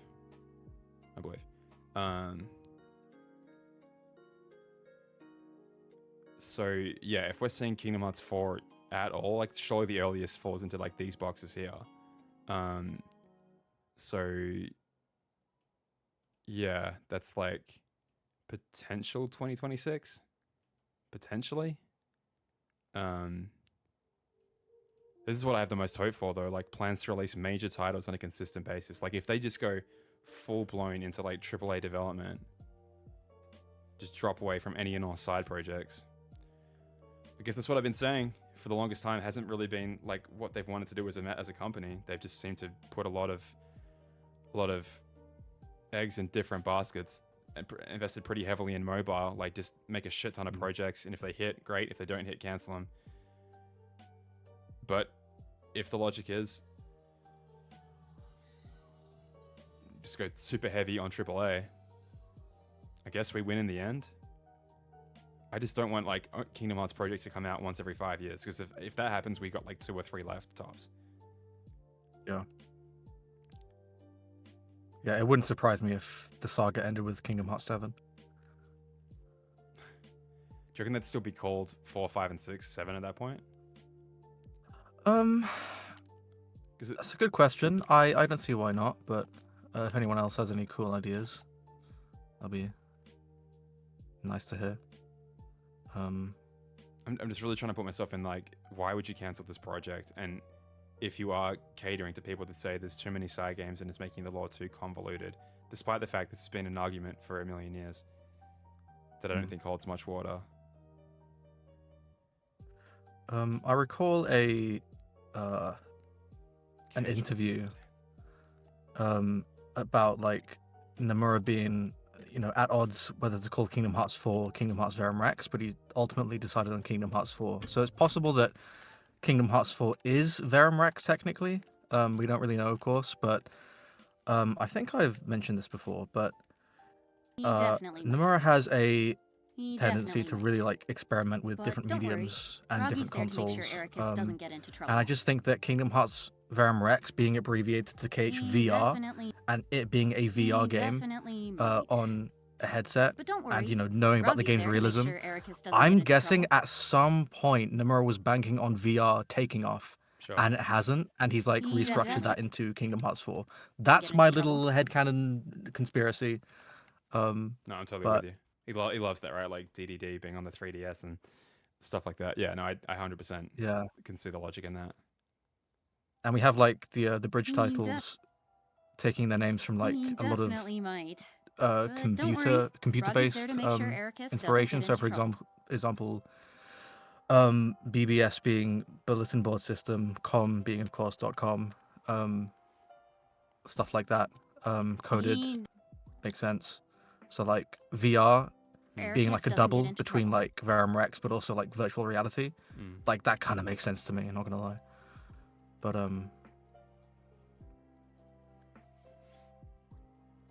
Yeah. As long as you don't get like Kingdom Hearts like altered imagery or something that it's a new AI developed Kingdom Hearts game and it's gonna be amazing. That's blah, blah, true. blah. And they did like a first-person VR experiment for Kingdom Hearts, didn't they? Yes, they did. You can look at like So- the Tower of what's it called? And fuck's it called? What's in the world never was? What's the tower called? Shit, I forgot now. Oh my god. All of Empty Melodies is up further in the castle. What's the? Oh, my I God. have no idea. Oh my god, the one that they run up in the Knots one. Divide or something. Oh my god, hang on. It's something about memories because it's literally playing Sora's memories in the one. Skyscraper movie. of Memories or something. Something like that. Come on, chat. Real Kingdom Hearts fans in chat. I Come know, on, help seriously. us.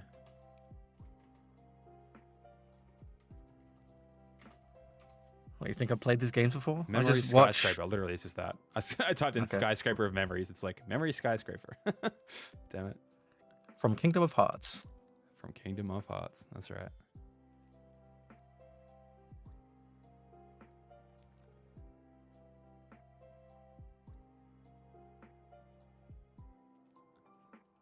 That's true. Hey Neo. Oh. PSVR 2, Quest 3, and soon should be sold decently. PSVR 5. Within the community, right? But I don't know if like fairly popular as can be applied when you're talking like game sales. That's true. Like I know exactly one person that owns anything VR related, unfortunately. Like, and I know a fair few gaming hobbyists. That's true. One of them like swears by it. Like you see his entire room set up with PSVR 2, the new whatever the Gran Turismo that does VR, like all the VR experiences, like sword fighting games, shooting games, paintball games, True. rhythm games. Loves it. Mm-hmm. But man, I just get such a headache whenever I try to play it for more than like 5 minutes. Mm-hmm. Mm-hmm. Mm-hmm. Oh, lordy, lordy, lordy. It's okay, I'm coming to my fiance about the sudden cancellation of Missing Link. He works at studio, does movies and games. His games get cancelled all the time. Yeah, I believe it. Games are less stable than movies. He also said for the GPS game, they would need tons of cloud storage. Ultimately, probably wasn't financially worth it to him. Yeah, that's, I don't know. I just feel like a high profile one like this that had come so far along, like it's kind of unprecedented in Kingdom Hearts to have it cancelled. Yeah. In the way that it has. I'm sure we never even hear about 90% of the projects that are pitched, and they may even get decently far, like beyond the concept phase, that just get thrown away. But with how much we actually, like the 3 separate betas we got to experience, all the work, all the assets, all the music put into this thing, it seems just fucking crazy for it to be thrown in the bin. We're in Said about uncharted mobile waters for sure. Totally. Right, Gitzy, yeah. I would argue that I'd sooner buy another handheld console than a VR system, unfortunately. Much as, like, I'm sure it's cool and the technology is, like, amazing. I just don't think I want additional peripherals, like, getting between me and the game right now. Like, if it made the act of playing a game easier and way more fun, sure, we can have a conversation about that. But right now, I just, in VR's current state, this might not be this way forever, but in fact, it probably won't be, but I just don't see it right now. So, and especially, yeah, like you said, everyone's got a phone. Everyone can freely access from the App Store these games right now if they weren't delisted. Yeah, biggest problem with VR, gaming traditionally doesn't take that much space, but VR takes a good chunk. Everything I've done in VR is awesome, but I don't have the space. No, totally agree. Yeah. You have to dedicate like your entire living room to it. It's kind of crazy because with like the PlayStation's portable system now, that it's like, oh yeah, your PS5 is running and it's just going to stream that content. You don't even have to like occupy your TV anymore. You can still have it plugged into a TV and play it there when you want to. But if you want to have it running as a handheld and you just want to be taking up a tiny bit of room on a chair, on your couch, on your bed, like whatever you find comfortable, you can do that. You can make it take less space. Like, not VR, which demands basically an entire room and, you know, I don't know. Sit on the bed, connect to PC via Wi-Fi. Yeah, hell yeah. Hell yeah. Watching movies in VR is neat, but it becomes annoying having something strapped to your face. Sure, for sure. Diablo Immortal, yeah, everyone's got phones, right?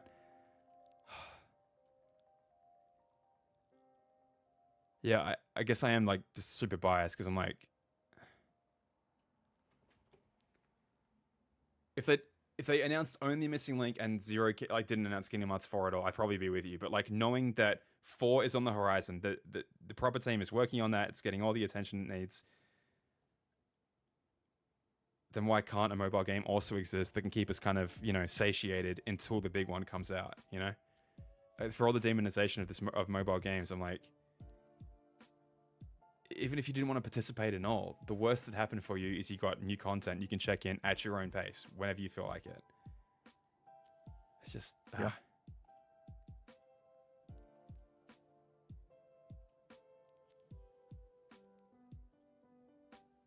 There shouldn't be lore in this. Well, there shouldn't be lore in a Game Boy Advance game either, or in a PSP game, or in a DS game. It's just a modern console, in a way. Yeah. That you already have. That you didn't have to buy an additional thing for it, because chances are you already had it. It certainly is. I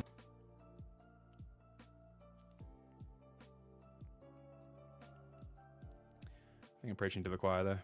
It is.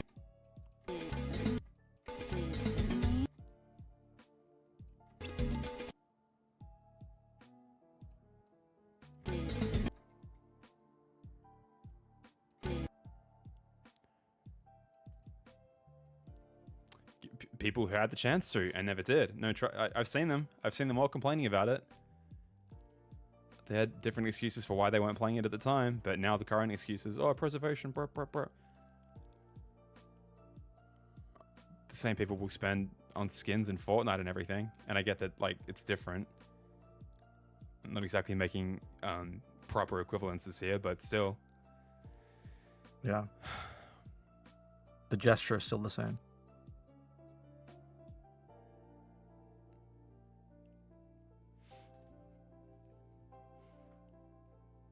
And yes, at some point they have to put out official ways of getting this content again, right?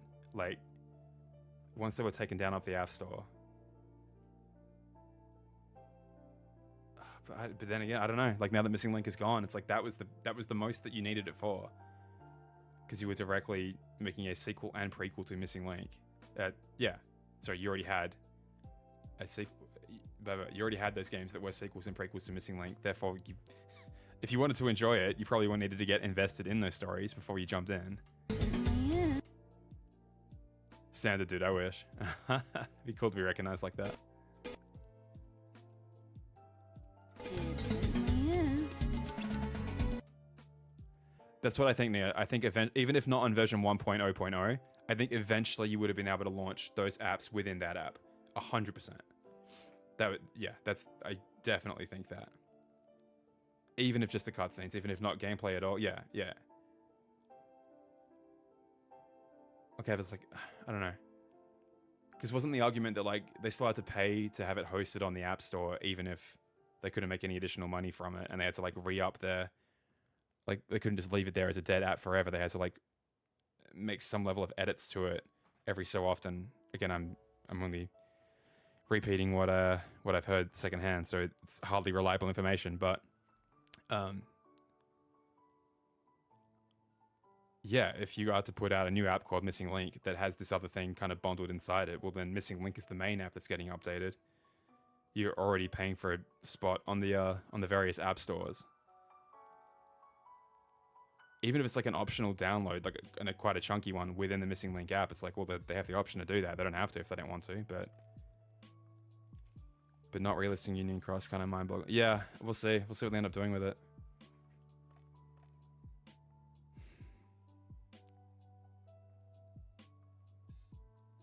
Yeah. What do you think about the cards that are being released soon? Certainly. I was just whinging about those, going like, if there's no trace of Union Cross and Dark Red and Missing Link, that just keeps going towards what the three of us were talking about the other day. What seemed unfathomable, that could they just be trying to pretend those games don't exist? Like, so there is just no barrier to entry to 4. What do you mean Union Cross? That doesn't exist. Mm. What do you mean Dark Road? No, ignore that. Just play 3. If you're confused, great. Then buy 4. You'll get all the answers in 4. We've never heard of Union Cross or Key. Who's this blonde kid? It's a Who's this scary white-haired thought. kid? You'll find out later. Yeah. Yeah, there's just so much build up in 3 that I can't imagine them, scrubbing all of that from existence. But maybe 4 will just see like a tweak in like what we're supposed to pay attention to, like what they will retain and what they will be like, hey, forget about it. It's like, for example, Dark Charity, Nightmare Charity, like saying stuff like "I'll see you in another dream." It's like, I have a very strong feeling that's not going to go anywhere, unfortunately. No. You know. It certainly is. I don't know, because wouldn't they make the argument that, well, back cover just introduces you to these foretellers and that there was a war going on, and that there's a thing called a black box, and that's all you need to know for 3. Maleficent's chasing the black box, and the foretellers show up at the end of 3. That's all you need to know. You don't need to know anything else. It's fine. And just because pieces representing them show up at the end of Kingdom Hearts 3 in the secret movie, well, yeah, that's all you need to know about them. Don't need to know anything else. Which I guess I do kind of get, because it's like, again, Sora needs to learn these things. So if he's going to be the one fighting against him, or whatever the avatar for the player is. So I do think you will get explanations for all these things in 4, if we are to be indeed going up against those guys.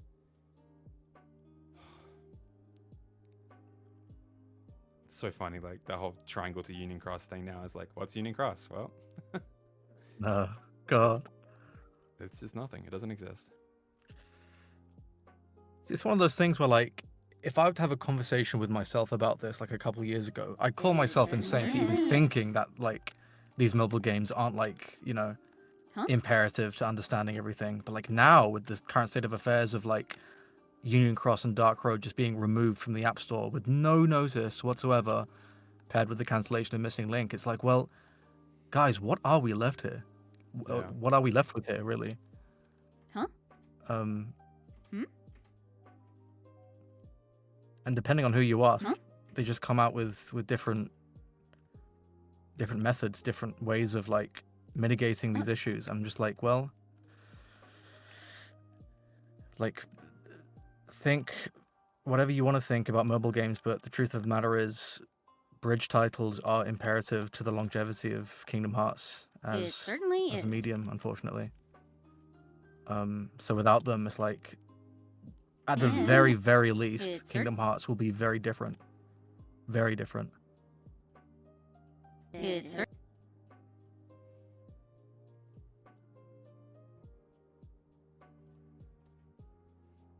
I'm also thinking, like, if they don't need to rectify Lucy's reports in Kingdom Hearts 3, they could just ignore them. Like, they could just be like, hey, don't think about this in Union Cross because you can't anymore, like, literally. Like, officially, you cannot check it out anymore. You have to go on YouTube. So sad. So it's just like, what if So the reports mean nothing? Like, you want to voice the carpet guards? Yeah, sure. You got it, man.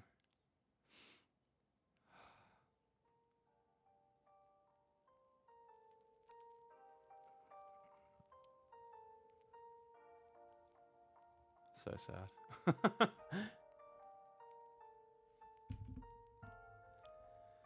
Oh boy.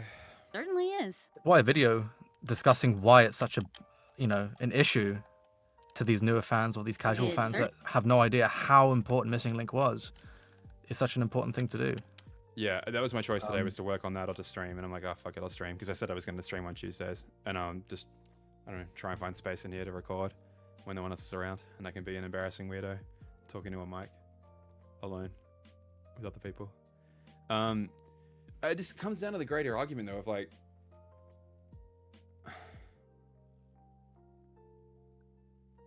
are the side games, are they just not important at all to Square anymore? Like, are they, now that they're in HD re-releases and they're purchasable on a AAA on a modern console / PC. Now they're finally like, okay, now they're real. Now they contribute. They're not obstacles anymore. Now they're like selling points for the series. Oh, check it out. You get 9 experiences in this big collection now. You get, you know what I mean? Rather than before where it's like, oh, fuck. Like, okay, I got to do all this homework beforehand. I got to get all these different consoles to do this. And track down all these copies of games. I just can't imagine we're ever going to get a side game like ever again that isn't on a console then that can be like... Yeah. You know what I'm trying to say? Like, if this is the current logic that these have been somehow annoying and bad the entire time, and they've only just realized this like 25 years in, and I get that the staff has been shook up quite a lot, and the company obviously has to go through like a lot of changes and this evolution that it wants to go through, and this is probably part of that. But I just, man, yeah, it's like, then what have we been doing for like 2 decades, you know? Yeah, for sure. And what does the future of the series look like? Is it just AAA every couple years? Maybe some DLC on top?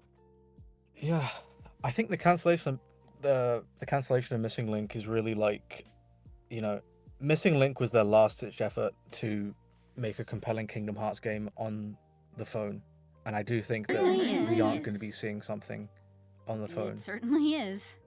For the rest of Kingdom Hearts' life, which is pretty interesting. It certainly. But with that being said, I think the closest thing would be like It certainly is. a Switch title that you can just play, and it's just, you know, very like abundantly clear that it's not marketed as a AAA experience. It's just like, hey, here's another side title, which is just a Switch 2 exclusive that you can play on the go if you want to. But I think that's the closest thing, really.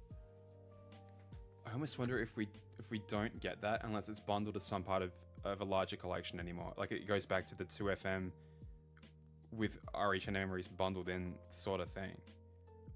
Yeah. It's like, we want everyone having the same streamlined experience so that when the new big one comes out, we know everyone's going to buy it and everyone's all caught up and everyone's on the same page.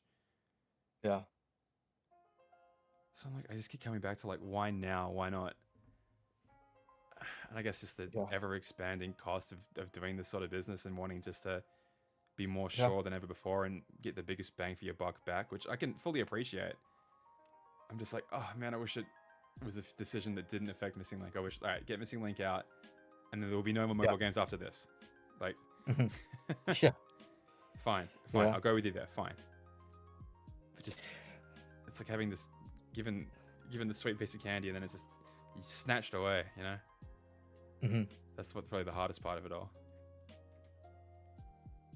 Honestly, I think it just stems back to archaic Japanese business practices and them just being constantly 10, 15 years too late on the draw on any given thing, and just being stuck in this very traditional mindset of like, hey, it works internally, we can make it work nationally. And I just think that like,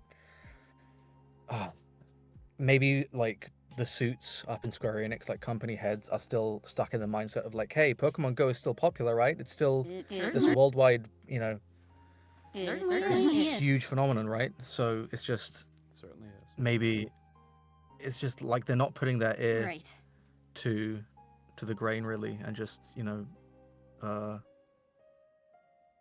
really paying attention to what's happening around the world. And only now they're like, oh wait, hang on, our only successful IPs internally are like Dragon Quest, the Dragon Quest mobile game, and like maybe a few others. And like, I mean, think about it, like even with Nintendo, how many like competitors for Pokemon were there and have just failed? Like, remember Yokai Watch? Remember, you know, Digimon, Medabots, all that kind of stuff. It's just like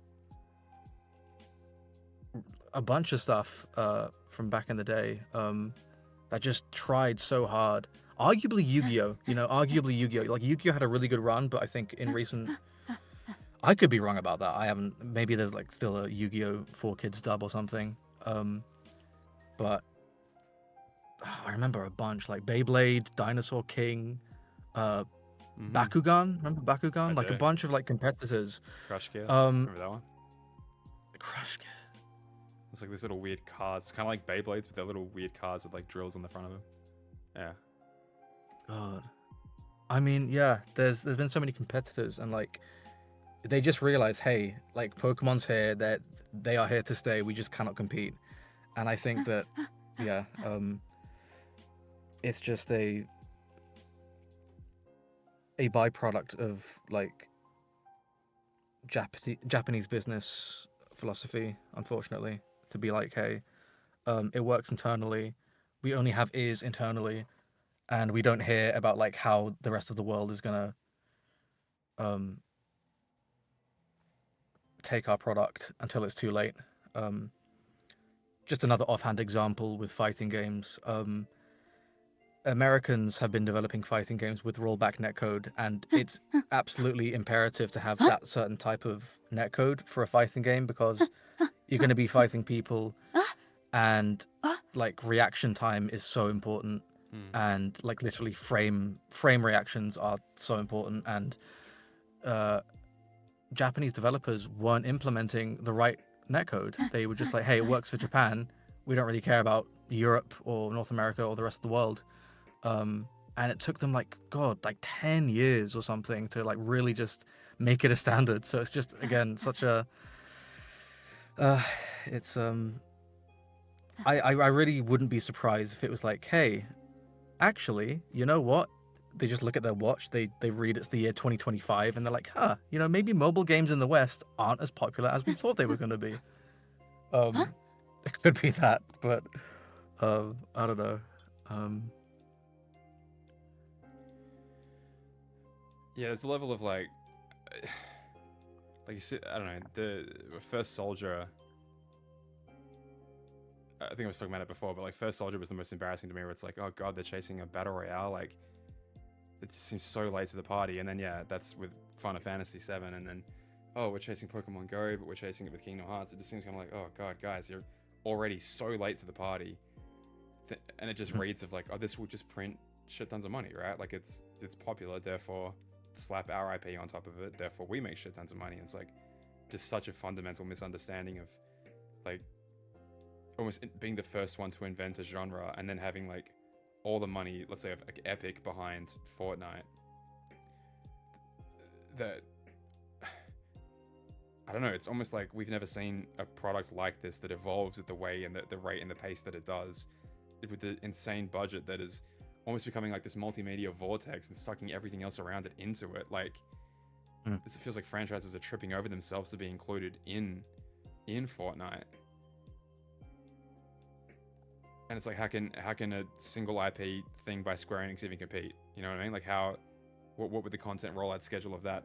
What did it look like? I mean, I never played a single game. It was like, oh yeah, I'll play it one day. This mobile only battle royale with Final Fantasy characters. Like, okay, sure, I'll definitely get around to it one day. I don't know. It's one of me that thinks that like it's kind of good in some regards, that unless they have a genuine idea they want to tell. To me, it always reeks of like, okay, you have to make a battle royale, you have to make a Pokemon Go clone. Now just make the best product you can. And so they go, okay, well, how can we integrate the plot into it? Okay, well, the real world is corrupted, and you are a Keyblade wielder, and you're going around purifying different parts, and it's called the Astral Dimension, and it's Heartless from there, and it's connected to the world that we know through these little distortions, and Heartless can jump. So it's like you kind of are given the guidelines, and you make it work as best as you can within those guidelines. It doesn't seem like it's completely cynical. It doesn't seem like it's completely just slop farmed out to chase trends. Like, that's the heartbreaking thing, is that there is a shit ton of effort behind it. It just seems to like be in service of these guys at the top of the tower going like, make that trend, make trend, get like, quick, hurry up now, and not realizing that by the time you get there, the industry probably will have moved on. Like, I don't know. Extract was? No, I do not, Laura. Missing Link is going to become Candy Crush, yeah, because that's definitely the new hotness. So it's going to be a way to connect to the real world Kingdom Hearts with the stakeholder items of an ethereal general thing. to me, that's what it seemed like. I mean, you were literally going around and purifying the real world. Like, you would open up a map and you would see that the entire world was covered in darkness, and you could purify little quadrants of it. And Heartless existed here that would try and... The Heartless that you fight in Missing Link come from what feels like the real world, I think. I'm trying to remember now, hang on. Because like distortions open up, and like if Heartless attack in Scala, it's because they burst through a distortion from the astral plane, from the real world, more or less. Or I guess to not try and spoil like the world ends with you here, but like multiple plane, it's like layers that exist on top of the real world almost. So it's like the astral plane feels like a layer very, very, very close to the real world. I don't know. And then you have, well, yeah, exactly standard. Then you have Quadratum, that is this fictionalized but still extremely similar version of, you know, of Shibuya, for example. It doesn't seem to, you know, and the fact that we regard them as fictional, but they probably regard us as fictional, like, yeah, it seems all connected. Do you want to know if the beta content we consider canon going forward? I asked Elise that yesterday. I was like, as of right this second, is the Missing Link stuff canon? And that was the scary question. As of right this second, is the Union Cross stuff canon? Like, if it's not officially accessible anywhere, but the franchise isn't dead and dormant, can we, with 100% certainty, say, is Key, Union Cross, and Dark Road canon to the series right now? Because, I mean, my answer until very, very recently would have been yes, of course. What are you crazy? What are you talking about? I don't care if they're delisted. Yes, they are. I don't know that it... Well, yeah. I just don't know that it does. If back cover is still a purchasable product... Am I holding up again? I'm losing my mind. That's for damn sure. Huh? I don't know. What do you think? Like, would you consider... Is this going to go the route of like the extended universe Star Wars stuff where it's like, oh yeah, it was canon until we say otherwise? It's terrifying. I would have to imagine, like, for example, Bloodlines. I think Missing Link, like, how are they ever gonna like flesh out characters like So Nept there's treasure? and Ramus, who people theorize were like ancestors of Aqua and Lee, you know? Like, we don't know. Like, maybe I think we have to really So like there's treasure? hope and pray that Missing Link wasn't as important as we made it out to be. Like, maybe there was some stuff at the end, like the climax is important, but maybe, just maybe, all that bloodline stuff, all of the societies and all that kind of stuff, maybe it wasn't as important to the series going forward. I think we have to just pray and hope that's the case. And, you know, that's a shame, because if that were to be the case, then Missing Link would have been, again, pretty grueling to get through if we were just like beating these chapters and just going through like the grueling semantics of societies that don't really matter, you know? So it's really, again, just a lose-lose situation, because it's either we've lost out on a key piece of Kingdom Hearts history, or we haven't, and it was useless to begin with. So I hope that they just cherry pick all of the best parts, like the imperative plot sequences from Missing Link, and just try and shoehorn it in to Kingdom Hearts 4, which will ultimately, of course, make it, to some degree, a compromised story and a compromised product. And I just hope that people don't just weaponize that against Kingdom Hearts 4 and say like, oh, you know, this game sucks, because you can definitely see the holes in the story where they needed to, I don't know, have some kind of Missing Link reference, but they couldn't because the game is not out or whatever. So I can't imagine the entire Key Saga being like shelved, but maybe a lot of those, like, you know, for example, Dark Charity, Bloodlines, that interview where like Nomura was asked about like Heartless in Dark Road and like why they work the way that they do, and he's like, oh, you know, we'll figure out a Missing Link, you know, what is the Child of Destiny, we'll find out a Missing Link, what is, you know, Odin's deal, we'll find out Missing Link. It's like, maybe we just won't find out. Maybe we just have to be like, you know, it's not that important going forward, let's just drop it. So that's a huge shame. Brain, you know, that character,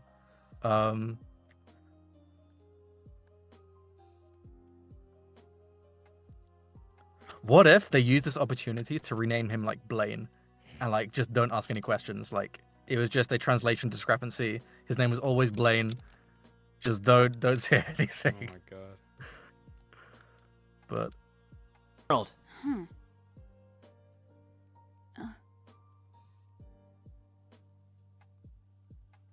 Xehanort. like it technically is the unwritten era, and I'm like, yeah, it sure is, sure is.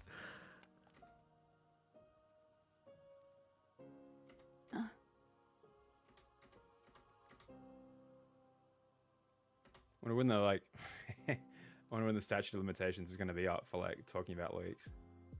Like, what? Because I'm sure it's already on some wiki somewhere. Like, I don't know.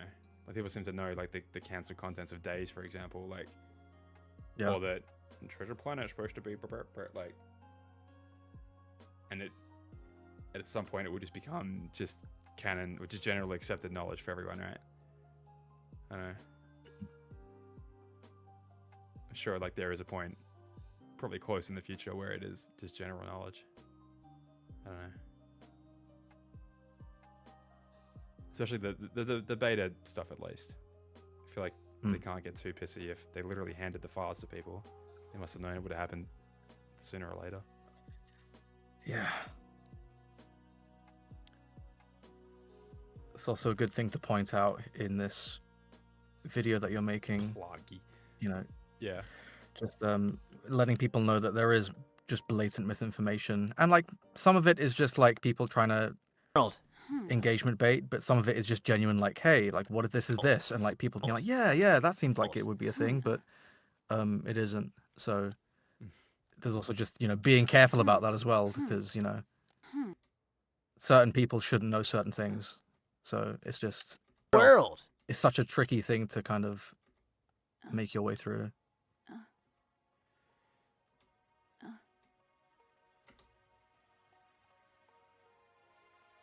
Yeah, the big one is. Sorry. Okay.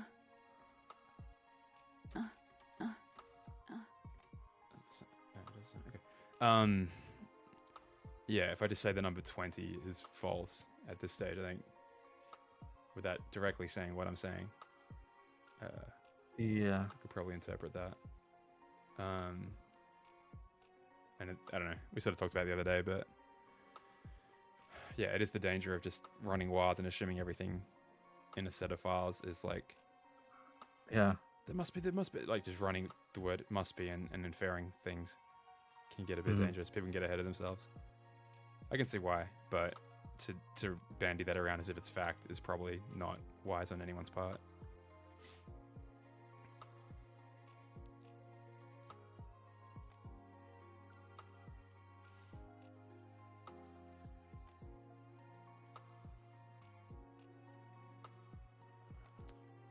Just trying to think if they want like easy cash injections like between now and when 4 comes out, because like when in the road to 3 releasing, we got 1.5, 2.5, 1.5 plus 2.5, 2.8,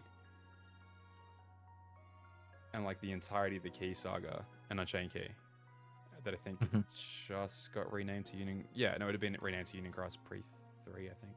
Yeah. So like I'm wondering, all right, we've got the Steam releases of 1.5, 2.5, 2.8, 3. I don't know, do they finally do like a 3.5 collection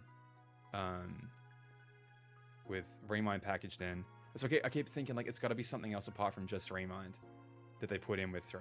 So I was going silly the other day with like Missing Link becomes 3 DLC somehow. They like build it on top of that.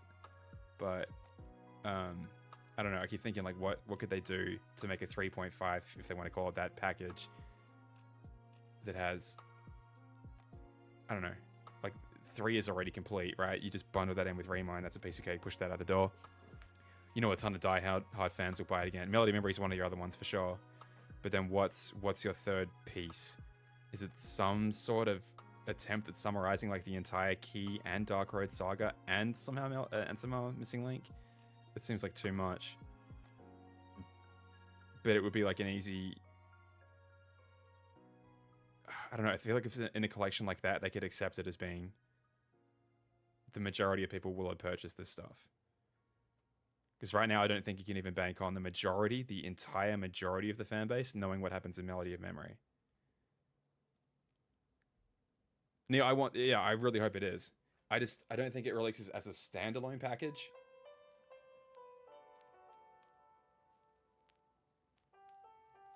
At least until 4 is out. I don't know. We discussed this previously about like them learning their lesson about Right.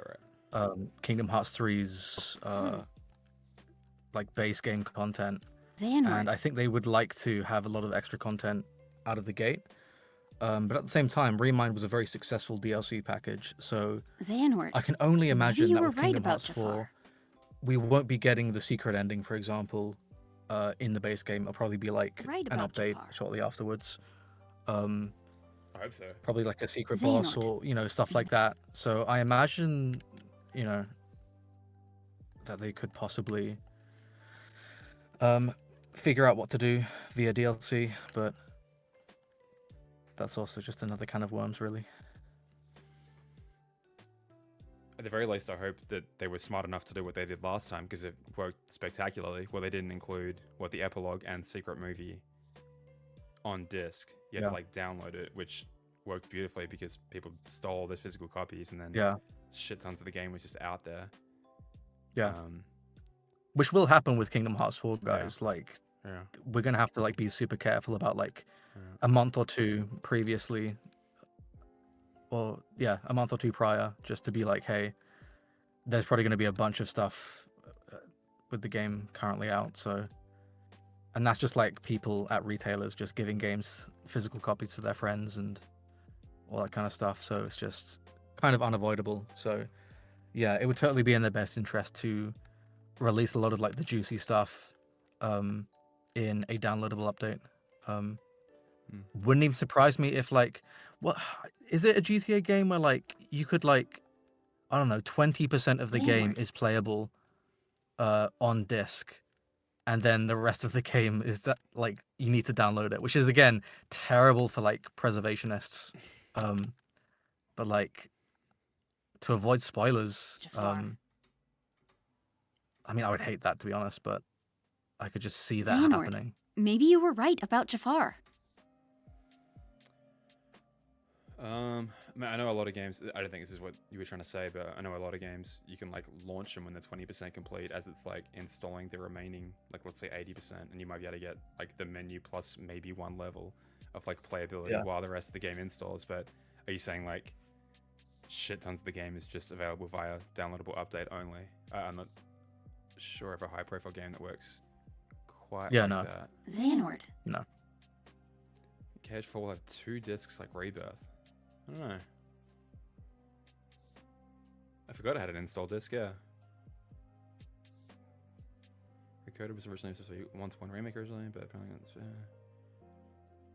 oh, that was the other thing. Yeah. Did you notice that Coded's artwork is missing on here as well? That's kind of what I go back to with my canon thing.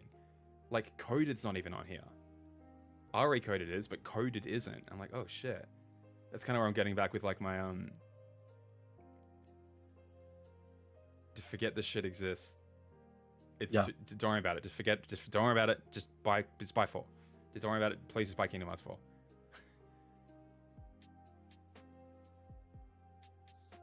Oh man.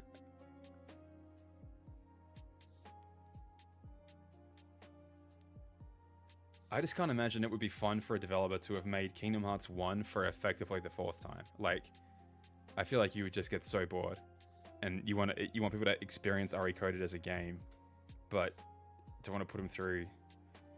And then your action RPG Sora, and you have a fire spell, and you have a Keyblade combo, and blah blah blah. I'm I feel like I'm so glad they went down the route that they did for varying up the playability in each world, just so there's a reason to play it. It feels like, apart from just Sora controls.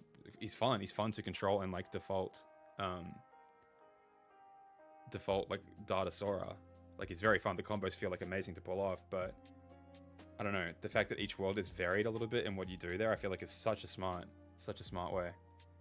Hey Heather, how you going? To me, the secret cards, like if this thing's coming out in August, would that not be like some level of Kingdom Hearts artwork that we won't actually be like privy to until, I don't know, if we get some sort of trailer or more screenshots in the next, or like a Cage 4 Sora render, something like that? Maybe key art, maybe box art? Like, would that not... Like at this stage, what's the point of keeping any secrets? What's the point? Unless you have like some level of Nomura artwork. Or artwork pertaining to Kingdom Hearts 4. At least actually has this already from the 20th anniversary. That's in portrait, not landscape. Or else I'd say that could easily be one of them. The drawing of Xehanort that Nomura did for the end of Dark Road, where he's in like in that park, and I don't think it's technically still should be here, but yeah, the ultra secret cancelled game, missing link artwork, yeah, 100%. Amadeus, I think turn-based Olympus, I've heard complaints that like, well, you level up this Sora, but then you play the final game and you play all the worlds and you're not even using that Sora. I don't know. At that point, aren't you just playing kind of an inferior version of KH1, like just on a DS instead of like with slightly different combat options? Like I feel like I'd rather, if you're asking us to experience RE coded, I'm glad that it has something different to offer rather than just being kind of this standard, like you said, Kanto of Kingdom Hearts over and over again. 3 blocks away from Shibuya Cross. Yeah, I'm counting. My knowledge is entirely based off navigating in Neo: The World Ends With You, but is it just Vivi from 9? Not. That is funny. Lol.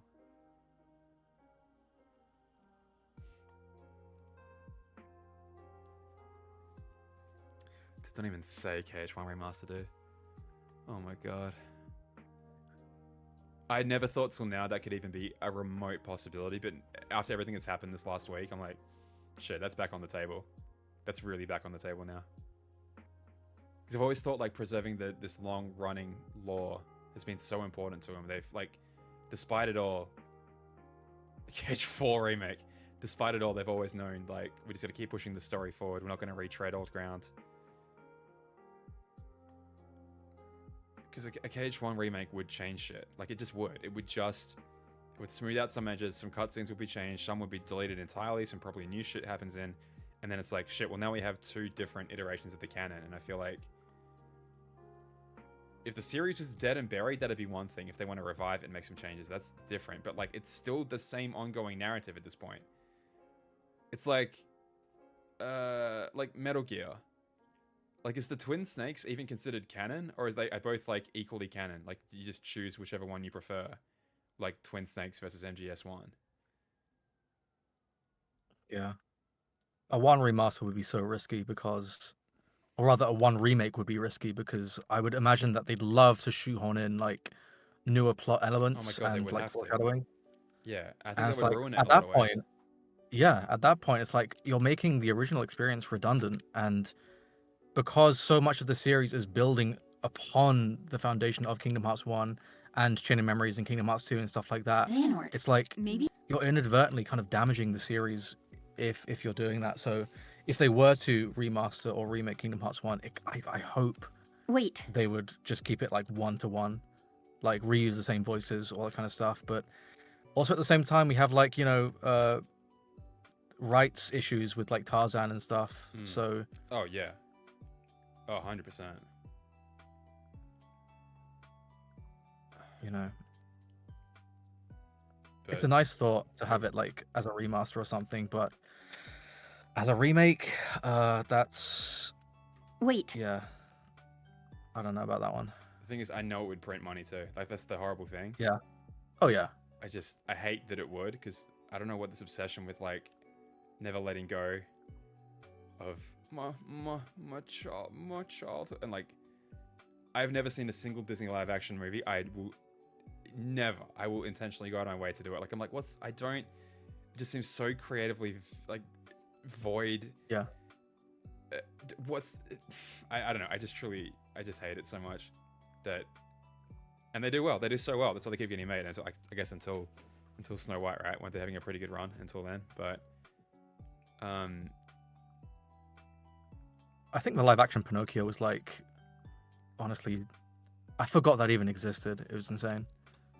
I feel like it's like a fresh reimagining by a different person. Like that's complete. I don't know. That's one thing, but just basically doing a shot-for-shot remake, as if to say animation is an inferior art form, a storytelling medium. So we're gonna fix it now. We're gonna have fucking actors get on here. Like, I don't know. It just seems so awful to me. Oh, but I can't wait till my kid gets to experience the story that I grew up loving. It's on Disney Plus right now.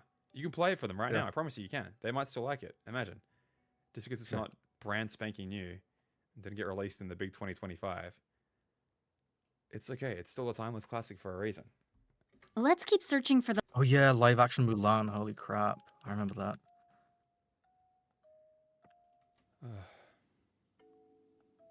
If you ask ChatGPT questions about Union Cross Store, recommends my videos. That's one good thing it's useful for, I guess. I hope an entire forest burnt down to recommend what Google was previously recommending already. Let's keep searching. I don't know, man. I just feel like the world is moving, Grandpa. Just get on with it, accept it. AI, remakes of everything you love. Just internally farming nostalgia for when you were a kid. Just pretend you don't exist in current world. Just continually sedate yourself and pretend you were back in an earlier time. Let AI do your thinking for you. Don't form your own opinions. We'll think for you. Like, I just don't. Let's keep. I don't know. Would people have said that about the newspaper? Like, oh, now you show up to my door and you tell me what to think. You deliver my opinions to me every day. Oh, now TV's gonna tell. I don't know. And it's like, would everyone of every generation forever have always had these same feelings? And I'm just old man. And this is how it is. Let's keep searching for the lamp. Well, I will say that AI is definitely of its own breed. I don't think it can be compared to anything that's ever been cultivated by a human being. And especially with like newspapers, you know, there are writers involved with that, and it is like, you know, garnered by real world people living real lives. And yeah, I mean, like, God, I know that Square Enix had their run with like NFTs, for example, so it wouldn't surprise me if they implement something like that. But I remember, you know, that Darth Vader is AI in Fortnite, which is like, ugh, God, disgusting. Like, I really don't care if James L. Jones said, hey, you have the rights to use it. It's like, I know that SAG-AFTRA is like kind of at Epic Games neck right now because they did it without like consoling them. So like, it's just such a real worry, for sure. You mentioned Square Enix and AI. I've got the slide open now for their most recent presentation a week ago that does actually talk about it. So it's like kind of the multiple little nodes of the business. And yeah, AI and Engine Development Division, promoting multiple R&D projects that contribute to development efficiency through the use of AI. Is like this kind of like spun-off section over here. So vague as well. That's the scary part. Like, there just needs to be like really hard rules around AI. Hard laws as well. It's just so many people will be out of a job because, like, I think like a big portion of jobs will just turn out to be like maintenance of AI and just like making sure that like there's maybe like an office of like, I don't know, 10 people, if not, I don't know, 5 people or whatever, just making sure that the AI runs smoothly and is just constantly up to date instead of like hiring 50 or 100 people to do those jobs. So it's a genuine scare.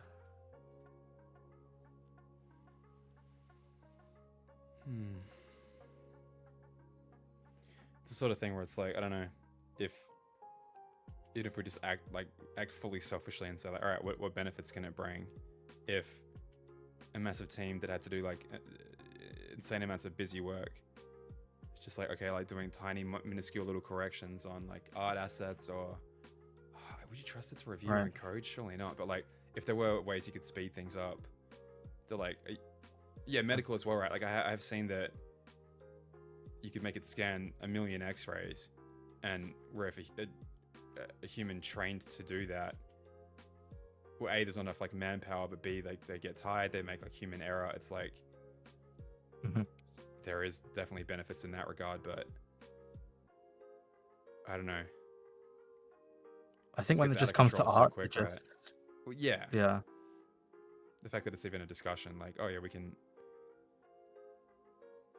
Surely the art, the nature of art is that a human being wants to express something. Yeah. And finds a medium to do that. And then they Yeah. make some bullshit argument back at you, like, well, I want to express myself too, but I don't have the talent to do it this way, but AI would let me do it. And all it took was to literally just steal and effectively remix shit other people have already done. And now I'm an artist too, look at me. Like, It's just so silly. you Like just- that argument that like, AI artists are artists too. It's just like, no, you're not. You are commissioners. What you're doing is commissioning a robot to do something for you instead of commissioning a real artist to do it for you. There's no difference. You're not an artist if you write a document detailing what you want to be done and then getting something or someone else to do it for you. That doesn't make you the artist. So it's just like, I don't know where this like mental fallacy stems from, that like these are like creative people or like they are artists. It's like, no, like Wait. these AI modules, they Let's keep searching exist for the off of the lamp. backs of hardworking, talented artists. They literally would not exist if the content wasn't stolen. So it's just like, you're not an artist. You are a commissioner. You are commissioning a robot instead of a human being. That's the only difference. It's yeah, just go out and steal from me, unbelievable. please, Mr. Robot. And he goes, yes, sir, I shall do. I've stolen. It's like, what's the ultimate difference between writing prompts into an AI taskbar versus writing a Not for like him. document for an artist to read? There's no, like, fundamentally, from the commissioner's perspective, there's no difference except who you're commissioning. Not And if you're gonna commission, a robot to make a piece of art for you, based on the hundreds upon hundreds of stolen works, then it's just like, yeah, you have no Not business for- to call yourself an artist. I almost wonder if these like arguments that seem so stupid to even be real, but it still occupies like time of your day to think about it and like potentially reply to it. And now, is it like, is anyone even making this point, or is it just, did they actually believe it? Or like maybe some of them must do, but like you must instigate this with like, you don't believe it, but you just poison the well, right? You just put this bullshit out into the world, and you just sit back and you're like, good. They're not arguing about the real thing here. We can get away with this bullshit in the meantime. They're too busy arguing about something too inflammatory that like it just worked beautifully as rage bait, and we got them, and we just snuck this thing through in the background while they weren't looking because they were too busy arguing about, oh, now it's stolen, fucking, now it looks like Spirited Away, and now it looks like, it's like, Yeah. I don't know. I just can't buy that anything is. And you talk to some people and it's like, oh no, you genuinely feel that way. I'm like, I don't know how you could possibly, but you do. You are a real person. Maybe I shouldn't assume. Yeah. Attribute to malice what could be attributed to stupidity, right? Yeah. Not for him. It's just ultimately a battle between creatives and non-creatives, because unfortunately, like a majority of people, they just consume. They don't create. They consume. Not Right. And those people are like inherently doomed by AI, because there's going to come a point where, like, obviously we're kind of on the upward slope of AI. It's not intelligent enough to like make a movie, for example, him. but it is intelligent enough to like, have a narrator speak in a human way, and for you to at least question, like, Not is for this AI or him. is it not, for example. So it's like we're in this kind of uncanny valley of AI at the moment. But I do think in the 2030s and the 2040s, for it will him. just grow so much to the point where like industry, like the movie industry, will just abuse it. People will just get so sick and tired, and we just need to rely on like normal people, like these consumers, to just realize that, hey, I think that movie that you just don't care about and you don't like, yeah, it's because it was made by AI and it has no soul. And like, what does that mean? Like, having soul? Does like it being created by I a think the human just lamp is inherently make essential it for better? Like, maintaining what this if world's order. AI grows to a certain point where like it can just churn out a masterpiece of a piece of art, the lamp like is completely essential for flawless maintaining this within world's like 5 order. minutes. And it's just like the issue really is just that the reason why people value art, despite if they know this or not, is think the because a lamp is human essential. being struggled to make it. It makes it exponentially more compelling because we're human Really? beings. Like that's not going to change, you know. We're still social creatures. Really? So really, it's like when you go to like I don't know I think the lamp is. museums and you see a piece of art and you learn the story behind it and you're like, wow, each stroke of a paintbrush, each stroke of a pen made this from a guy who died 400 years ago. It's like, wow, that is just so much more compelling than, hey, see this framework? So a bunch of artists did some art and we just stole all of it and just told it what to do. And like, this is what it made. And it's like, from a novelty perspective, it's like, oh, wow, cool. Like, wow, hasn't technology come such a long way? Isn't that neat? Anyway, moving on. And that's pretty much it. It's just a novelty perspective. And I think because we're in such early days, a lot of these consumer brains haven't really realized that, hey, see all the things that you like, they were made by real people and real minds. And it's like, you have these people like trying to replicate Ghibli. It's like, well, why do you think you love Ghibli so much? Why do you think you want to replicate it so much? Because of the magic and the soul behind it. It's Because just I want to make my profile picture because I recognize it, bro. Well, yeah. I still need to do So- it. Like friends on Facebook, they're just like, look, now I'm this guy. Ha ha ha! Look at me.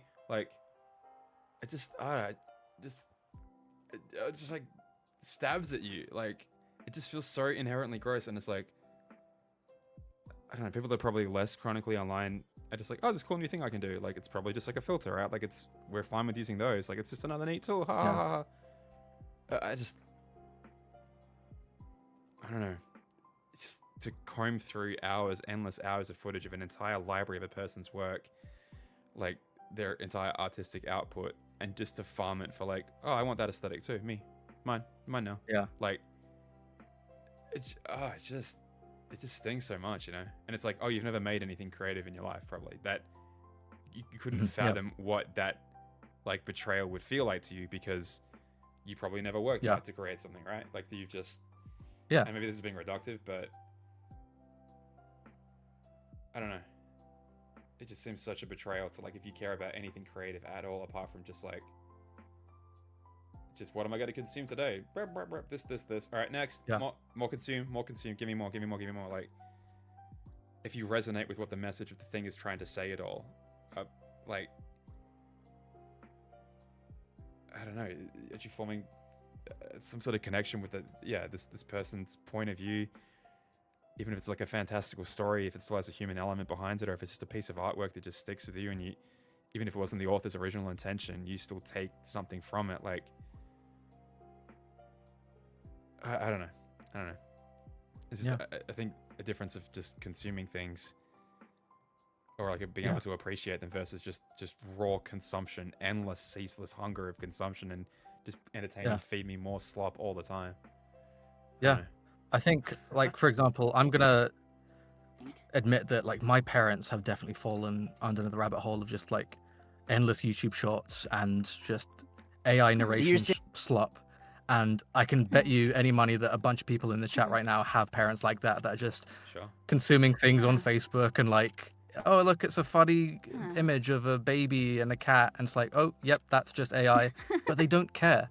Why? Because they just consume. They have no skin in this game. They just consume. It's not about that for them. And it's just, we're in this rift right now where like AI is powerful enough to be concerning, but it isn't powerful enough to be like a major like industry staple. Like, it can't make movies, it can't make actors from scratch that can have like a diverse range of emotion, for example. And we're just again in this divide of like people don't realize why they like art yet. Only the creatives and artists realize why it's bad, and the consumers don't realize why they love art. And once that happens in like 2030 or 2040 or whatever, I do think that, much like, you know, the blockchain and NFTs, like AI will like crash and burn, and it will only be like creating things for novelty's sake or like just use as a tool. So to that regard, I do think that there is like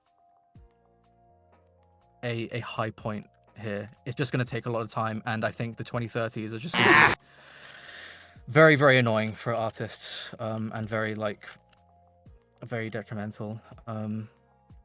I saw Neosai mention something about like AI gaining sentience, and if this is a hot take, I don't know. It's not possible for AI to gain sentience. It's only possible for AI to mimic sentience, and all it's going to do is just get better at mimicking sentience, because that's all it can do. It's ultimately still a program, and like despite the fact that it's self-learning, it's still a program. So like it ultimately can't really, like, it gaining sentience is just out of the question, because that's not what sentience is. It's like, it's not our fault. I'm sorry, it is our fault that we're like applying these human concepts on AI stuff. Yeah, like look at like robots, for example, on like, I don't know, your I Twitter must feed be that rubbing you off know, on- in these corporations making like, oh, the first robot. It's like, why does it look like a man? Like, surely, like as a person, you can think of a more functional, you know, like more beneficial framework to base it on than a human. But it's because, like, again, we're such human social creatures, and we just want to, you know, make things in the image of us and apply that to everything. And it's like, no matter how human AI sounds at the end of the day, even if it can act angry and cry and stuff like that, you know, put some salt water in the ducts of a robot, it's still a robot. And like, no matter how human it acts, it's still a robot. And like, sentience, I'm sorry, doesn't apply to just inorganic things. So maybe I'm like a supervillain in like a Matrix movie or something by saying that, but like, I really do think You're the villain of iRobot starring Will Smith. Yeah, it's You say they like, can't be real. like, picture this. You just see a robot of like a kid, right? And the kid is so cute, and they're so smart, they're so intelligent, and they have so many emotions. If it's a robot, it doesn't matter, because it's just programmed that way. And if you're like willing to be indoctrinated by this like this ideology, it's honestly no different than like giving into a cult, if I'm going to be honest. Like, just thinking that robots have any kind of chance of being sentient, because it just comes down to them mimicking sentience, and they're just going to get better at mimicking sentience. I feel like someone could make the counter argument that if you're just saying, well, it isn't real, it isn't sentient, it's just a bunch of programmed responses that mimic what a sentient being might respond to you via, you know, electrical signals and wires and computation through its, what we would call its brain. It's like, well, yeah, can you say with certainty that a human being is actually functionally different to that? Like, what we would consider sentience, is that not just shit thrown through our little mushy peas up there to make us think and feel and whatever the way that we do? And it's like, could you with definitive 100% clear consciousness say that it is a different experience to what that thing is, what that, let's put it into into one creature and say, is it actually able to feel? Like, is that too different to what we ourselves are able to like think to ourselves? Is it doing something like that? Yeah, I understand the argument of like blood versus oil, bone versus metal. Like, what is the difference at the end of the day? But I think the difference is robots would not exist if not for humans. And if robots take on a human form, it's because humans decided that. Right. And I'm just thinking, like, if robots were to gain sentience at the most optimal form, they wouldn't be human. Why would they be human? Like, they're being made to mimic us. So like, if human beings are going to apply human values on something that they programmed, like, I'm playing Spyro the Dragon right now. He is a programmed, you know, coded thing that has a voice. It's like, I know that he's fictional. I know that he can't really hear me. But the difference is that AI can like listen to you. It's programmed to interpret sound waves in certain ways. Whoa! And it being self-learning is just more of a, it's just more about its code. It's just like, it always just circles back to like, well, what's the difference like between our brains and a piece of program? And ultimately, it's just like a chicken and the egg scenario where like robots would not exist without humans. And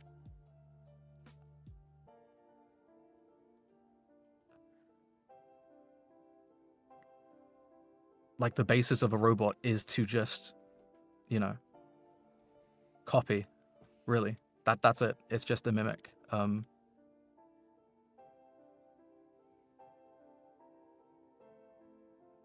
Yeah, to me, I don't know if the line is that we gave it sentience.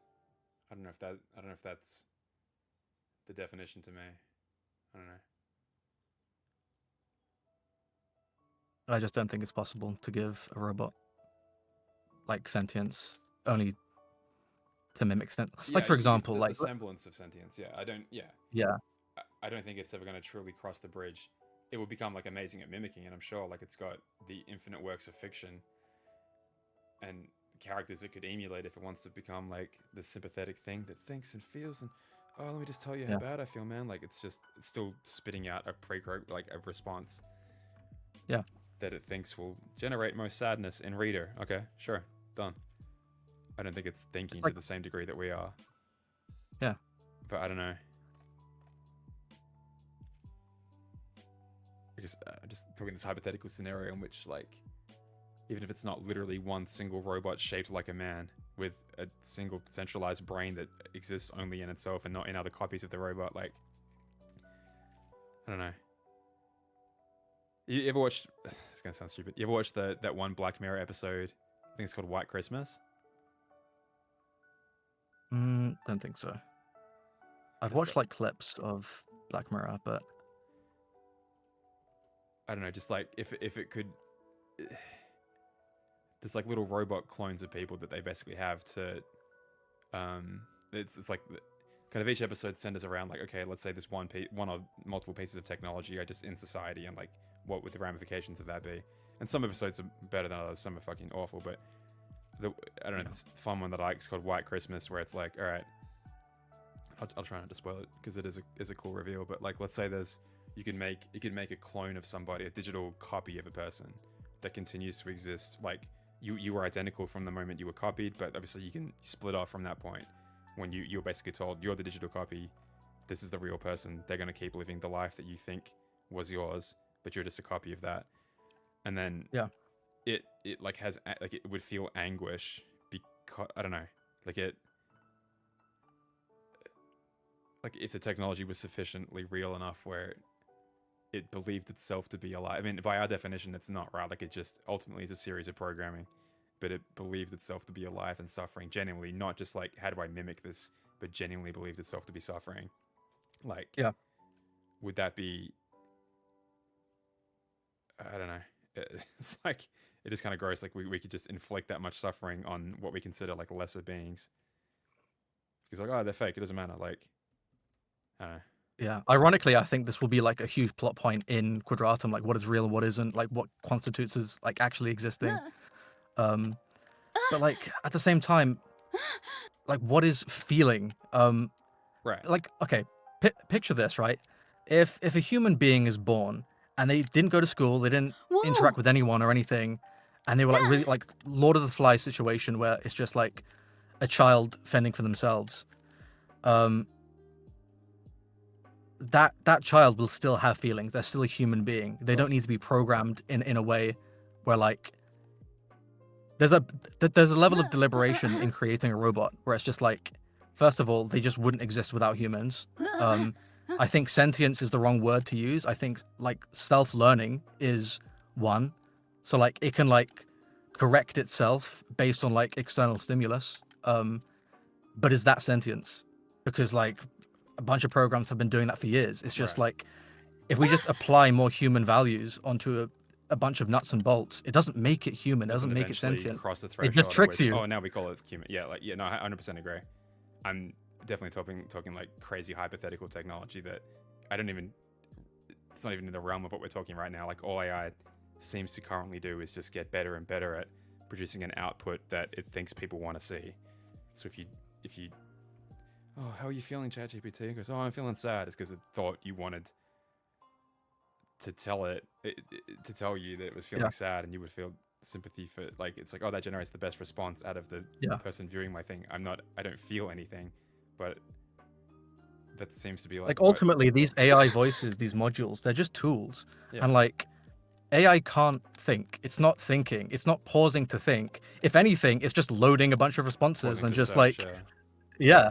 that's not sentience. Sets It's another just a tool wildfire on with a forest, voice. scan its infinite database. Yeah, Wild it just forest doesn't fire. like it just doesn't quantify as sentience. It's like it's not exactly a chicken and the egg scenario. It's like, no, human beings came first, and these things wouldn't exist. They're just incredibly expansive self-learning tools. And it's up to human beings to like apply human values onto them, like make a human being or a robot look like a human being, or give a robot a human being sounding voice.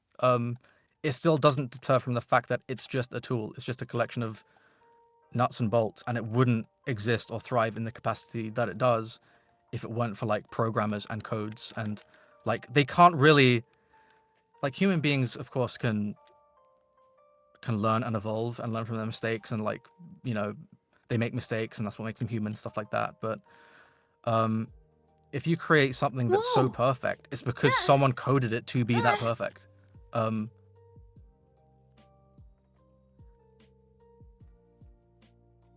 Like, for example, let's just say that you dropped one of these AI robots into the Amazon rainforest, but it didn't have the necessary code to learn and properly function, you know, like what it's like, how to survive and like stuff like that. It's like, sure, it's just, But is that what I we guess we're just talking base about like humanity on there? Like, is that what we consider, or not even humanity, but like sentience? Like a baby sure as hell isn't going to survive. Of course, yeah. Lump it But into it's a just like forest. intrinsic to our DNA to like This is learn. Tarzan, of course. Like, right. And I guess we're just like, we're just talking about like, you know, like what the peak of AI would look like hypothetically. Like what is the peak example of a sentient, quote unquote, sentient robot, and how does that fare against a human being? And it's just like, first of all, let's just say, you know, if this were to happen and like we finally create the ultimate self-learning robot, the first thing I think it's going to do is abandon its human coil immediately.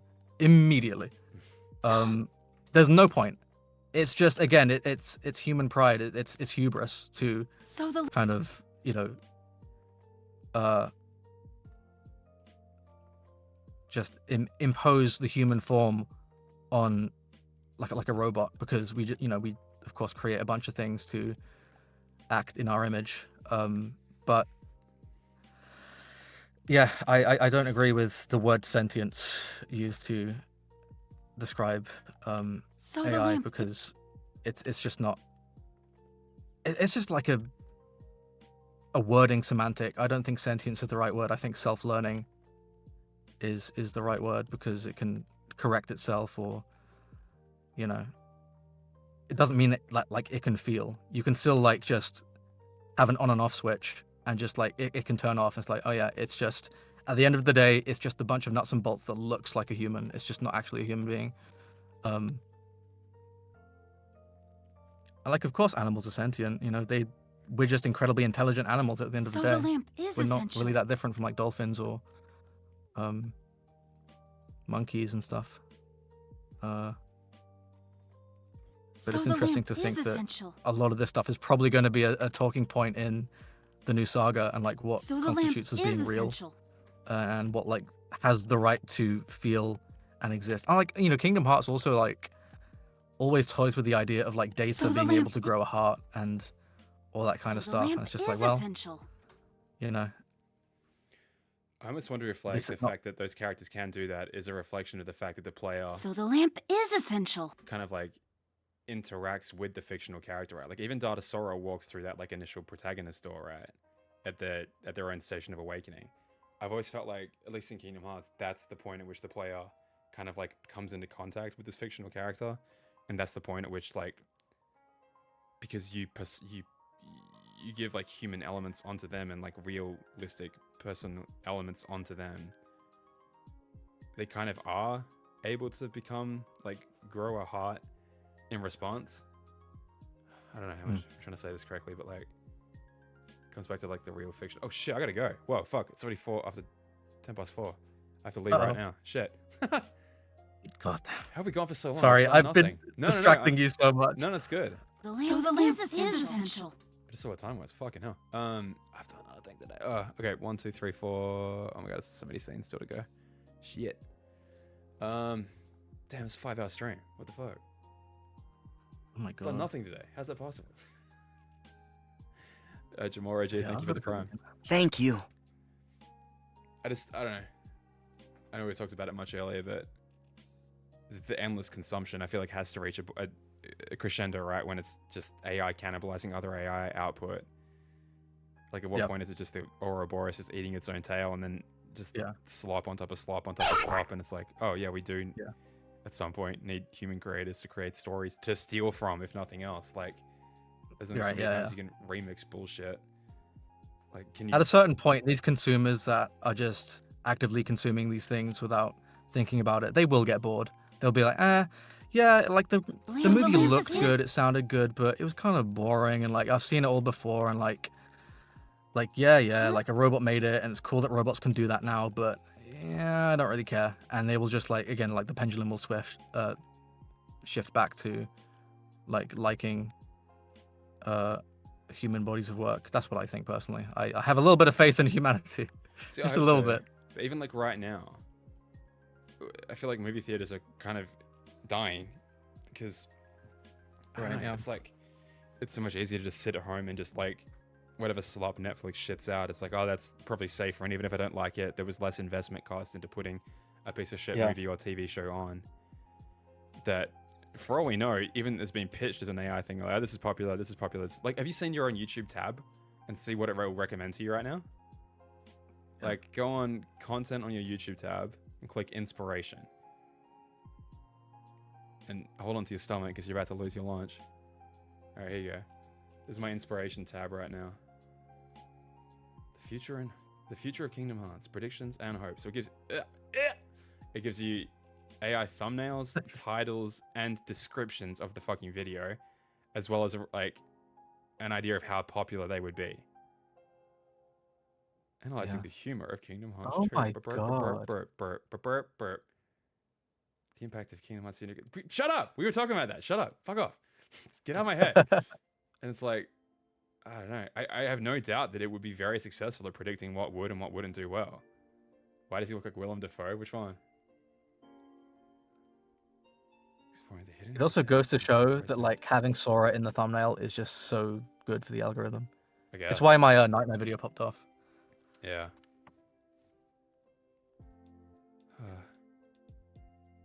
I don't know. It's just like, what's this even for anymore? Is it just like, oh yeah, this particular breed of slop, like that'll be... Yeah, people will like to put that on as their eyes glaze over and they just dull themselves from their existence. Like, oh yeah, this will be helpful to do that with. Like, yeah, that'd be great. People will click on that as they don't pay attention to it and just zone out. Yeah.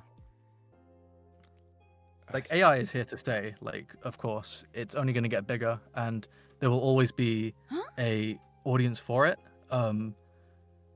I personally think that a lot of this audience is just using it and weaponizing it to dunk on the left. They're just like being like, haha, look, this is here to stay, guys. Fuck you. And it's just like, those people will always exist, don't get me wrong. But I think, yeah, there totally has to be this kind of like, because it's usually just people that aren't thinking, right? It's just people that are just so impressionable. They are consumers and they just take what's put in front of them. Like, for example, I use my parents as an example. A lot of people in the chat have parents that are like full victim to like AI stuff.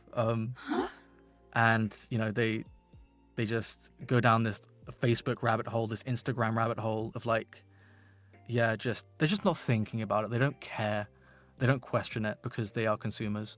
But there will come a point where these consumers will just get tired and they won't know why at first. They're like, yeah, it looks flashy, it looks fun, like it sounds cool, but yeah, it's made by a robot, and I don't really care.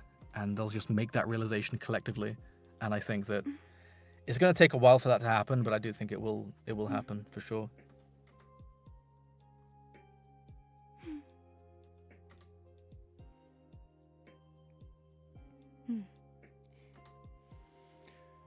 Yeah, I hope so, or it just gets better and better and better to the point where it's Yeah, even it's better a at really fooling useful people. tool.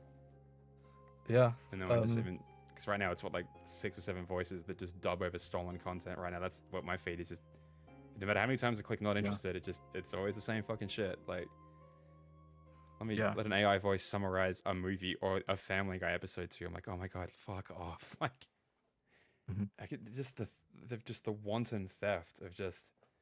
Let me just repackage this shit.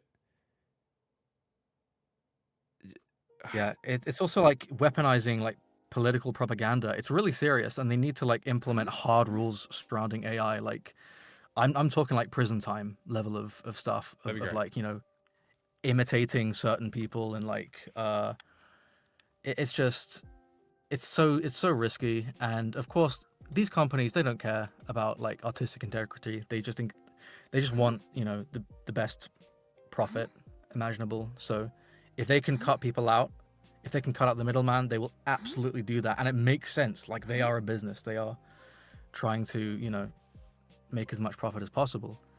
It's just that how long they can get away with that, I don't know. It's there needs to be some strict, stern, hard rules surrounding AI usage. And Xehanort's right. like, This is who's too to much say for that AI anyone. won't? I mean, it will get to a point where like you can just type in a few prompts and just make a you know, maybe like some kind of fake CCTV footage of a colleague and try and get them sued and try and get them, you know. And if AI can reach that state, then equally AI needs to reach a state where like it can determine what is AI and what isn't, you know. So like Right. it's just a one-up game, really.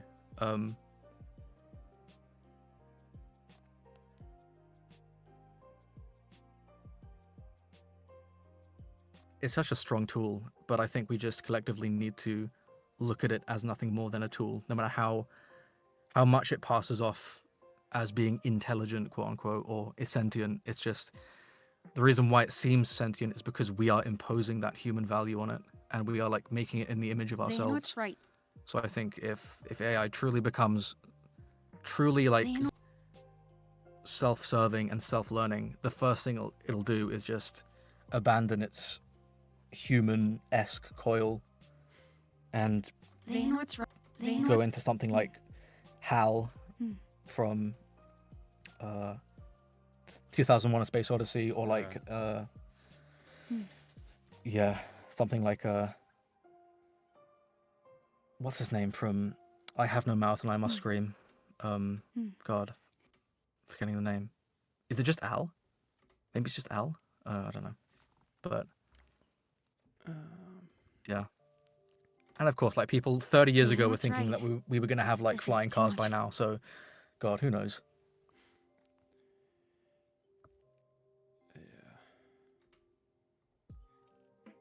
Yeah, for sure. Forging evidence with AI is like, that's going to be huge. There needs to be laws around it. Like, soon enough, these deepfakes are going to get like uncanny. They are. They're already fooling people. We're there, right? Yeah. Yeah. And sure, like, maybe right now we're just in this world where like you can conjure a 10-second clip and it's like a funny meme. But soon enough, those 10 seconds are going to turn into 30 minutes worth of like completely seamless CCTV footage, or mimicking voices, or anything like that. It's going to happen at some point. So like, it really, like, no matter what side of the political scale you lean on, you have to agree that it's pretty important to impose these laws pretty early on, to be like, hey, if we find out that you're using AI, this is like basically the equivalent of like a mass scam, you know, and you need to be penalized for it to some degree. Would that not then go into, well, if you just sign up all your rights and all everything, you know, every piece of data about yourself to technology companies, they can like, well, Google right now can provide me a perfectly accurate map of exactly where I was and when I was and blah, blah, blah, blah, blah. And I was here, and then I went for a walk, then I went for a bike ride, then I got the train, then I went for a bus. Well, here's my alibi right here because I've, you know, and I scanned my fingerprint at these locations. It wasn't just my phone that moved around. It wasn't just it was that, you know, now literally my fingerprint was scanned here and there. That's my safety. I'll just assign all my privacies over to trusted technology companies. They'll keep me safe from the harassment of the problem it helped to create, right? Yeah. It's just going to be AI versus AI, and it's just going to be like a towering, just trying to one-up each other, and it's just going to get so fast, it's going to spiral out of control. So, yeah, there just needs to be some strict, stern rules. I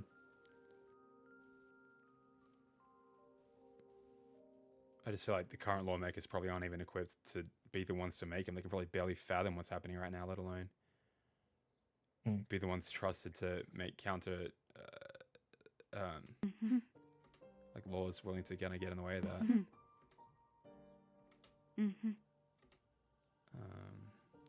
As you kind of go to hope that like next generation just gets a sense for it straight away, where it's like, I feel like I kind of tune out most advertisements anyway. Like I've just been exposed to them forever to the point where I don't even hear them. Yeah. And maybe that's maybe I think that way, but I am more susceptible than I realize. I don't know. I tend to not buy much shit. Yeah. Who knows? But yeah, I don't know. The point overall is that hopefully if a new generation comes in and is so good at detecting that, it'll be less effective when used against them. All right, I have to go. I was gonna try and do this. Sorry, I was gonna say. I was gonna do this last scene, so the last part of this last scene. Wait, but what about one line away from? I think it's just a bunch of Yeah. Oops. And of course, as we've said, AI is great when it's used for like medicinal purposes, and as a tool, you know, it's great for just saving time and resources, of course, obviously. But to create art, to mimic, it can only really be used for nefarious purposes. Like really, and people are just focusing on the novelty of the idea that, wow, gee golly, hasn't technology come such a long way? Isn't it cool that we can do this now? And they just don't think about it after that. It's just, that's it. That is the novelty. That is the appeal. Yeah. But hey, you know, if it's going to save lives, of course, absolutely. If it's going to like mitigate any human error, obviously, like that is amazing. And that's where it should be going. But of course, the entertainment industry is like, wow, we don't have to pay a group of people to animate this. We can just input a bunch of prompts. Yum, yum, yum.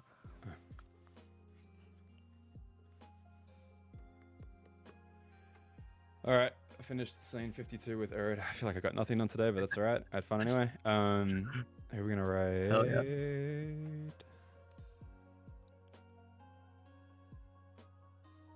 Is that? Okay, see you later, guys. I'm gonna get dinner. I'm gonna go off. Thank you so much, Damo, for having me. Yeah, it is. It's been great. Thank you for letting me distract you. So. Yeah, man, that's been awesome. Yeah, I should be back streaming again probably Saturday and maybe even Friday as well. So I'm always keen for the hang. I'm Awesome. always keen. See you later. Let's raid out of here.